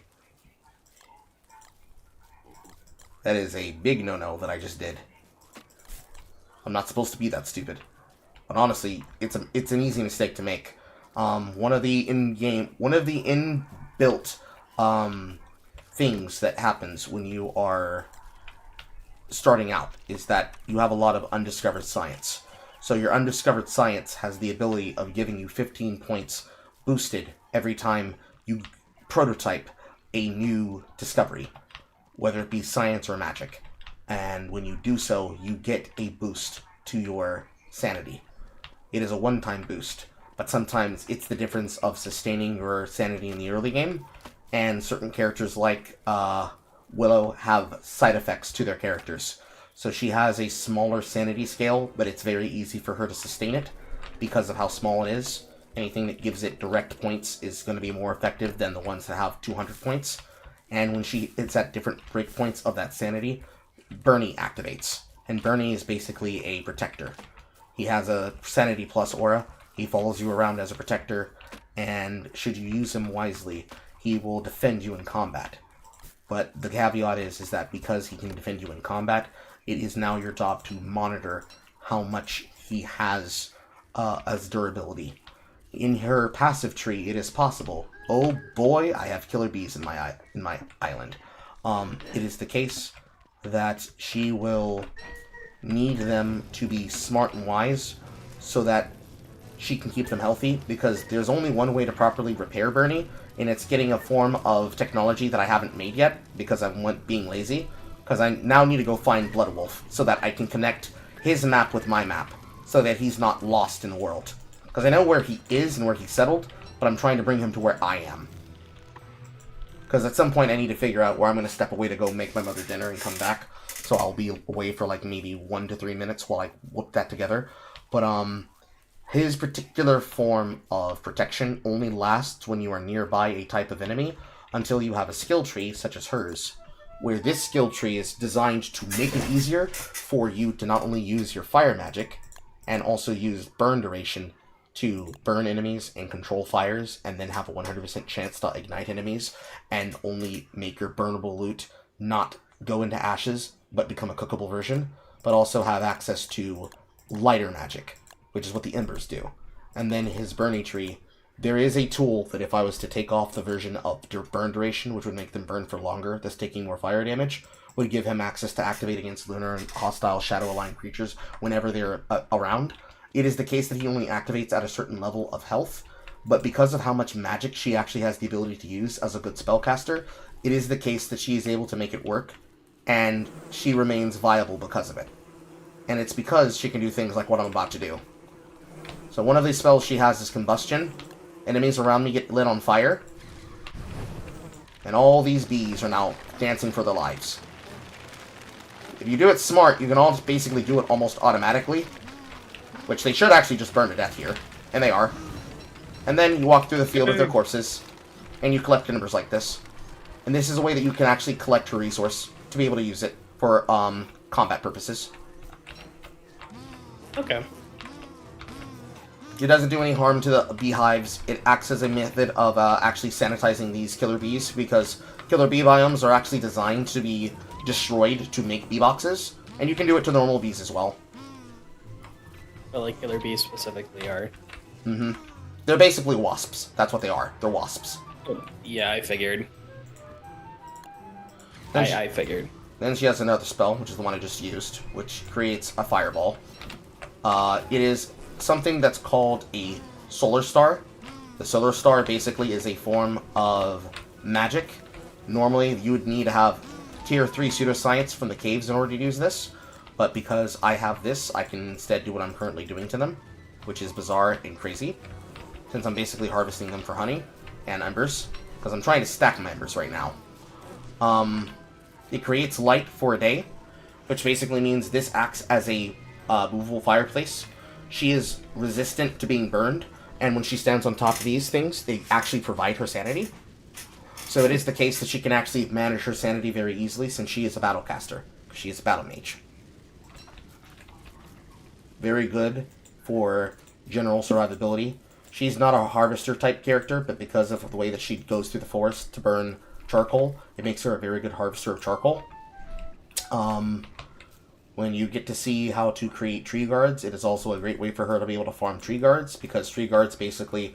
This naughtiest meter over here, the one that says 0 out of 42, that is one of the invisible meters that I would suggest getting a tool that shows you what it does. And the reason why is because when you have that invisible meter, you can see when enemies are going to come fuck with you. And it is the case that when an enemy comes to fuck with you, they will get killed, because they are going to trigger something that you can do to them that will take advantage of them. So, for that, it is the case that when I do this and run through these people, as I'm about to be attacked by hounds, that's what the barking is. That's the hound trigger. Yeah. I can make these bees go crazy, and because fire is considered an insanity state for most enemies, as they attack my chest helper, which I need to stop them from doing that, but I'm yapping. It is the case that I can use them for defense against other creatures, because they will act as free defense for me. So here comes these. Fortunately, my handbat is strong enough that I can be able to just beat them to death before they can actually deal damage to me. Gotcha. And then I collect the embers. And I also stop them from killing Chester, because Chester does have infinite... well, he has pseudo-infinite health. If you can't deal enough damage to him, it is the case that he's not going to die. But I don't need to let them beat on him if I can help it. Yeah, because I think, what's it called, he goes away, like he runs away or whatever. He will die and drop everything that's inside of him, and he will have to respawn after a certain amount of time. He is basically your portable chest. That's why his name is Chester. You're gonna laugh when you remember or you find out what the cave version of Chester's called. But yeah, it is the case that he will drop everything inside of him. Sometimes that's not that bad, like he only has ashes inside of him. But it is the case that I'm both collecting these stingers, and I'm also trying to collect their honey to use it for food before the next season. And I would rather have him not drop everything, because some things are stackable, some things are not. Some of the things that I'm collecting are stackables, but if you have something like, say, clothing items, which are single stack, you'll have to find a way to pick all of that up and transfer it back to where you got it, or where you're trying to take it. And it will get frustrating very quickly. But because these hives basically have a respawn timer, as you can clearly see, it is the case that I can farm these to infinity, almost. I just have to pull them together. And because they have hives that are so far apart, I can basically pull them from where they are and try to get them all clustered, all nice and neat, and then continue doing it.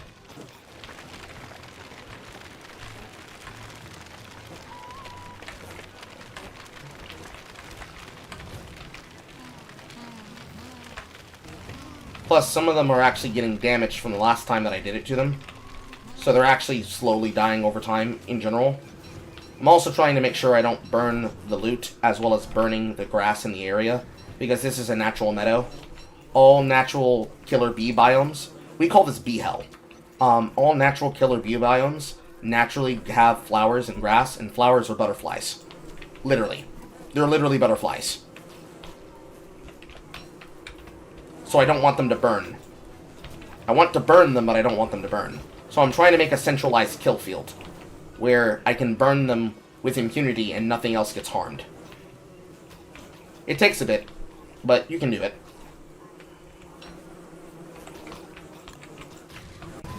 This should be the last burn number I have to do. And because this handbat is an infinite club weapon, it's infinite as long as it lasts. It lasts for like 10 to 13 days, and its damage goes down with its freshness. The handbat, right? Yes, the handbat. Mm-hmm. Yeah, that's also in Terraria. Same with the spiked the spike item that you have there too. The tentacle spike. It is it's a mid-game weapon that does 51 damage compared to the 44 damage this handbat does.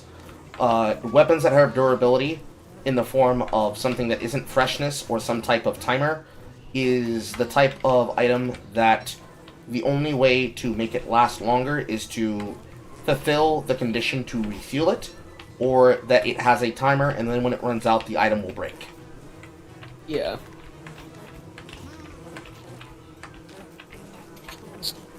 I was just gonna say with the handbat in Terraria, it's a slow weapon that just does a lot of damage, whereas the tentacle spike, it's a true melee weapon. The more you hit something, the more spikes get splintered into the creature and deals more damage. Damn, I wish that did that. I wish it had that effect in this game. Yeah, Red likes to add things that aren't just reskins of something. Except for like the ore swords and wood swords, like those are like the exception, but like that's the point of them. Man, you only just get everything. But the problem is like where you get it from, not like where you get it is by farming. I think it's. Hold on, let me see how you get the tentacle spike, because I'm curious now.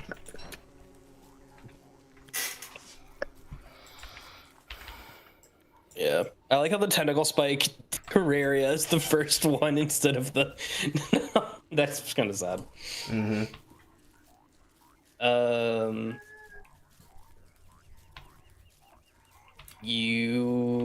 How do you obtain it?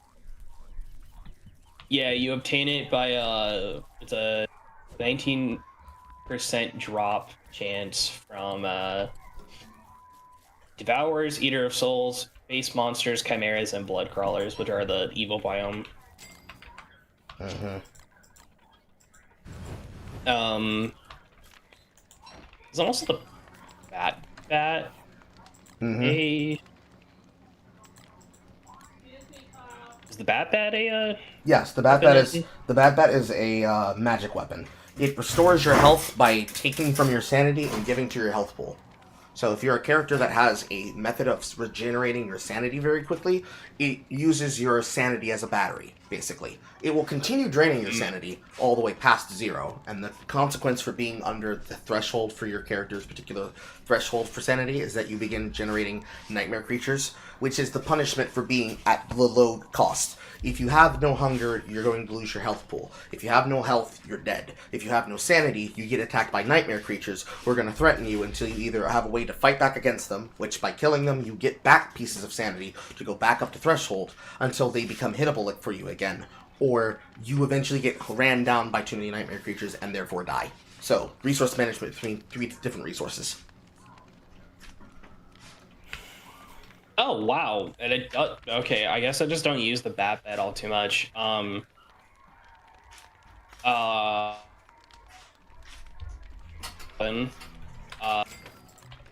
that when you hit, and it's very slow in terms of use time, it's part of that category. It has okay knockback, but it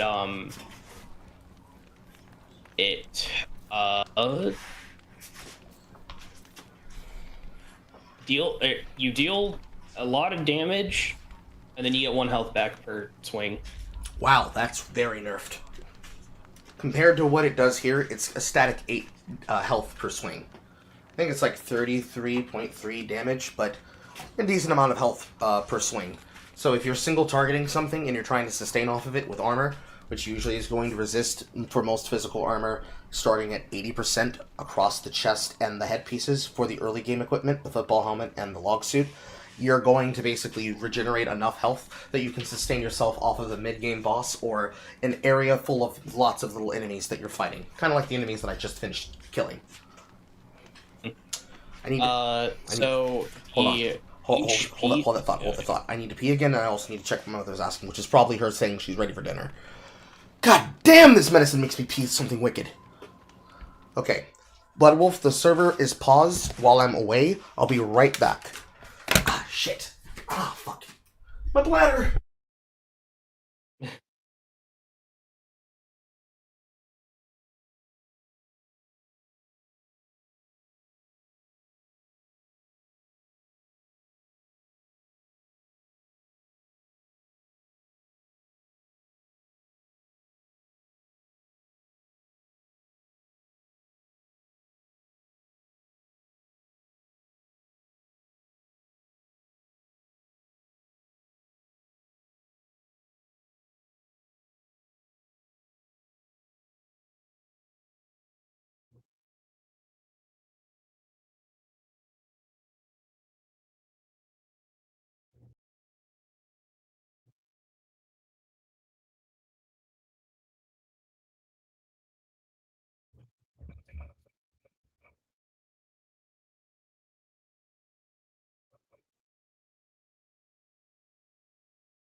Okay, I am here, but I'm not fully back yet. Blood Wolf went to go get something to eat. Yeah, I would have I expected. don't know how long they'll. Yeah, I'm probably gonna eat something sometime soon. But what I was gonna mention with the bat, it adds only 1 HP in 1.4.3, but the item was introduced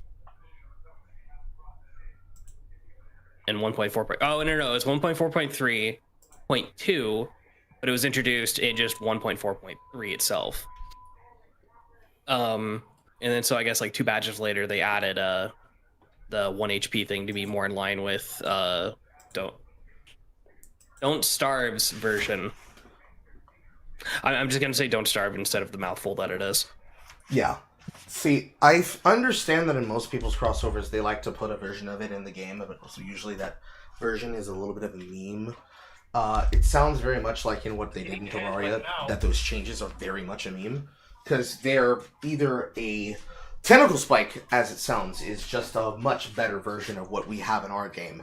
But then again, our game's balance of combat is based around mostly melee with exceptional choices of range. In fact, characters that have range, such as our Boy Scout character, is such a misnomer because of how ranged combat just basically outright fucking trivializes most combat material. Which is why, in many cases, when it comes to the endgame content that I was telling you about, that kind of power can trivialize the gameplay to the point that it is the basis upon which most of that opportunity is built off of. So, the light boss and the shadow boss. I don't want to spoil them too much, even though I'm technically spoiling them. When you unlock them, you have the ability to unlock what is basically considered hard mode equipment as well. The state of the game when you enter is basically what you would call normal mode, and defeating those bosses is what unlocks hard mode.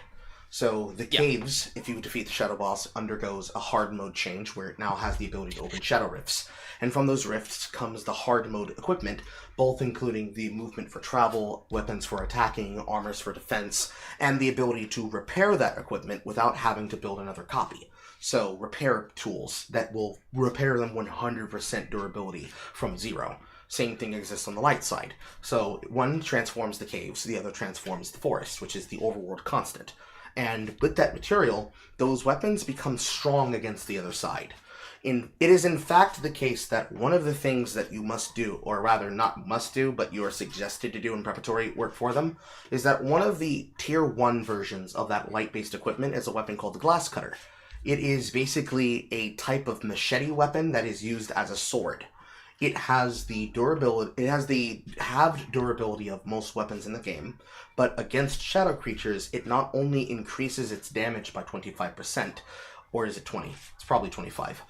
It increases its damage by 25% against shadow creatures, but anything that is shadow aligned makes it now have double the durability.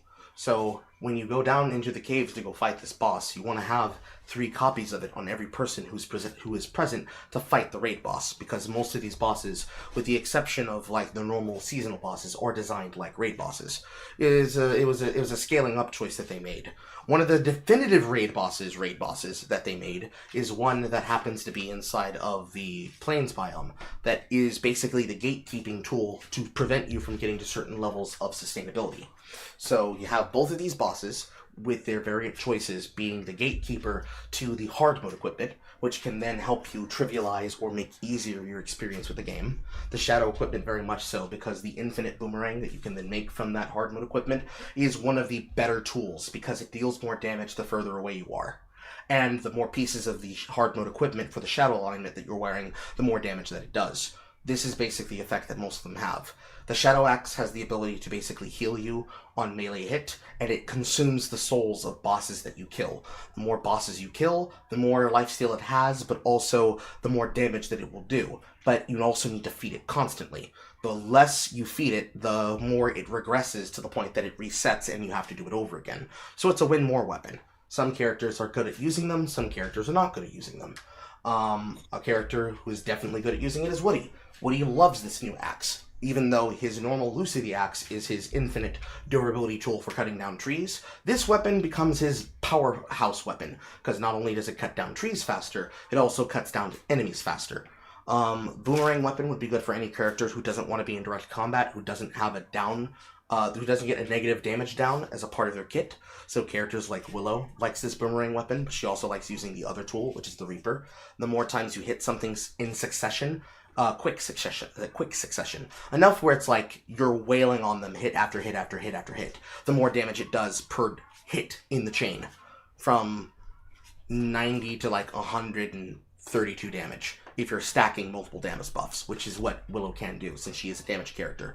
Ignite the enemy on fighter, start wailing the fuck on them when you have damage openings. That kind of melee damage is basically the bread and butter of the game, as you've been witnessing me do to the animals and creatures that we've been fighting. I don't know about Bloodwolf, but it's what I've been doing, because most of the game and its quote clunky combat is designed around it, because it was designed around the kind of SMP that people would like to play. But the way that Clay does it is different than how most other ones would do it. No, it's no Vampire Rising, basically. But Yeah. the character that likes to trivialize combat and range the most is the Boy Scout character. He not only gets a free mount, but that free mount also becomes a moving base. He has the ability to put a moving camp pot on top of it. He has the ability to put a moving drying rack on top of it. He has the ability to make bullets out of different materials, and all of his ranged combat is based around doing upgrades to this slingshot that he uses as his main primary weapon. And the effects that he's able to witness and utilize with these different bullets, with the different types of equipment that he can use it from, basically can have the ability to outright destroy most enemies. Especially the kind of material that he can get, not even by opening up hard mode, but by just going into the ruins and breaking down some thulecite walls, and using the chunks to then create the bullets, and then utilizing some of his passives to actually make more bullets per access, to the point where, okay, I broke down 5 walls, I now have 50 billion bullets, I'm ready to kill everything in the game. Just from that stature. Because every character has what they're good at, and some characters, when you put them in the right conditions, they can trivialize most content. But it's about getting together and doing it as a group. Is it possible to do it alone? Yes, because you still have that aspect of DS still built into the code of the game, and into its DNA. But it's all about figuring out what you want to do, how you want to do it, and how exactly those breakpoints work, and does it have a breakpoint that requires you to beat a boss in order to access that power? For most of the characters that are damage dealers, the answer is yes. For most of the characters that are basically secondary resource gatherers or frontline characters, the answer is no.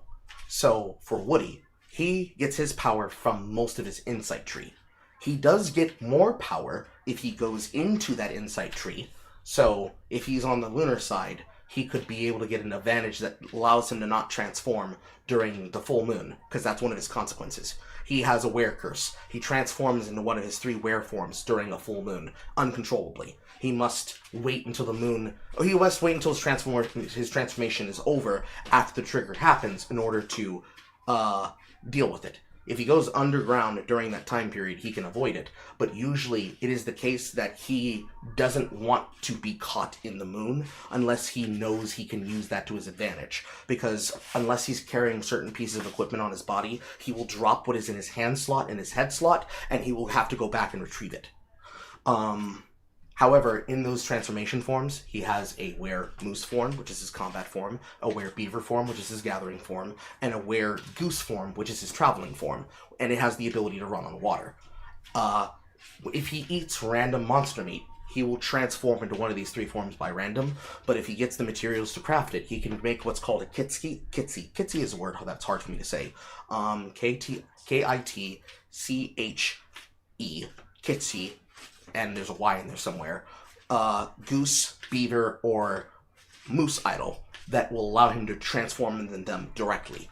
And his were moose form, all of the were forms, has a specialized special attack that they have, or a specialized ability that they have, and his is that he gets what's called a planar slam. Planar damage is different from physical damage because it goes through physical defenses and requires planar damage, which is what hard mode equipment actually does. That hard mode equipment, comparative to what he does, He does about 300 damage between 2 attack windows, because he has a left and right punch, and then the special effect gives him that planar slam. He will be doing 300 damage, 200 and something of which... No, actually, it's more than that, 350. About 260 damage is going to basically be the planar slam, and something that takes 2 planar slams usually doesn't have enough health to survive. So those spiders that I'm constantly being harassed by, they have only 100 health, which for him, his left punch and right punch would probably kill them quickly between 3 punches, but with the slam, he could take on an entire group of them and survive, because not only does he get defenses, he also has regeneration when he's in the form, and any effect that he activates as he's going into the form is usable.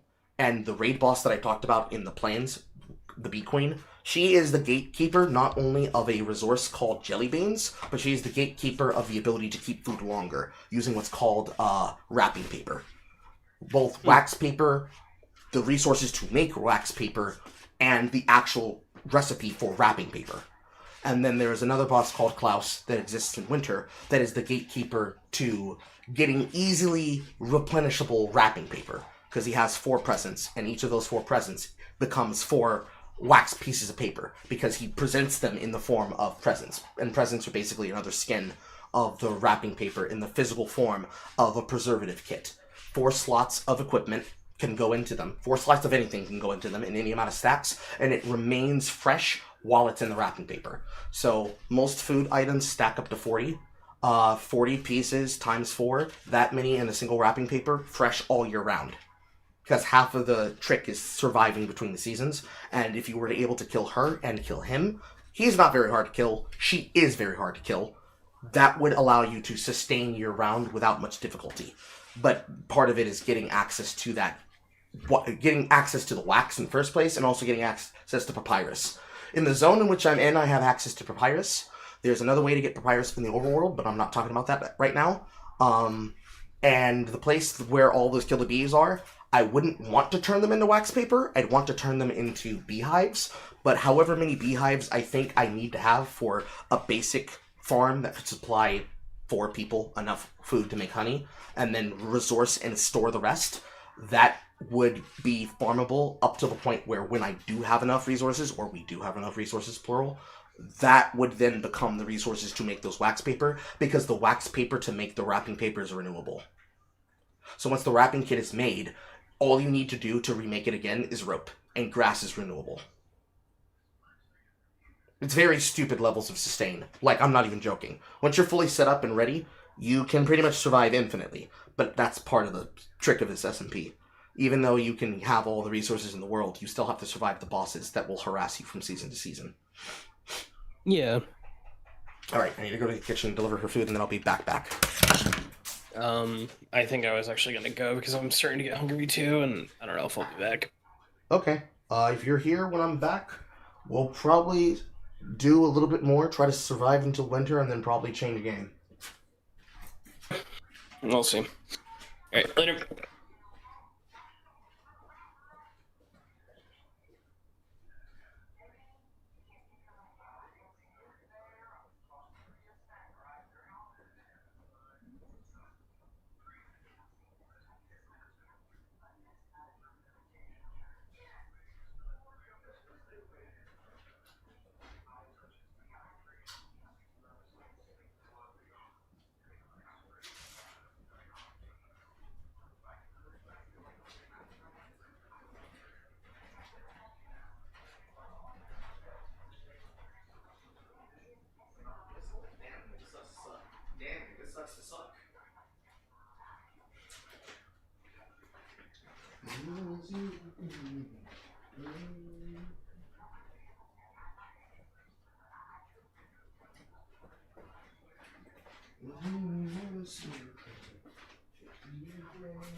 Okay. Drink on the side. Our food is delivered. And I am back in my chair. I'm probably mostly waiting on Blood Wolf. PNG tuber Carl doesn't exist. He can't hurt me. Look, if there was an unironic PNG Carl versus the flesh and blood Carl, these two men would fight, and only one Carl would survive. He has to defeat the other in a game that must lead to him in his form of ascension. Also, hello, Callum. How are you doing?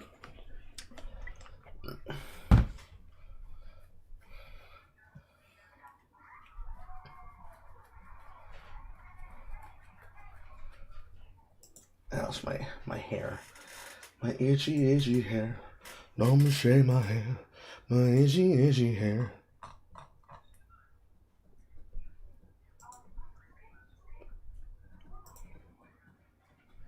I don't think she replied to my thing. No, she did not. I'm gonna look at the thing to see if Bloodwolf is back. Open the chat. Bloodwolf is not back. Don't want him to die. Has work been treating you well, Callum? Are you here, my son? Here you are here. I'm fine. I now am paid properly by my company. So now I sustain the money that I should have been earning all these 4 years that I was promised, and the promises are now kept and delivered. So, since my daily work is me taking care of my mother, I guess I'm supposedly okay. Allegedly. Only allegedly. Mentally, I'm always in a different place than I am, but allegedly I'm okay.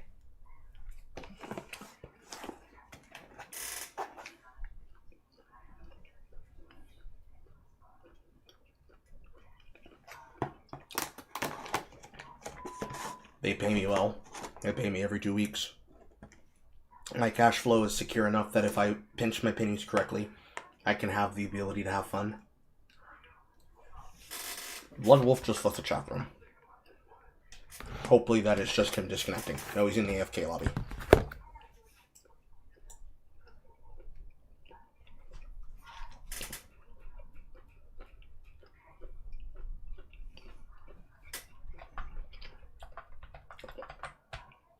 Oh no, he's not even here at all. Shit. What I will do is I will close the server temporarily, and I will change to a different game so that it does not punish him for being disconnected.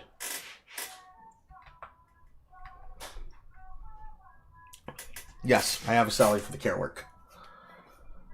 No, it's been longer than 2 years. It's been 4. I started this in the middle of, COVID.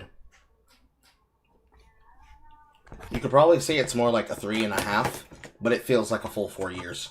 Because the company that was supposed to do it last before them was halting on the checksum process. And then this time we blitzed through almost all of it once we finally got a better company under Trump. Good old 4 years of one bad night put me in a position that it wasn't possible for the longest fucking time. Now it's possible.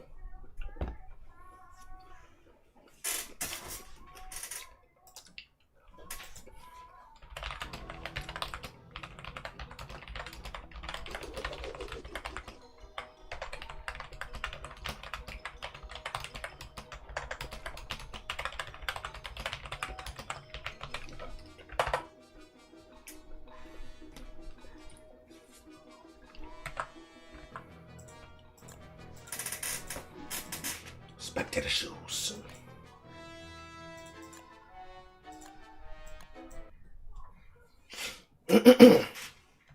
But yeah, it is the case that when dealing with all that bullshit, we finally got it all taken care of. It was a menace as fuck. I didn't really bring it up as much because, the kind of personality I have, if I kept staring at the problem, I would obsess over it and I'd get tired of myself complaining about it because I don't like complaining about something that I can't do something to change. If I complained about something that I couldn't do something to change, it is the case that I would drive myself up the fucking wall and back again.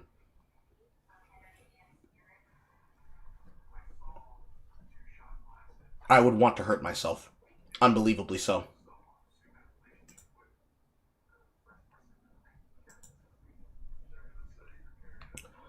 And I bring myself to play Slay the Spire 2.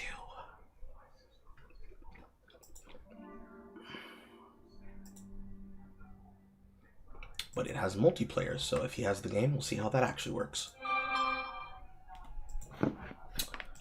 But yeah, it is the case that I wanted to not hurt myself, so that I could do what needed to be done.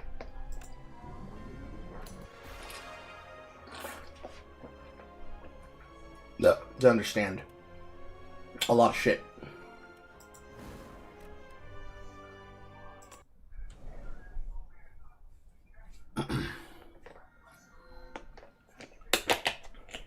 Kill the Architect. Retrieve 2 cards from my deck, take 13 damage. I'll take that free card removal. I'll take that free card remover all day.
Thunderclap, True Grit.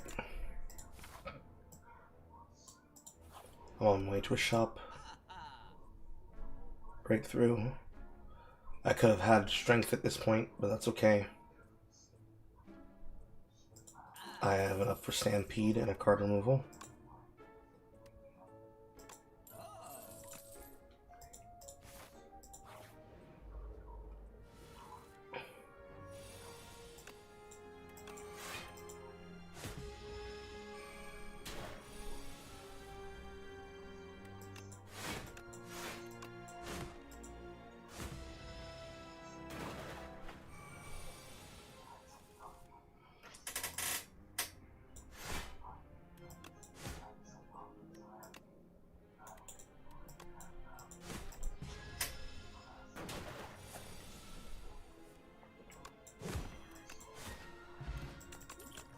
Hello, Blood Potion.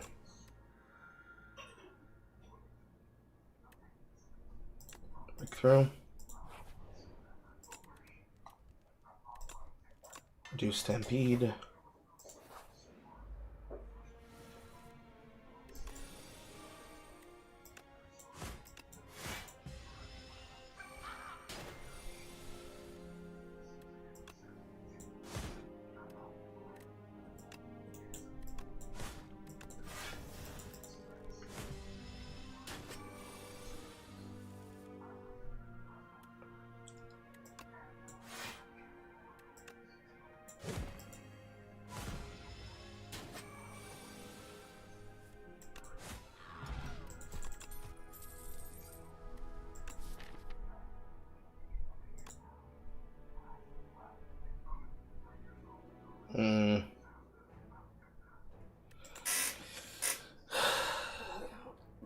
The composition of the deck's looking slightly better. But I need the ability to bash something to the top of my deck. I'm going to take Setup Strike.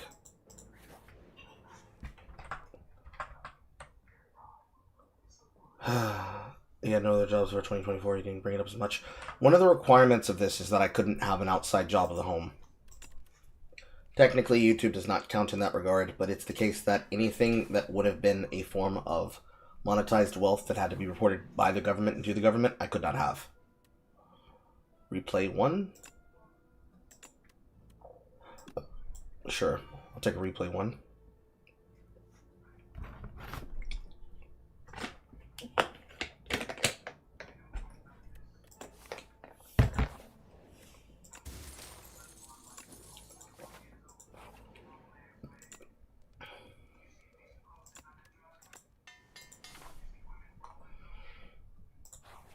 Let's go this way.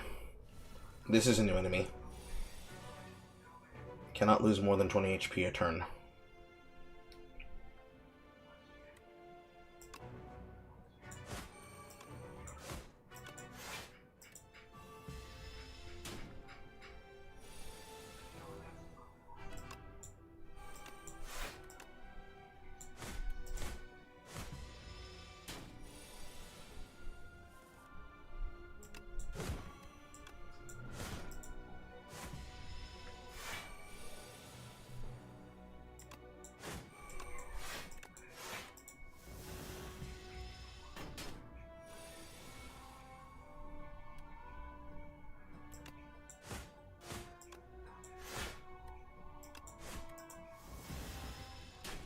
Taking free damage because of its effect is what it is. Nice blood potion. Hemokinesis. I'm getting a lot of means of being able to activate the effect of some of these cards. Not a lot of ways to do things with them.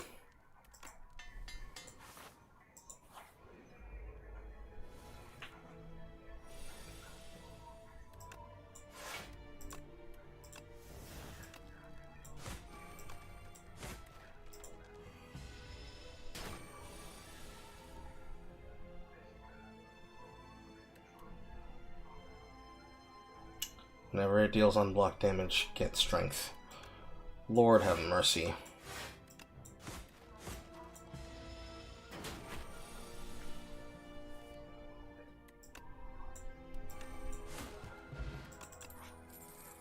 Hello, Dominate. Hello, Armaments.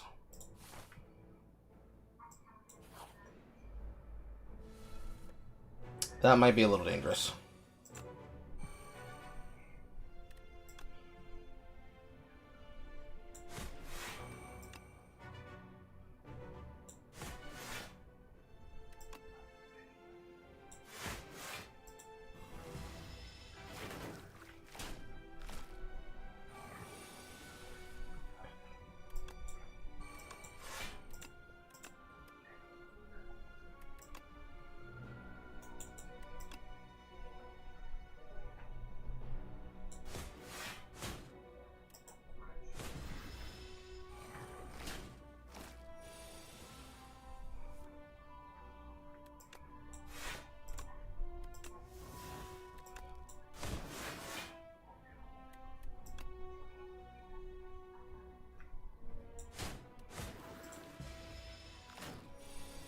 Good.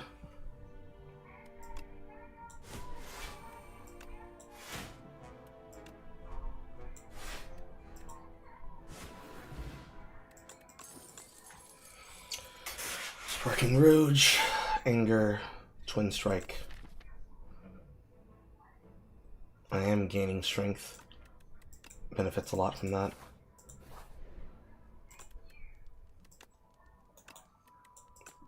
Take the rest. What is the appeal of deck-based games for you, Carl? They're very different in the things that they do. Balatro scratches the itch of big number go up. Newbie's Number Generator also does the same, but with shitty card effects and with shitty graphics that makes it look like I'm playing something from from Windows NT or Windows 95. Inside trading rather, is Balatro with stocks.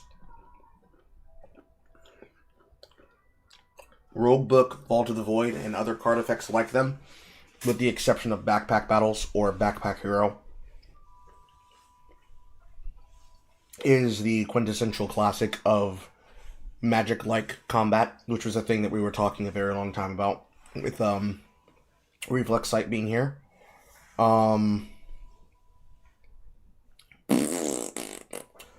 Many of them that happen to be run-based, that use cards in a similar fashion, is the dungeon delving aspect of it, especially the ones that appeal to it.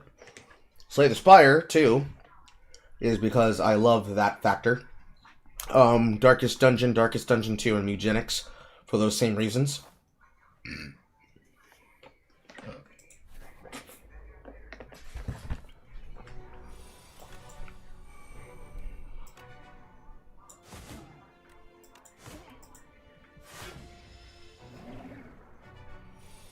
If this is in your hand at the end of turn, lose 6 health. Oh my fucking god.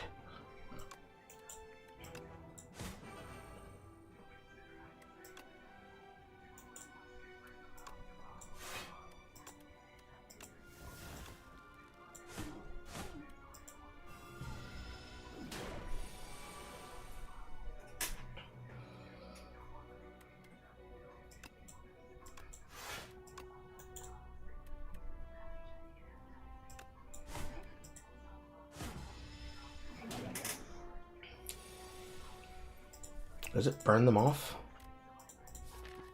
No, it's cycling them. Oh, that's annoying. Fortunately, I have Stampede. Get this out of my deck.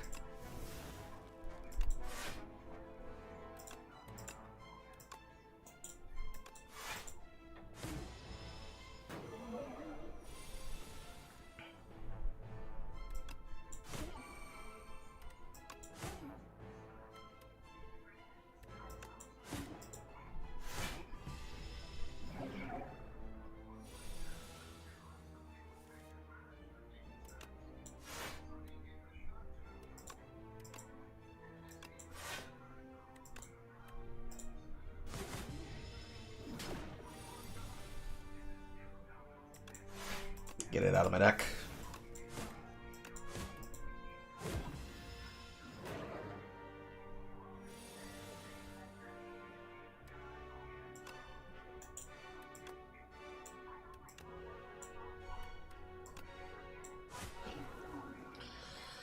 And it's dead.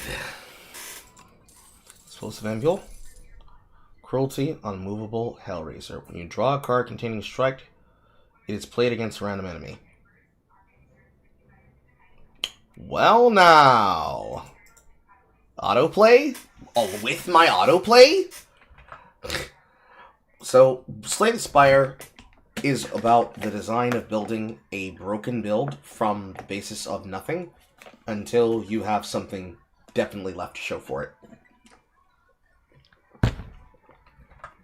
It is very much the case where you're having the fun of watching the enemy fall before you as it struggles to do something to what you can do in your deck. Enchant all defenses with Goopy. The card will exhaust when it's played permanently. Increase the card's block by 1. At the start of your turn, draw additional card. Add 2 relaxes to your deck.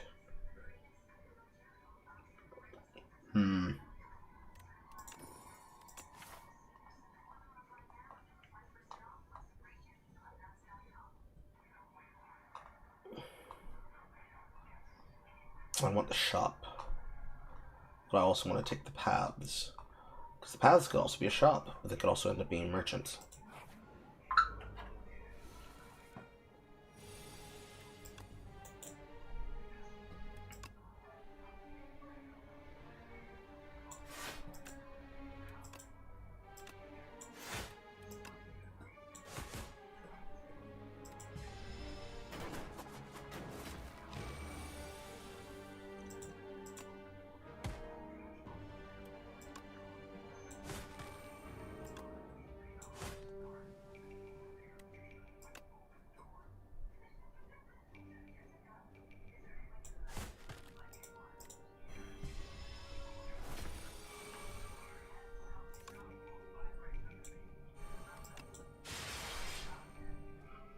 When you draw a card containing Strike, play against a random enemy. Yes, sir. It does exactly what it says on the cover. Hello, Whirlwind. A real multi-card.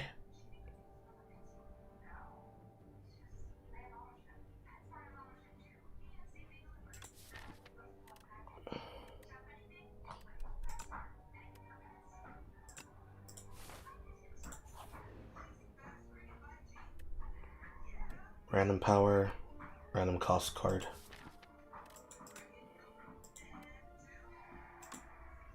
Juggling.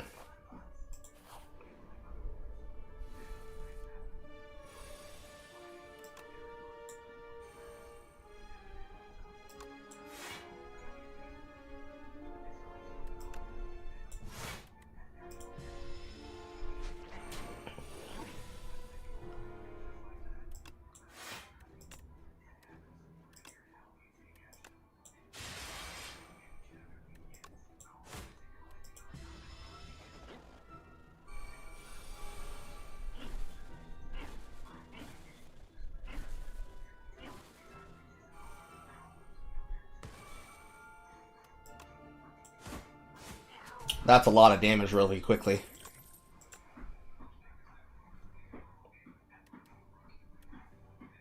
Let's try and strike, shrug it off.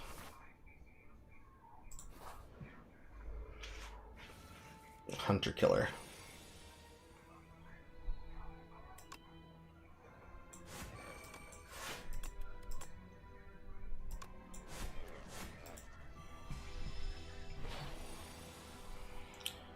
When you play a card, lose 1 dexterity. Well, that's bullshit.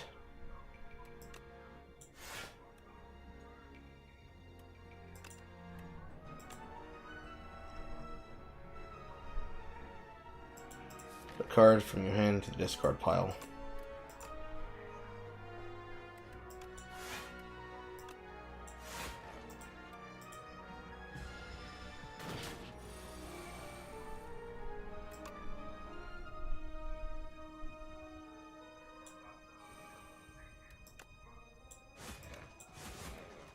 Taking free damage for nothing here.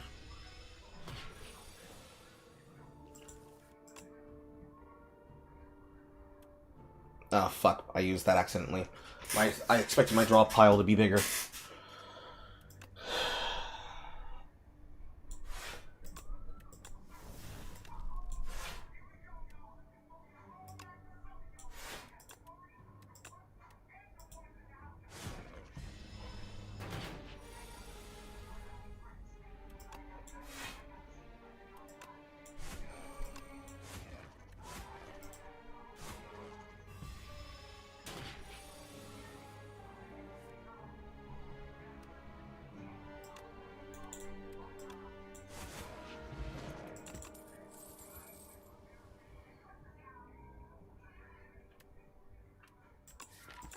Now I have a reason for headbutt.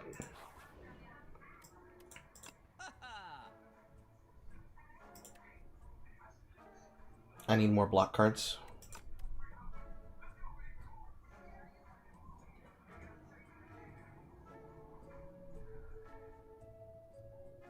Or block in general.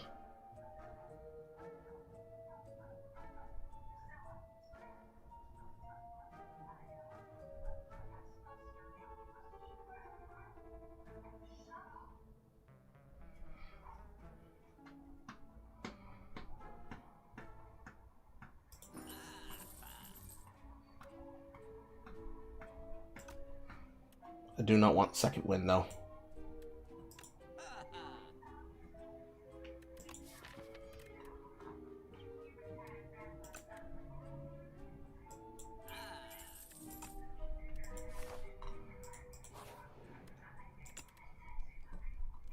Hellraiser, and it goes to 1.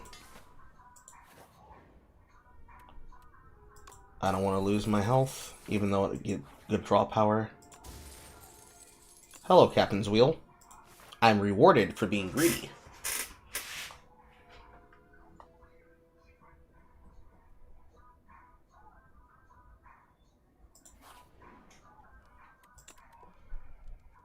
How do I want to do this?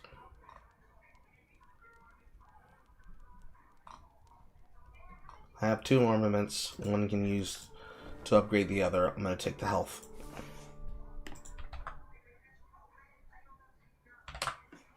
I don't know. What is the appeal for some games that you play, Callum? Do you think about it?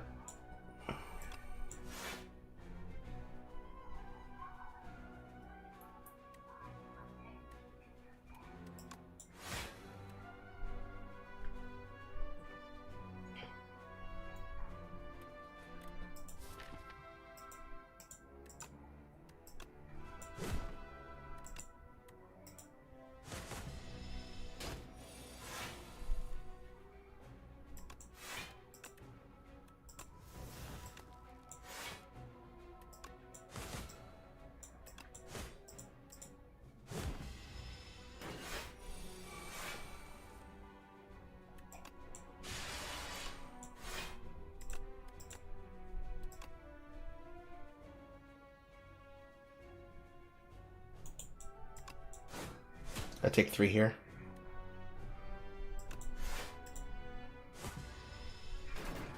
No, I took none. And here's where we get silly.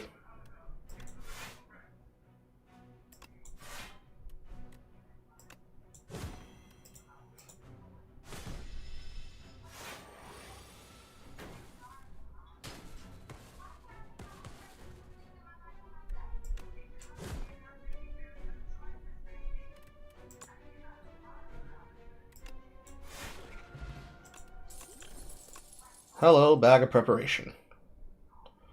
Hello, pommel strike. More draw power? Don't mind if I do.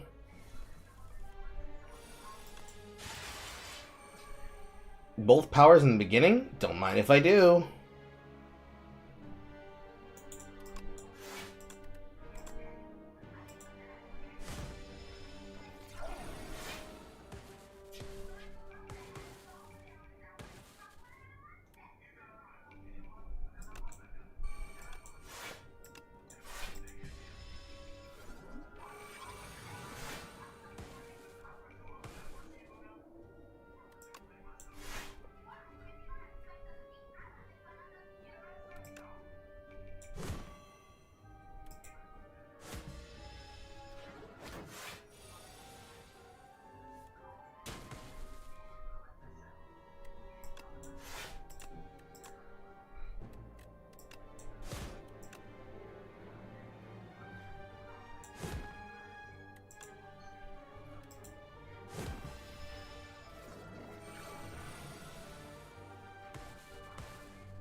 Hello, blood potion. Hello, perfected strike. Exactly the card I wanted to see.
Hello, Vajra.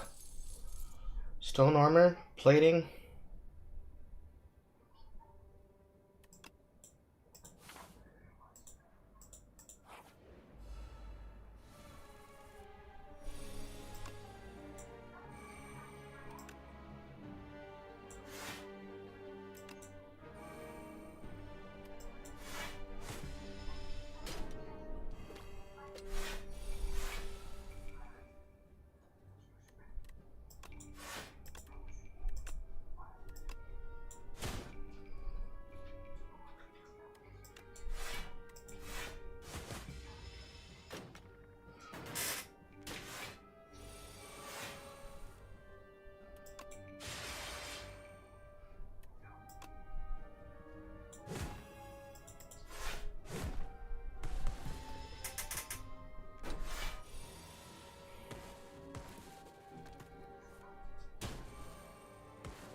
Yes, sir! Hello, barricade. It is here. It is here!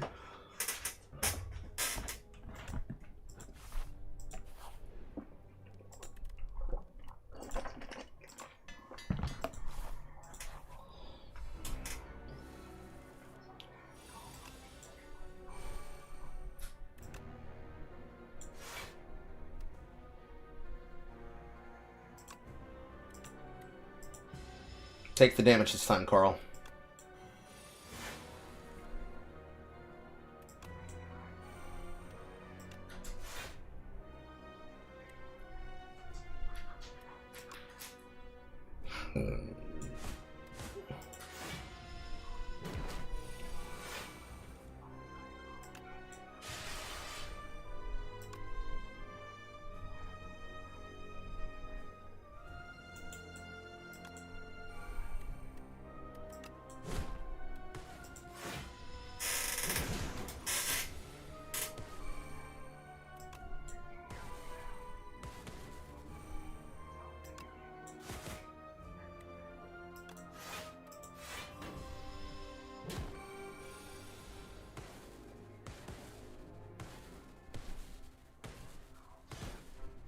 Yes, sir.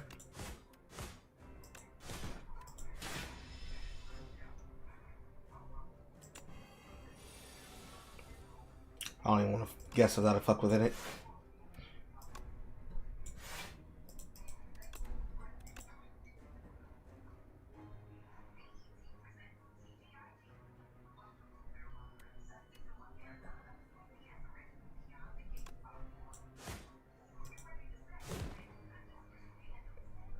Bash it back to the top of the deck.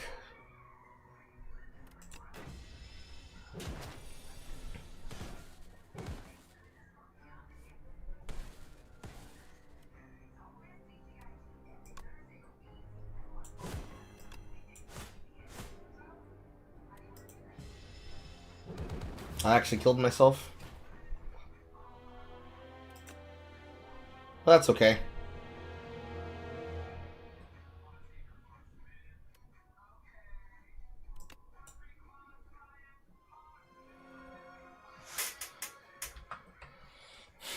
You guess the games you like are not defined by genre, well made and simple. Action RPGs scratch the itch.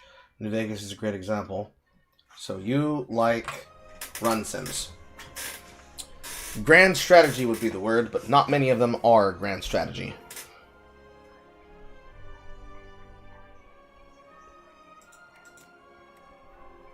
Seven plating, 25 damage, random zero cost cards to hand, prep time. Vigor, your next attack deals additional damage.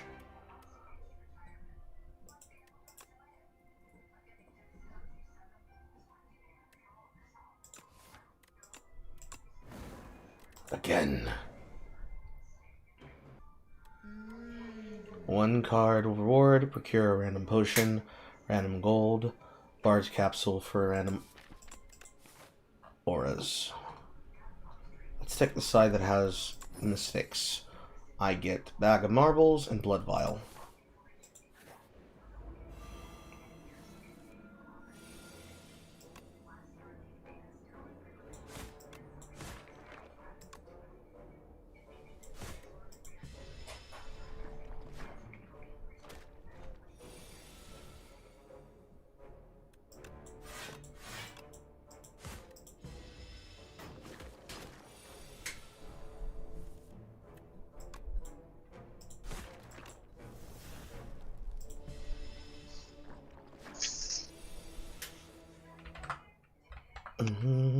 Hello, sweetheart.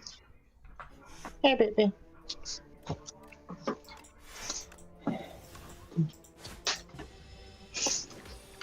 So, are you just in VC or are you streaming? I'm streaming, sweetheart. Okay. This should be okay for streaming. But when I talked to you earlier, I forgot I didn't get a chance to tell you about something funny that happened this morning. What's that, sweetheart? Okay. So I told you that Zulu has big boy underwear, right? Yes. He took off his pull-up and he put on his big boy underwear by himself this morning. And before I could put him on the potty, while I'm using the bathroom, I hear him scream. I look. He has peed in the big boy underwear.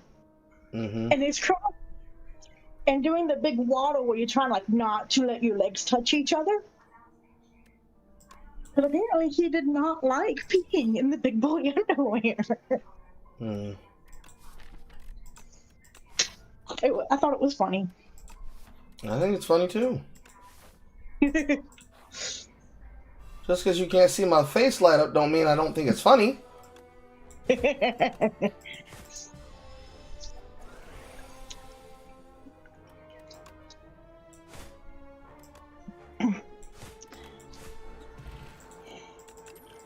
How's work, sweetheart? It was work. And apparently, Jacob and Zulu were, dang it, what is the word? Partners in crime. There we go. Today. Crystal had a bag of Sour Patch Kids. Crystal turned her back. Her son grabbed a hold of the bag, opened the bag, and our son and their son ate the bag of Sour Patch Kids. Needless to say, the kids were bouncing off the walls. Mm-hmm. More sure.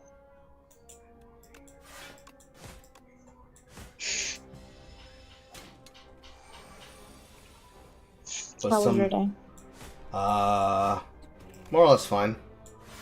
I put off something that I'm going to do tomorrow that I could have done today, only because I found it more exciting to do it tomorrow. Idiot people trying to tell me that we should allow idiots to do stupid shit tried to convince me of something stupid that people would never allow them to do. And this is alleged journalist of X amount of years of practice and work who should already know better. And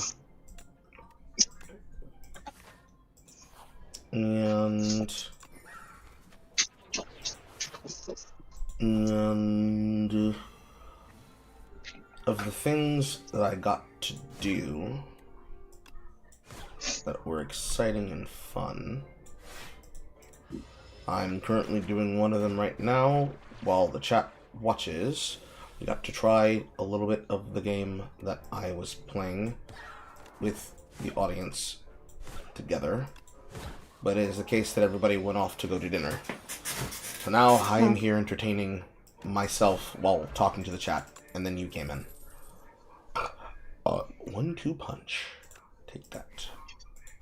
Take that, take that, take that. Never use a potion, gain 3 strength. Next 2 attacks. No, done. You're done? I don't eat. Okay, then don't eat it.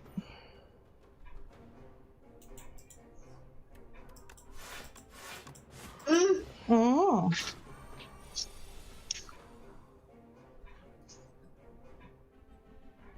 Well, let's go make you some bath water.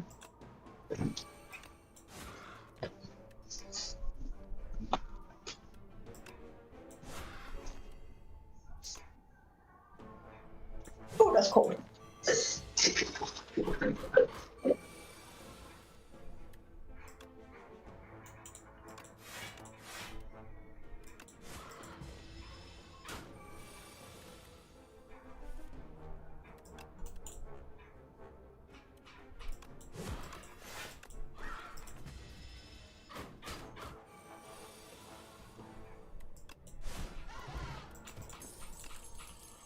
Ambush Amberine. Dropping additional damage. Aggression to upgrade my skills.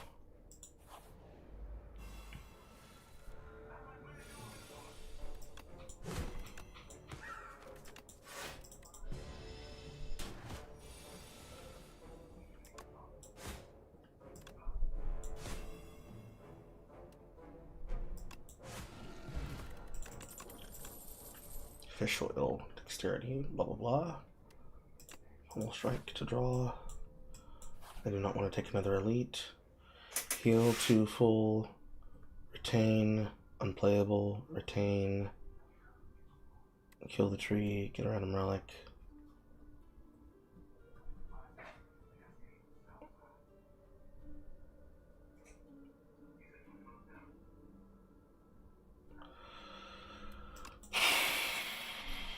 Oil seeping trees, oil seeping trees, oil seeping trees.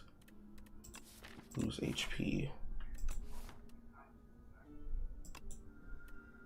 Always venturing, you sleep, turn. Disgusting trees, you have wretched scent. Okay.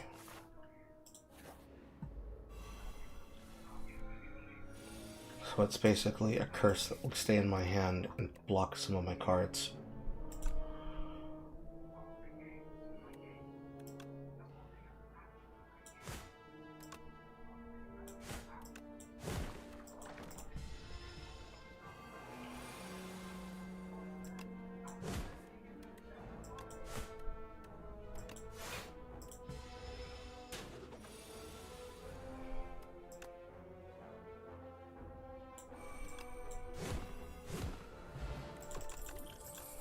Formic acid, pillage, draw cards until you get a non-draw card.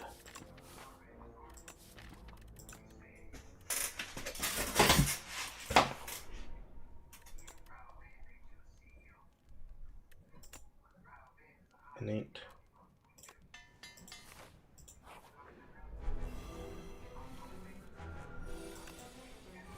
Sorry, I muted the mic while I was getting the bath ready for him. I know, baby.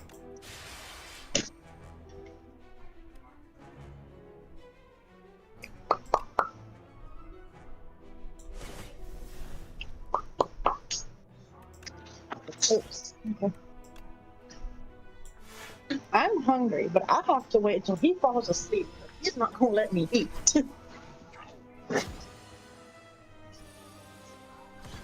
Because he was already asleep when I picked him up, and I woke him up by getting him. Shouldn't take long to fall back asleep. I'm sorry, sweetheart. What? I'm sorry, sweetheart. Why are you apologizing? Because I can't be there to help. Okay. You have your own shit you gotta take care of. I know. Including the perpetual big baby.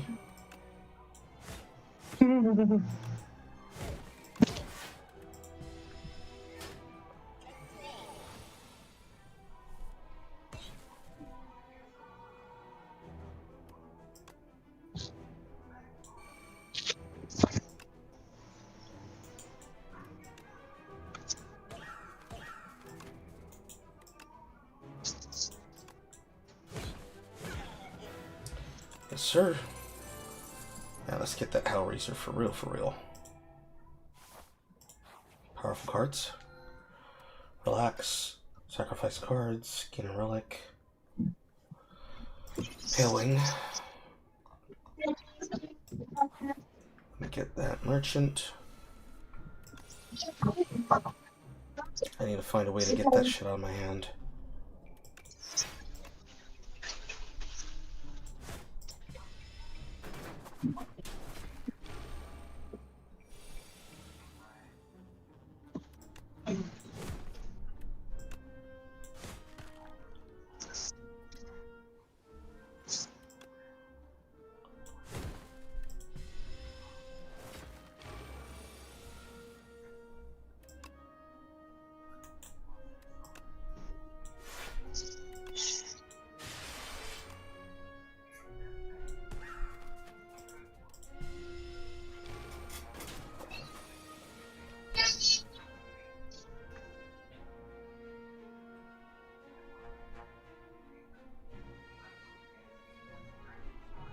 I don't know why it's not playing my Pummel Strike.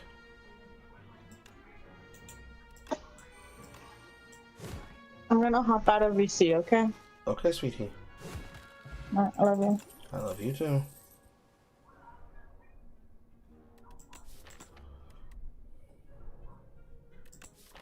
Exhaustion.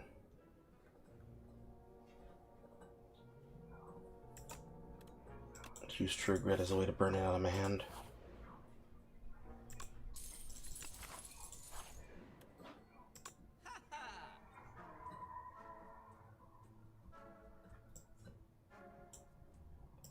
There's discount. King block. Power.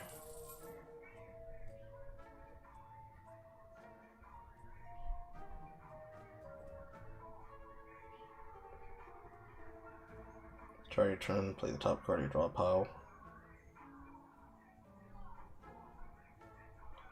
Yes. And I'll take an energy potion to sustain it.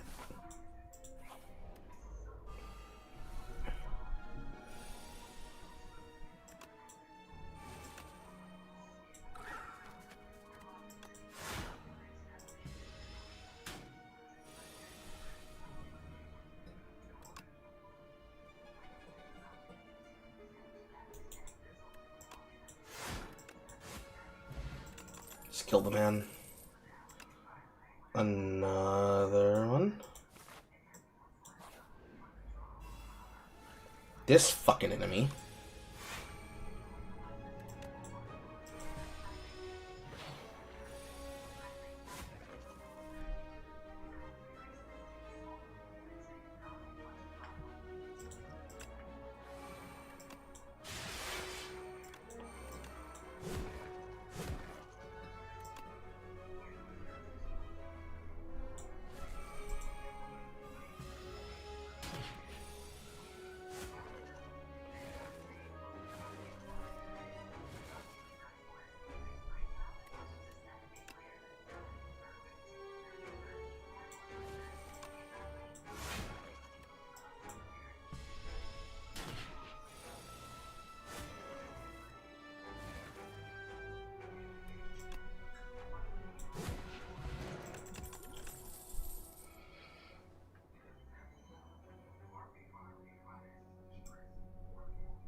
Do I have a multi?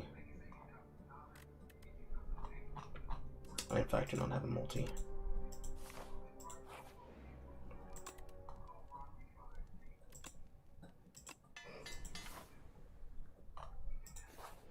Take that path all the way to the top.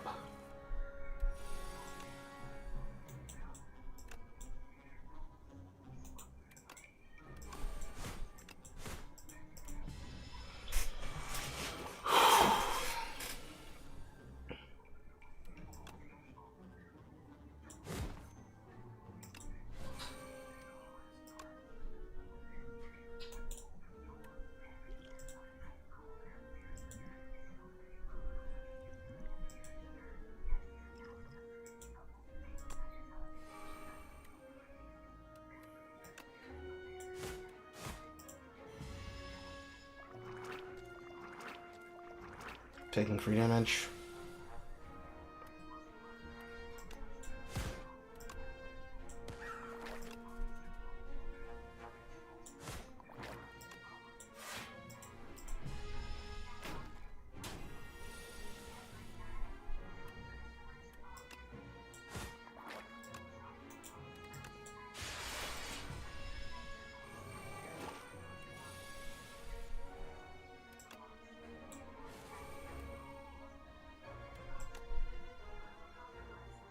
That kills.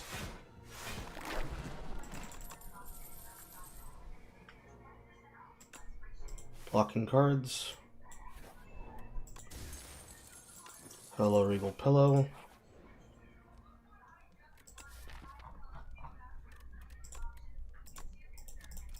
Of course.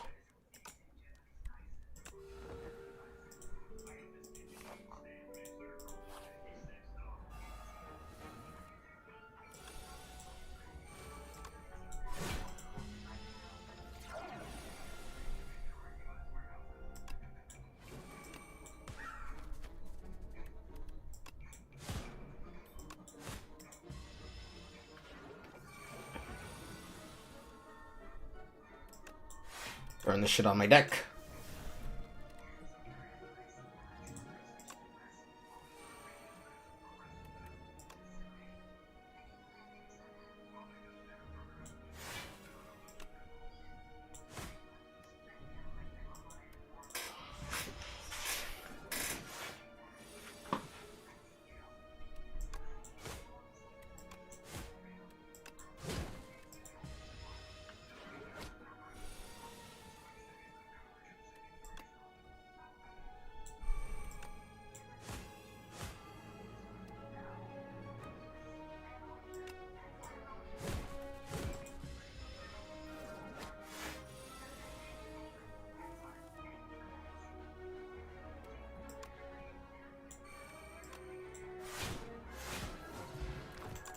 Sir.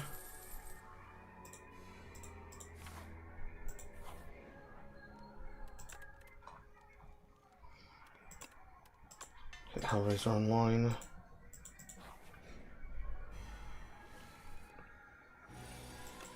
Inflame. Aggression. Port Swoop.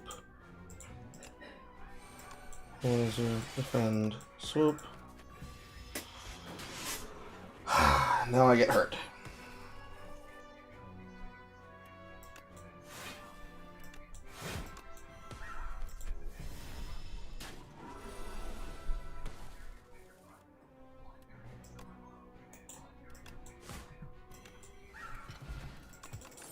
Get very quick to it. Play the top cards of your draw pile. Sir.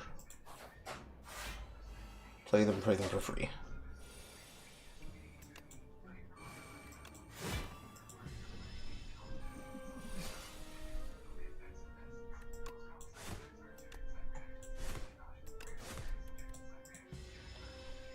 Gonna die.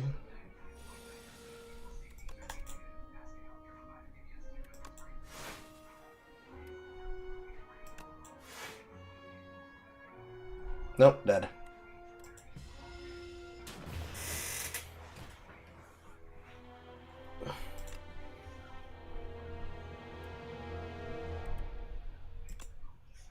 Discovering more cards. Just wholesome family shit indeed. I don't want something mindless. That's where Fallout 4 falls for me. It's easy to understand, but it's shallow as a puddle. A lot of busy work. None of it matters. See, a lot of the video games that I choose to play where they have some level of busy work where things can and can't matter while you're trying to, like, just exist and vibe inside them. If a lot of those games, I've described it before, but I'll go in depth again as I finish this busy work that I need to do involving my job. Where you're discovering the game within a game. And the simplicity of the game within a game, that is the entertainment factor, is that all games have something that have a deeper core experience that is fundamental to its existence. And that deeper core existence of that thing that is fundamental to the mystery box that is the video game you play, the game has an urge. And that urge is it's telling you, play the real game inside me.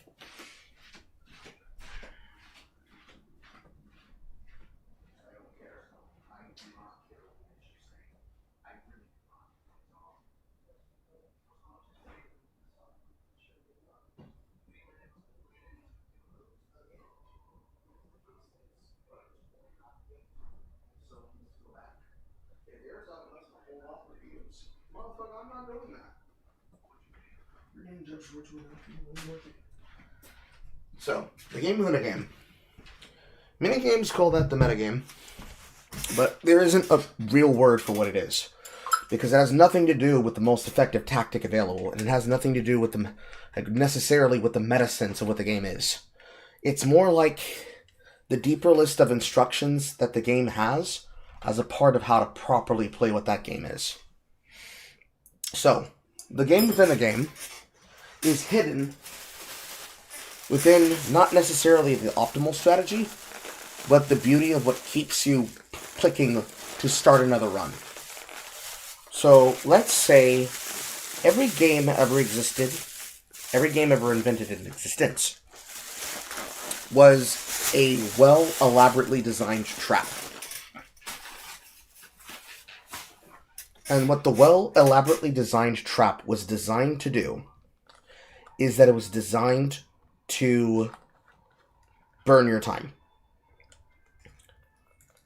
You open the box that is the video game, you press start, and whether it be through a series of devices or through whatever other thing it was using to trick you, or not necessarily trick, but, you know, you purchase the thing, it tells you what it is on the box, and a part of it, in fine red print on the bottom, it says, pressing start in this game is complimentary to having 30 minutes to 3 hours of your life burnt on playing it, that you are obligated to play it for a full game loop. The game within a game is the thing that keeps you playing after you escape from what you could call a tormenting hell loop.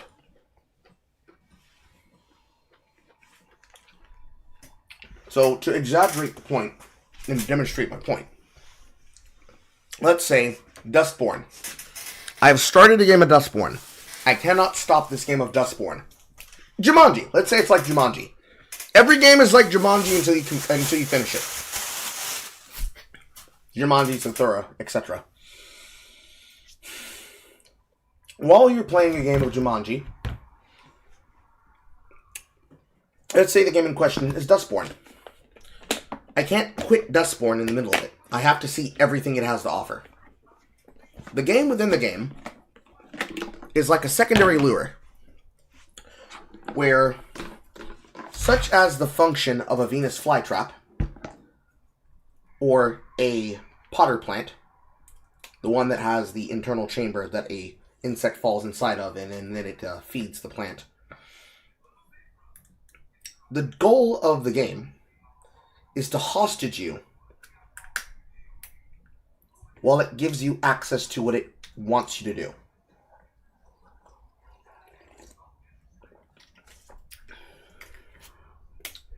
No matter what that is, you have to play it to its completion.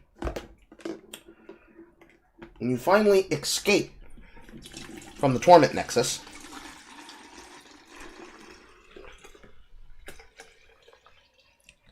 it is the part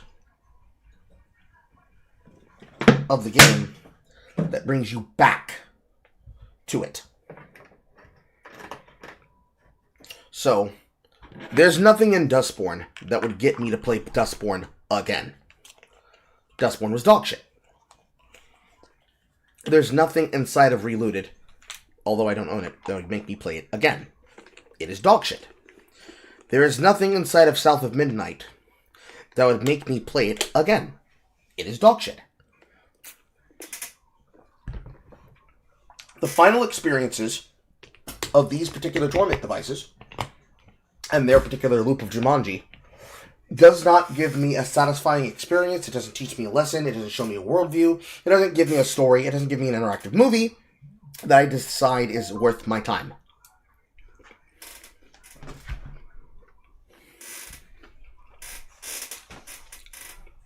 But Slay the Spire, it wants me to get better at the game so I can access a different type of build. Within these cards, in my compendium, for example, within the library of the Ironclad, there is a series of combinations that will grant me a level of power that will entertain me non-stop.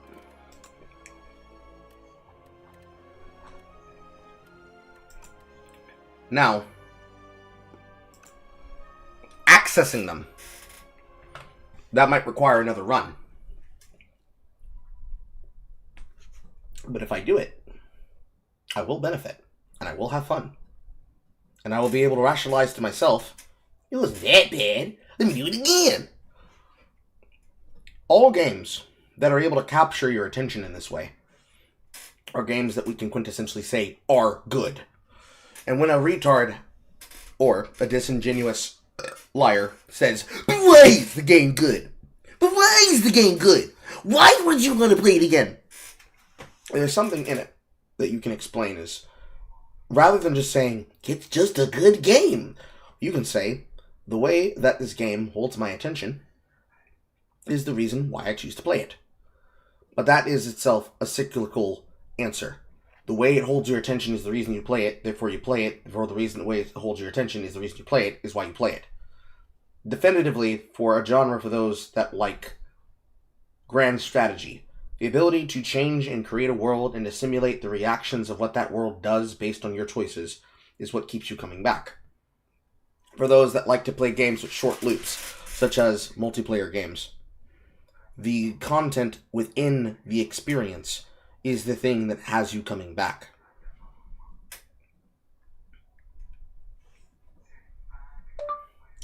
Dinner was leftover lasagna and okra.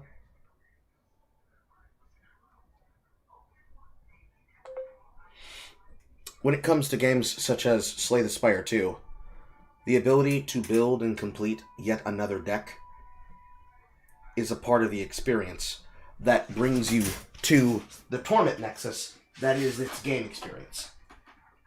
And yet you keep playing it because it is addictive. The Pavlovian dopamine rush that you get from the experience is enough to keep you hooked in and coming back for more again and again and again and again and again and again. Part of the reason why is because particularly no two runs are the same.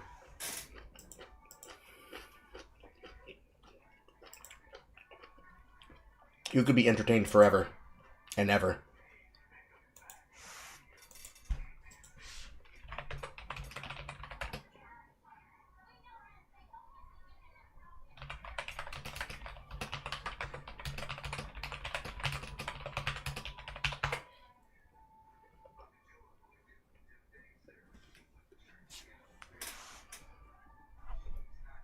However you look at it, there are different things that draw different people. What draws a person to the existence of a cozy game is not the same thing that draws people to the existence of a shooter.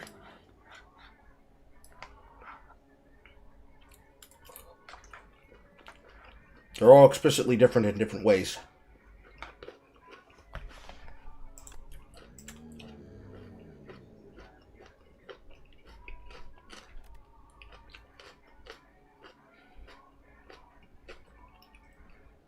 Receive money. Gain money. It's just a normal curse. I can pay for curse removal.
We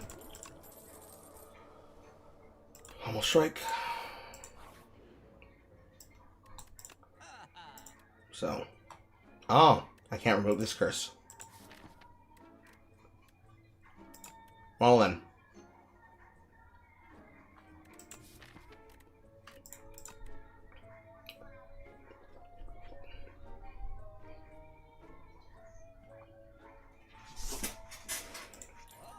Beautiful attack.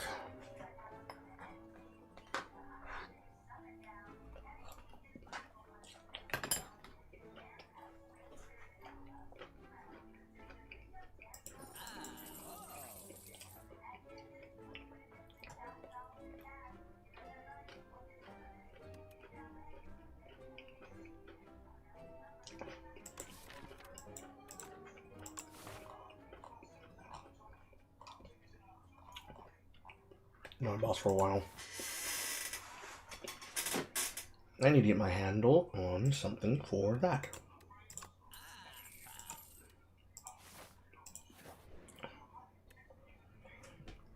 Enchanted carpets there. Randomize 0 to 3. Because it started to transform into torque toughness.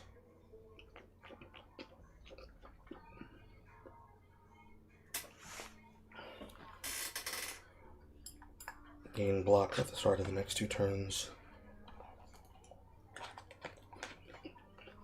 Transformer starter to pack.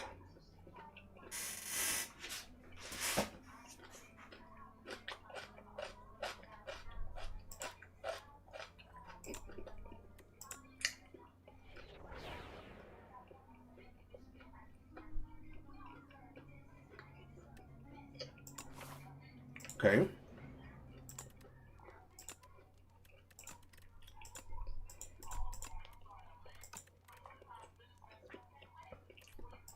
Repeatable attack. Draw power.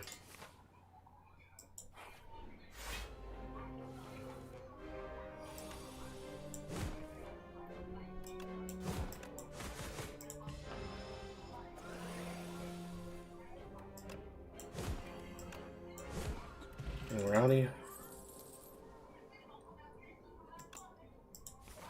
Another pommel shrink.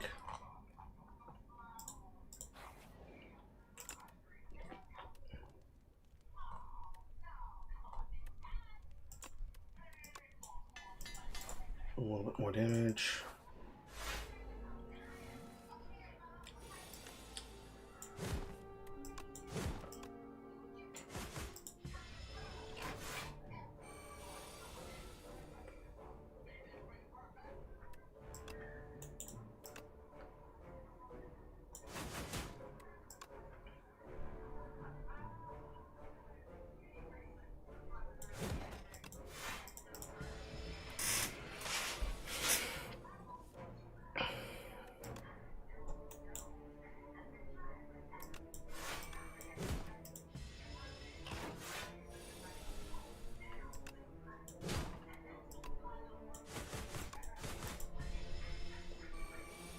Consistent.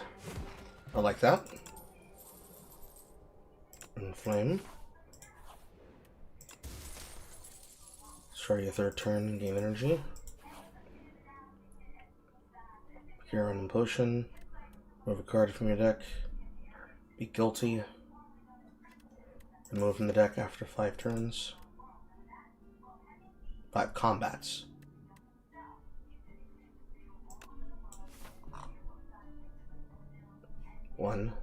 One, 2, 3, 4, and then removed on the 8. It's not.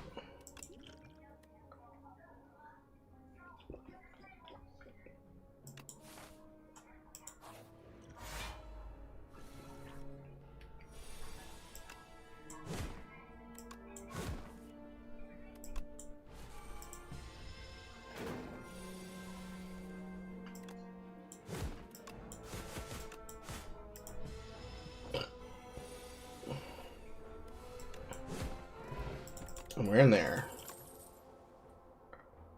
Burning Pact. We'll use that to exhaust it out of the deck.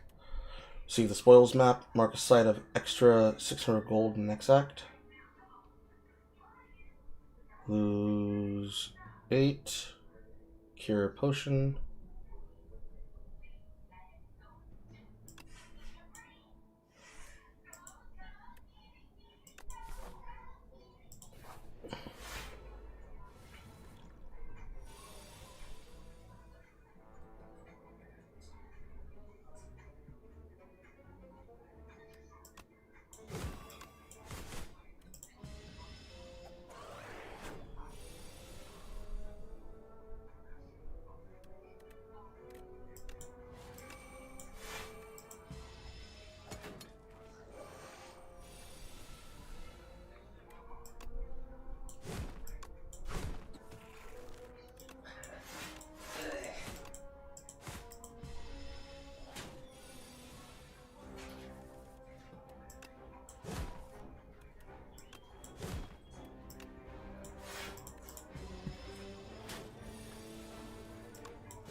Gambler's Brew.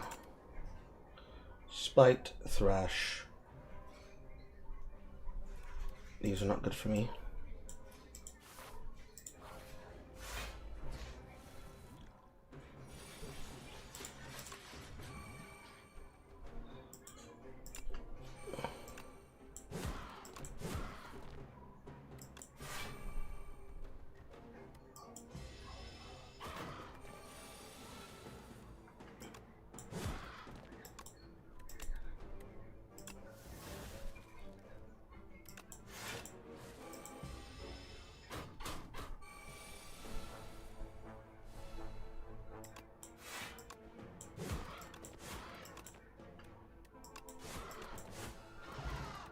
Good. Dexterity, Pandagraph, Brand. Lose 1 HP, exhaust a card, gain strength. And there's another answer for exhausting it. If I exhaust these, only for the round, only until in the combat, it shouldn't disappear. Strength stacking.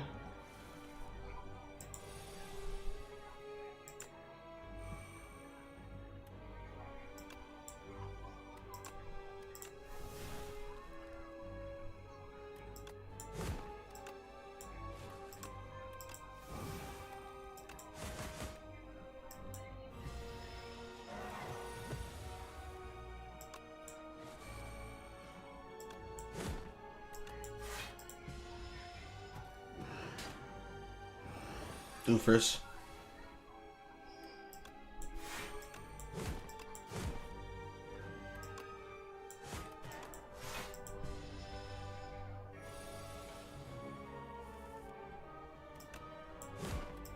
Here's where we find out. Still there.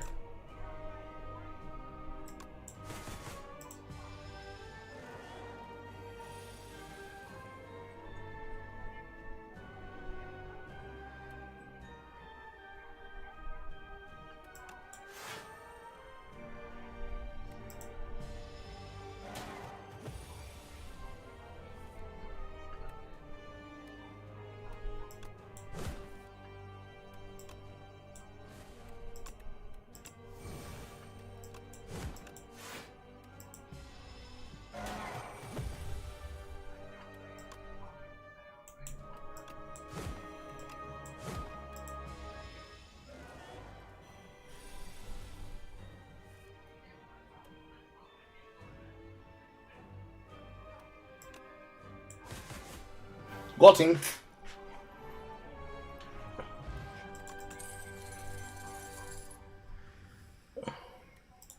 Skip these or upgrade. Upgrade.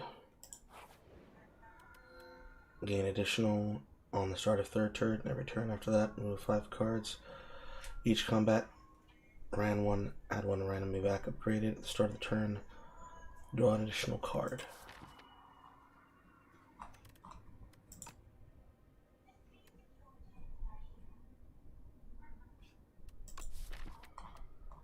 Additional energy at the start of turn 3.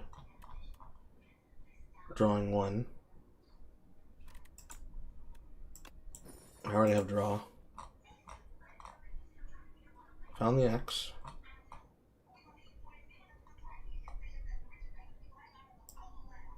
Let's go to merchants.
Binding.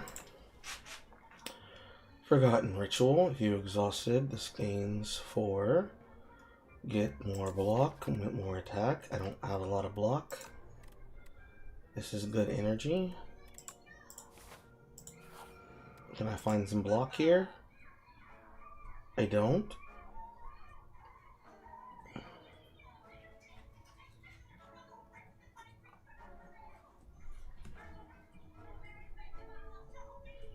Hello, Rolling Boulder.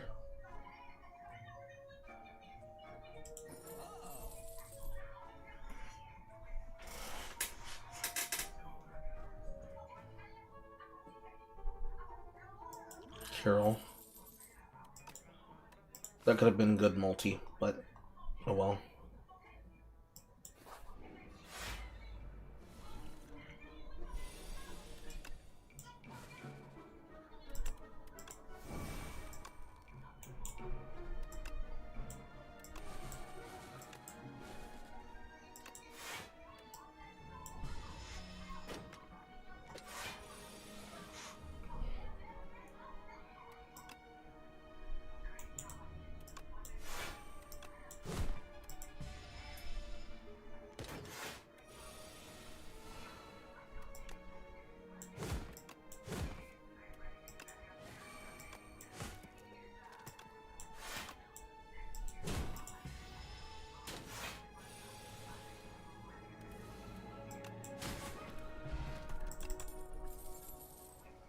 Infernal Blade, turn into an attack. Taunt, some block. Hello, random power. Hello, random cost card. Hello, bloodletting.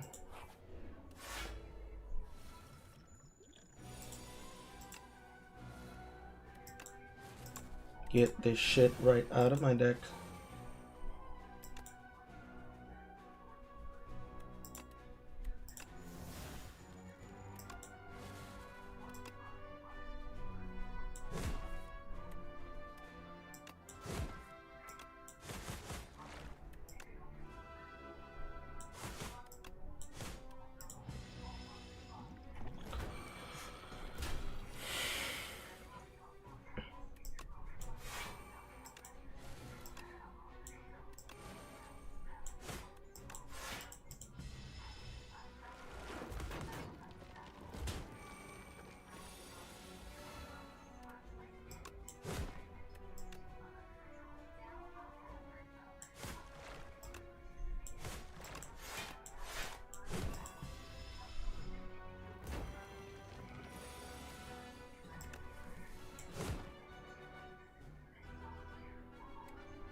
Yes, sir. Hello, meal ticket. Hello, if you feel no pain. Fight me. Deal damage twice. Gain 2 strength. The enemy gains power. I think that is not good. Headbutt, however.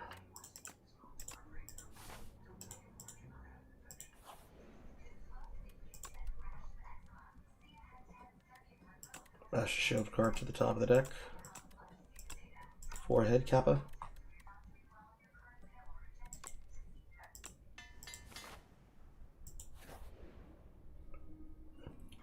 Metamorphosis again. Remove a card from my deck.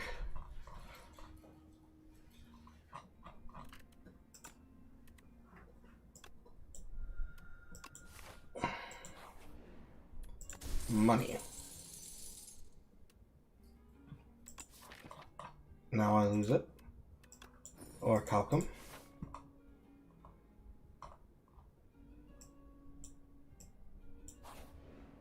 Or enough money to play with if I can be able to spend it.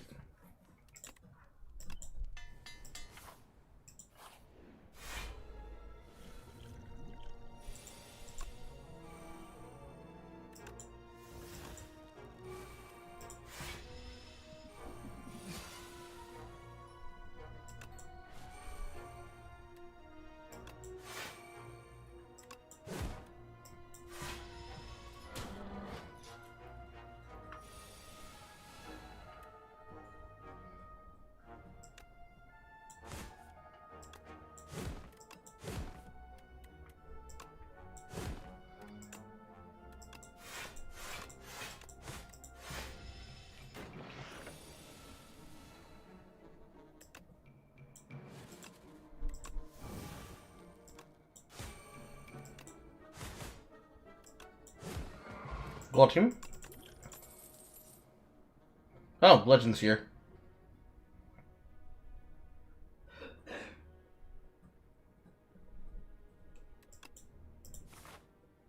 Good cash out.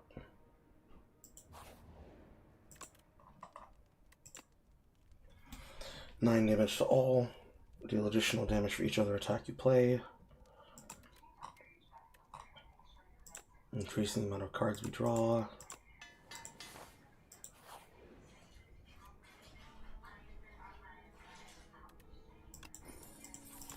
Hello, Team Master. Thank you, Team Master.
Go team. Another headbutt. Panthogram will cover me.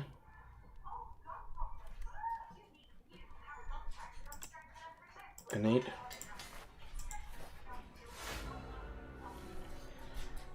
I will get past you. I swear I will.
I'm probably not killing him.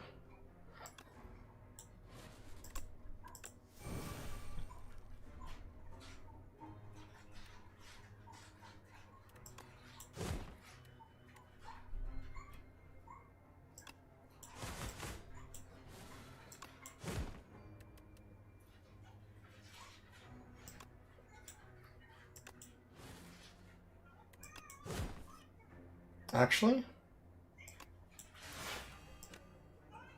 I did. Yes, sir!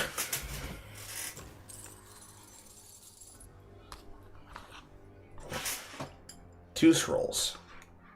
I think that's worth it.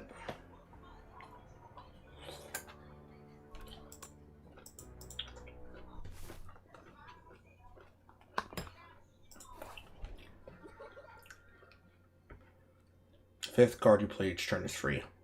That can be good. Enchant your cards in deck with Swift 3.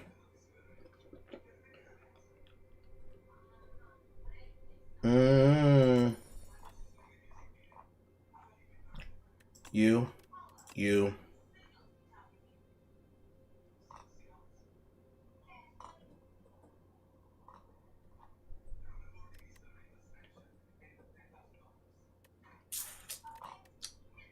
Something zero cost. Something zero cost.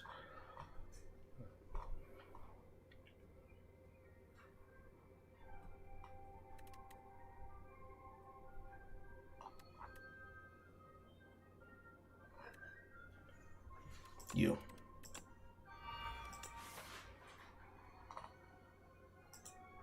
And now to get to a shop so I can spend all this money.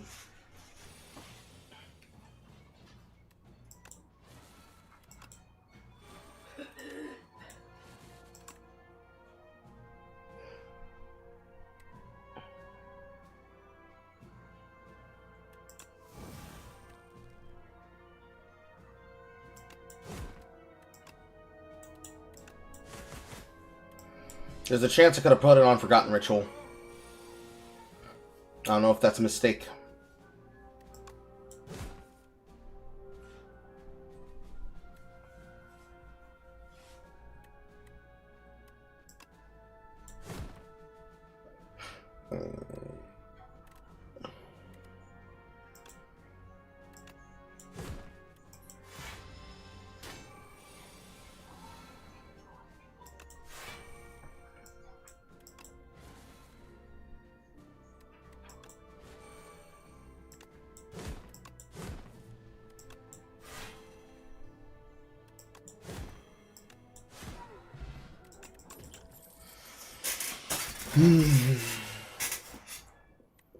Those cards will deal it all. Bloodletting doesn't have to be there for just bleeding myself dry. Maybe I should have put it on Forgotten Ritual. Oh well.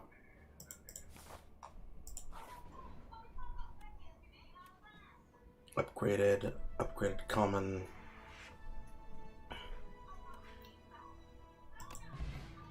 Upgraded.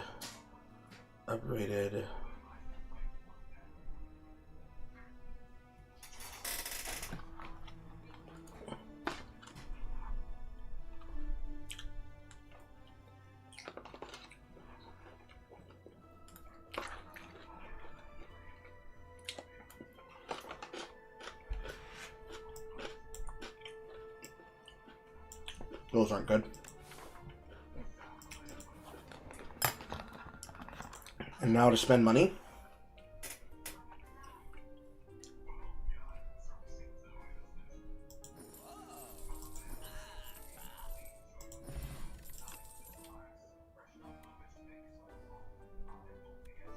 This can be good.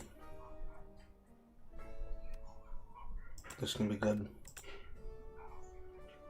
This is good. This is good. That's too many.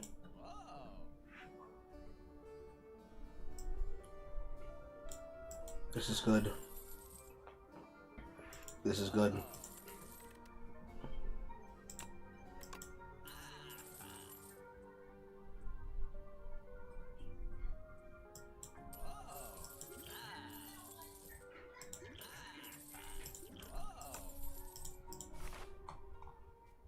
Burn the shop, why don't I? Blood Redding gets removed from my deck. No. Shockwave is removed. Pommel Strike Plus removed. No. Sure.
Good. Body Slam. That's not.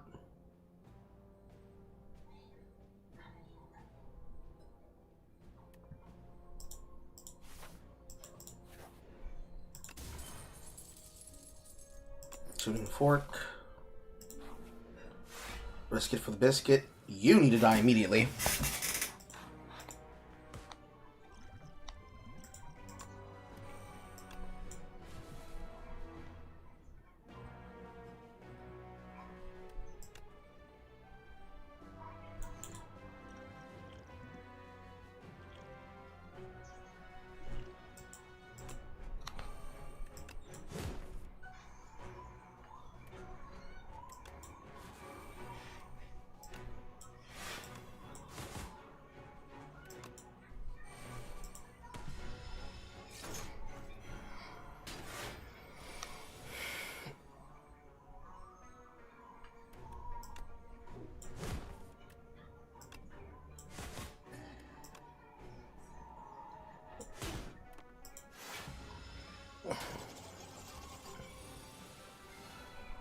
My upgrades are no more.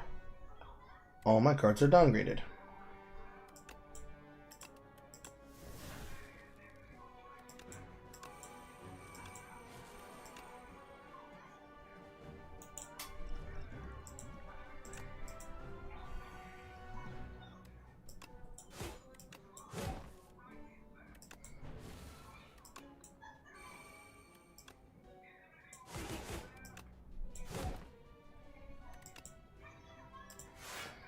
And bash that shit back to the top of my deck, and then I bash the shit back into the top of my deck.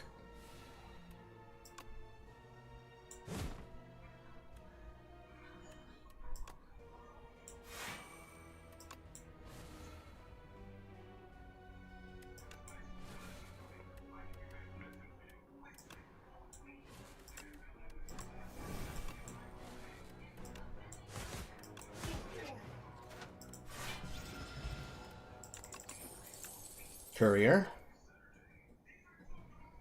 Grapple. Fight me. No.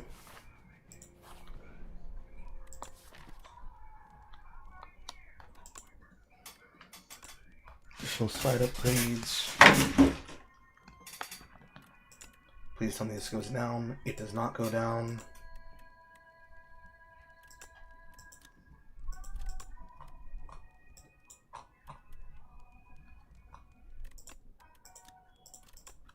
Tune vulnerability.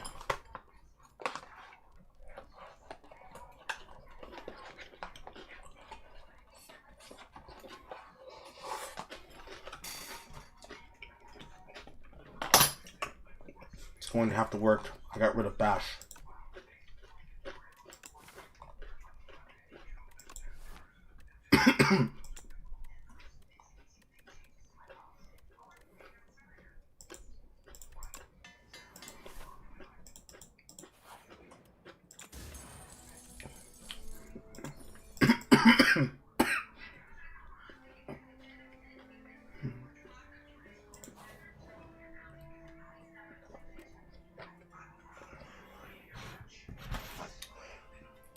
Divine 6 cards.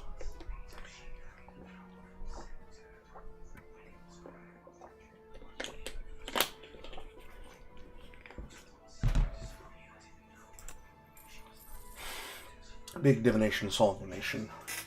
Reveal your future by revealing the tiles. Select small or big and reveal the tiles within the crystal sphere. Once an item is revealed, receive it at the end of the session, but reveal it.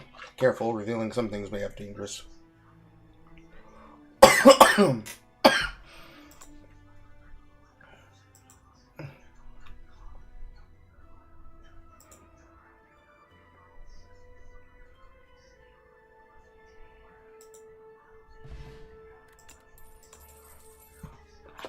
Hello, Rupture.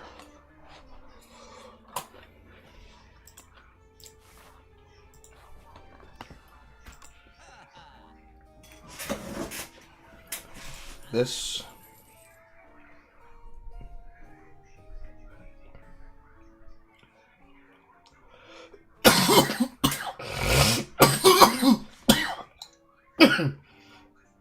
Copy a card in my deck. Deal demo damage with every 10th attack I play. Do I want to copy something? Is it Rupture?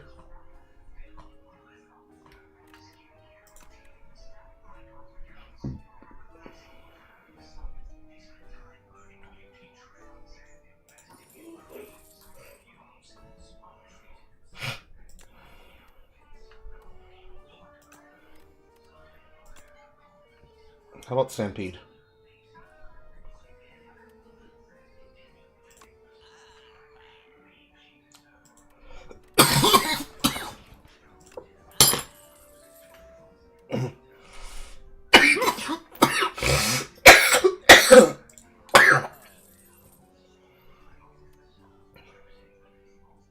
Shrug it off, set up strike.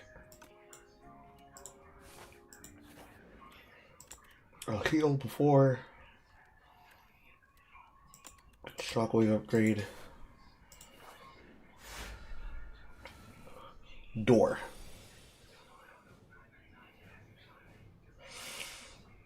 Okay.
Alchemist.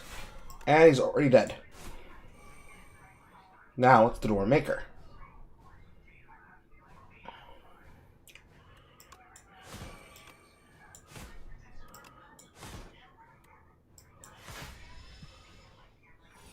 What? You again? I don't recognize you.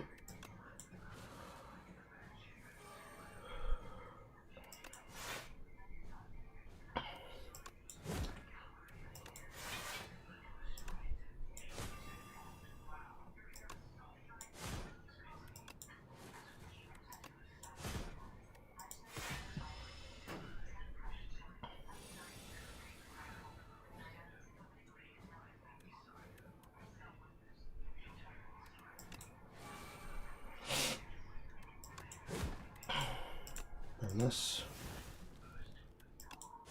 Telekinesis. Take this man to death.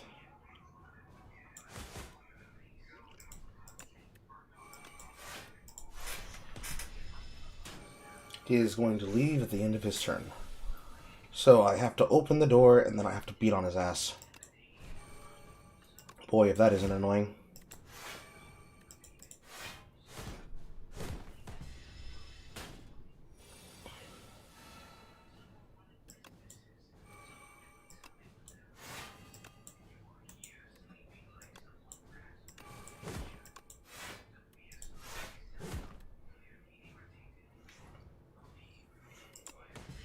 Top the draw pile.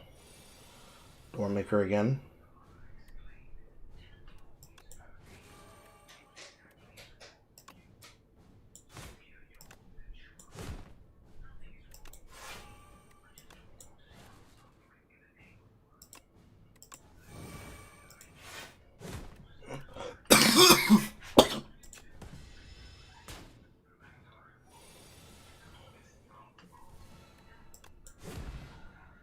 Dead, please? Okay. I win!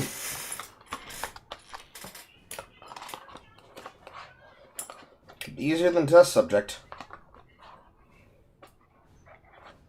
And yes, I think the double ramping was important there. If I didn't have the double ramp, I don't think I would have gotten enough strength in time to take him down.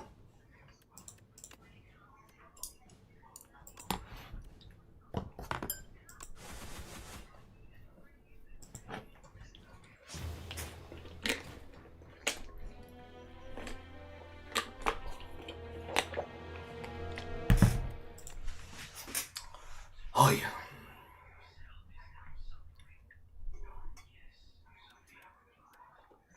Two epochs. Or epics. I can never tell how it's meant to be said. Accumulate score. Ancient trees are all the same. Each individual tree, by its surroundings, some are stout and bushy, then all knotted. Very mature, a manifestation of his immense power is one within, an ancient. Sorry, Gamma. You replay an attack in a single turn, deal 6 damage to a random enemy. Ice Cream Cone, my beloved. Book of 5 Rings. Every 5 cards you add to the deck, heal 15.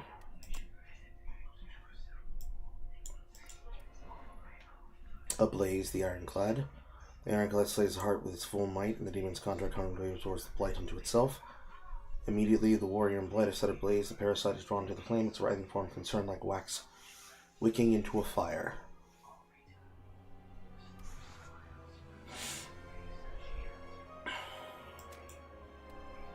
Pack's End can only be played if you have 3 or more cards in your exhaust pile. It deals 17 to all enemies. There's some start an exhaust build.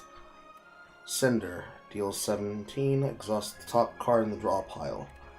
Drum of Battle, draw 2 cards. At the end, start of your turn, exhaust the top card of your draw pile. That's pretty dangerous. If I don't have a way to use those cards from the exhaust pile, I'd be very scared of doing that. It's not like the wound deck where I can exert wounds into my deck to then exhaust, which then acts as a free form of draw power.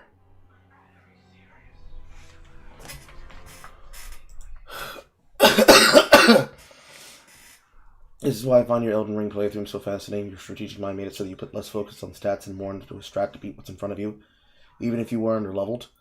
Well, you see, certain games that allow for it, if they allow for it, this is something that all of them can do. Hell, it's half the thing that I do inside of Path of Exile.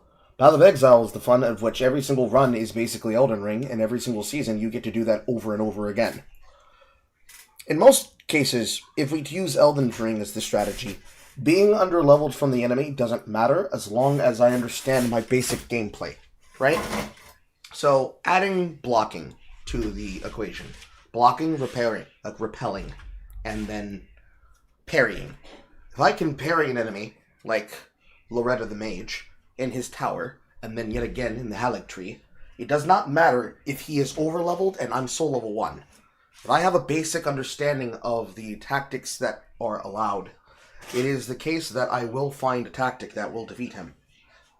Unlike most people who would like to be lazy and make a one-button build, such as the Son Goku Commodore, while standing on top of the spell zone, I would rather actively be engaged with my enemy. Mainly because my active mind does not like stillness. It's less being occupied at all times, and it's more like objective attention span. If I'm not paying attention, I'm missing something. Does that mean I need to be jacked in at all times? No. But when it is the case that I need to understand what is the difference between success and failure, I would like to see that thing under deep scrutiny. And understanding how one thing ties to the other, part of that is in every game. And doing that to some level of experience is what makes up a lot of the dividends in between.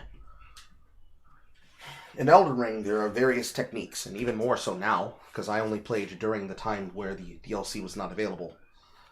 Any tactic that was available was with the overarching mind mentality of what was offered in the world versus what was not offered in the world. So defeating everything that was available in the DLC, in that other realm, is a question of, am I smart enough? Am I capable enough? Am I talented enough? If the answer is no, and the things that I brought aren't enough, I need to bring different things. It's either the case that I didn't bring enough of the thing, or I brought the wrong thing. Run-based games that are based on decisions, such as Slay the Spire, is making decisions on top of decisions that cascade to then create the opportunity that creates the loop. In Elden Ring, I get to choose. In Path of Exile 1 and 2, I get to choose. In Slay the Spire, I don't necessarily get to choose as much as I need to understand the information that allows me to make the decision to create the Rube Goldberg machine that murders my opponent. If the game speaks to me, I could be able to divine that. But I'm very much a ball and stick gamer. When I see a choice in front of me between a magic wand, a sword, and a giant shield, I'm probably going to try to pick the sword, and then I'm going to find a shield to pair it with. I do not pick the giant two-handed sword unless I have the ability to parry with that two-handed sword.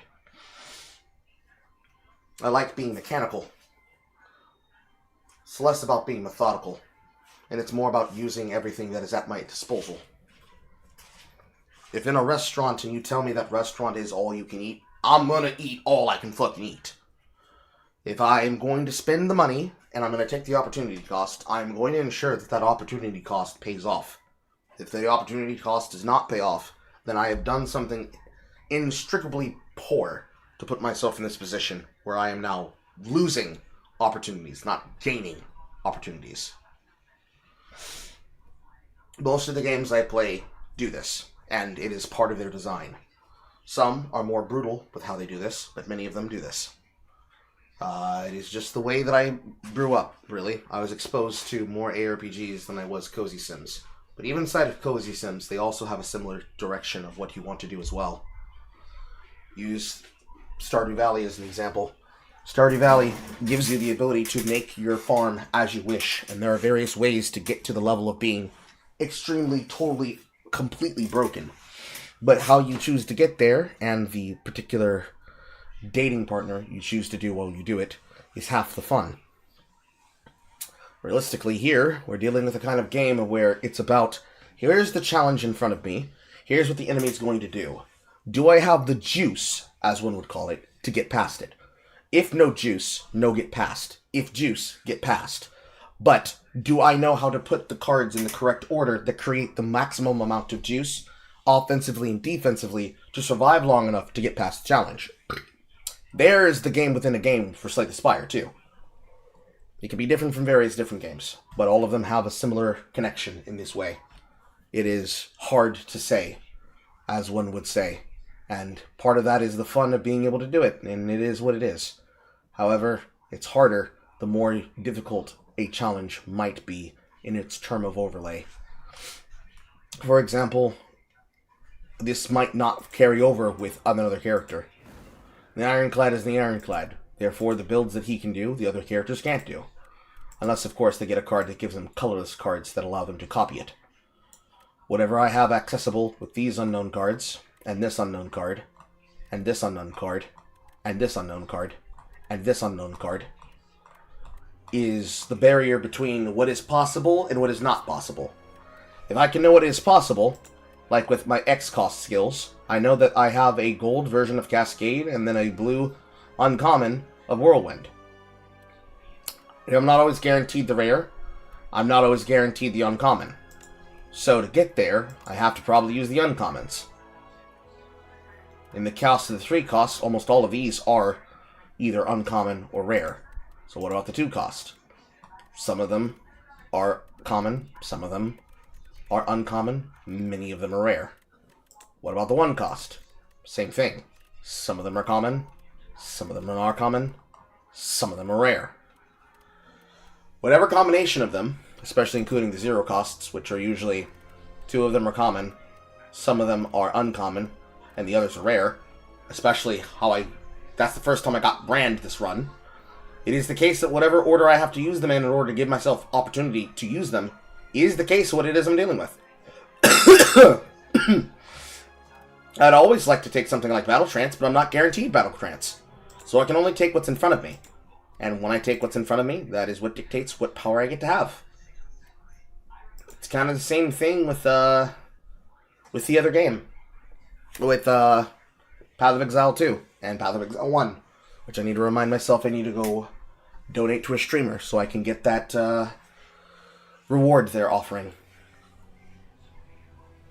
Like, the choices are magnanimous, but the various ways that I get to take advantage of them are not.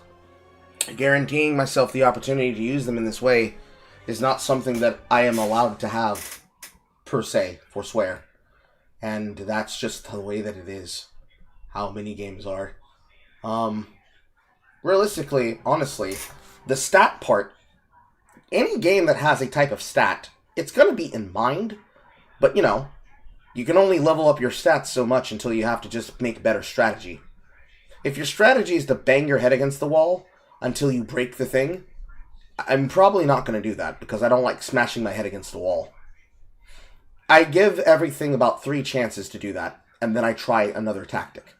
Because if I'm constantly banging my head against the wall, eventually I'm going to get a migraine and a headache. Work smarter, not harder. I feel like this is basic knowledge that anybody should utilize when it comes to life as well as games, but I seem to be the only person who has the philosophy that people play video games the way that they live their life. Because people will make excuses to say, yeah, I'm going to risk my life and and risk it for the biscuit constantly and always. It's a game. Why should I care about not being conservative? I'm going to always play conservative and never take risks. It's just a game. I don't have to risk anything if I don't want to. Various ways of how you see things going forward can matter, depending on whether or not the game allows you to do it. It's different. Every person is different. Every way they see the solutions are different. But assuming that you choose to limit the options to the opportunities that are directly there versus the ones that you are allowing, eventually it is the case that someone's going to have to actually decide that actually it is the case that you can make smart decisions, and the smart decisions that you're making, you should be making smarter ones, and then after you make those smarter decisions, you should be capable enough to understand that those decisions that you're making cascade into bigger decisions that affect other things. Because it's like a series of choices had to be made to bring you to where you currently are right now in life. If you are not doing that, it's the same thing with your run. There was a series of choices that brought you to the position in which you are in your save file and in your run. Assuming you're not cheating, and assuming you're not looking up a guide that's telling what to do, the decisions you made were the decisions that you made based off of infinites. If you saw a big weapon and said, ooh, big damage, then that's what you did. If you saw a big shield and said, ooh, big shield, then that's what you did. If you saw a bow and arrow and said, ooh, I can pepper them from a distance, that's what you did. Etc., etc., etc., etc., etc. Doing anything other than communicating that truth, you're kind of like lost. And you're not really experiencing what needs to be experienced.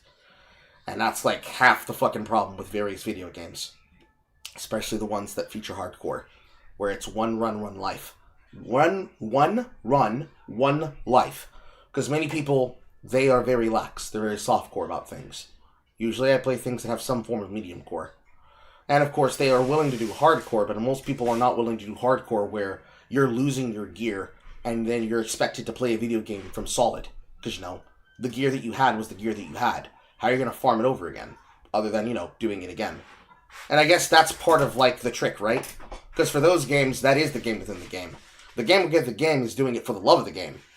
What possesses people like myself to play season after season after season, knowing that our characters are going to be moved from the ladder to the non-ladder, because we want to have enjoyment with what it is we're doing.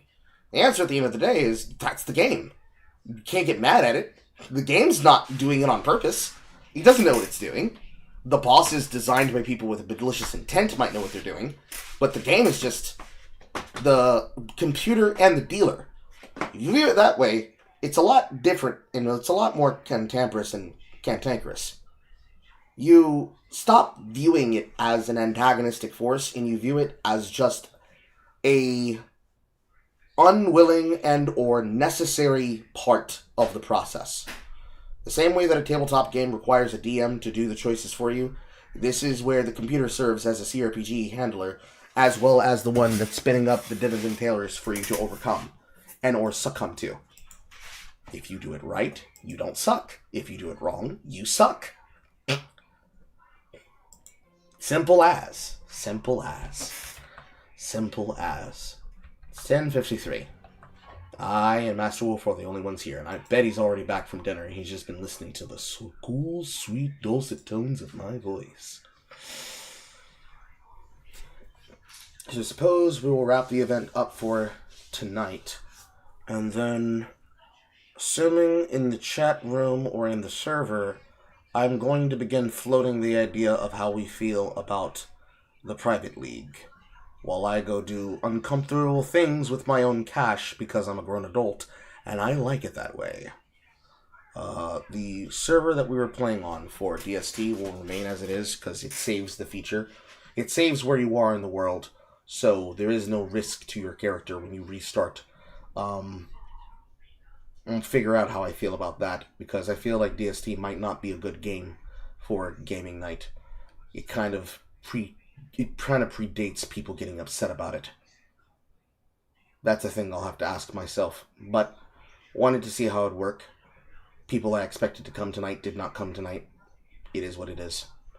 Either way, thank you for everybody who's in attendance. Thank you for everyone who's listening to the sweet dulcet tones of my voice. I'm Carl. This has been my chat room, and I will be going and eating my dinner now. And then maybe I'll look at what people are doing in Mirage League. Thank you everyone who was coming. Thank you everyone who came. Big feels, big reels, big reels, big reels, big reels, big reels. Fig reels, fig reels, fig reels, fig reels, fig reels. If you say big feels long enough, it becomes fig reels. I need to make a game of that. Say it 10 times fast, or you're gay. Anyways, goodbye everyone. Boo.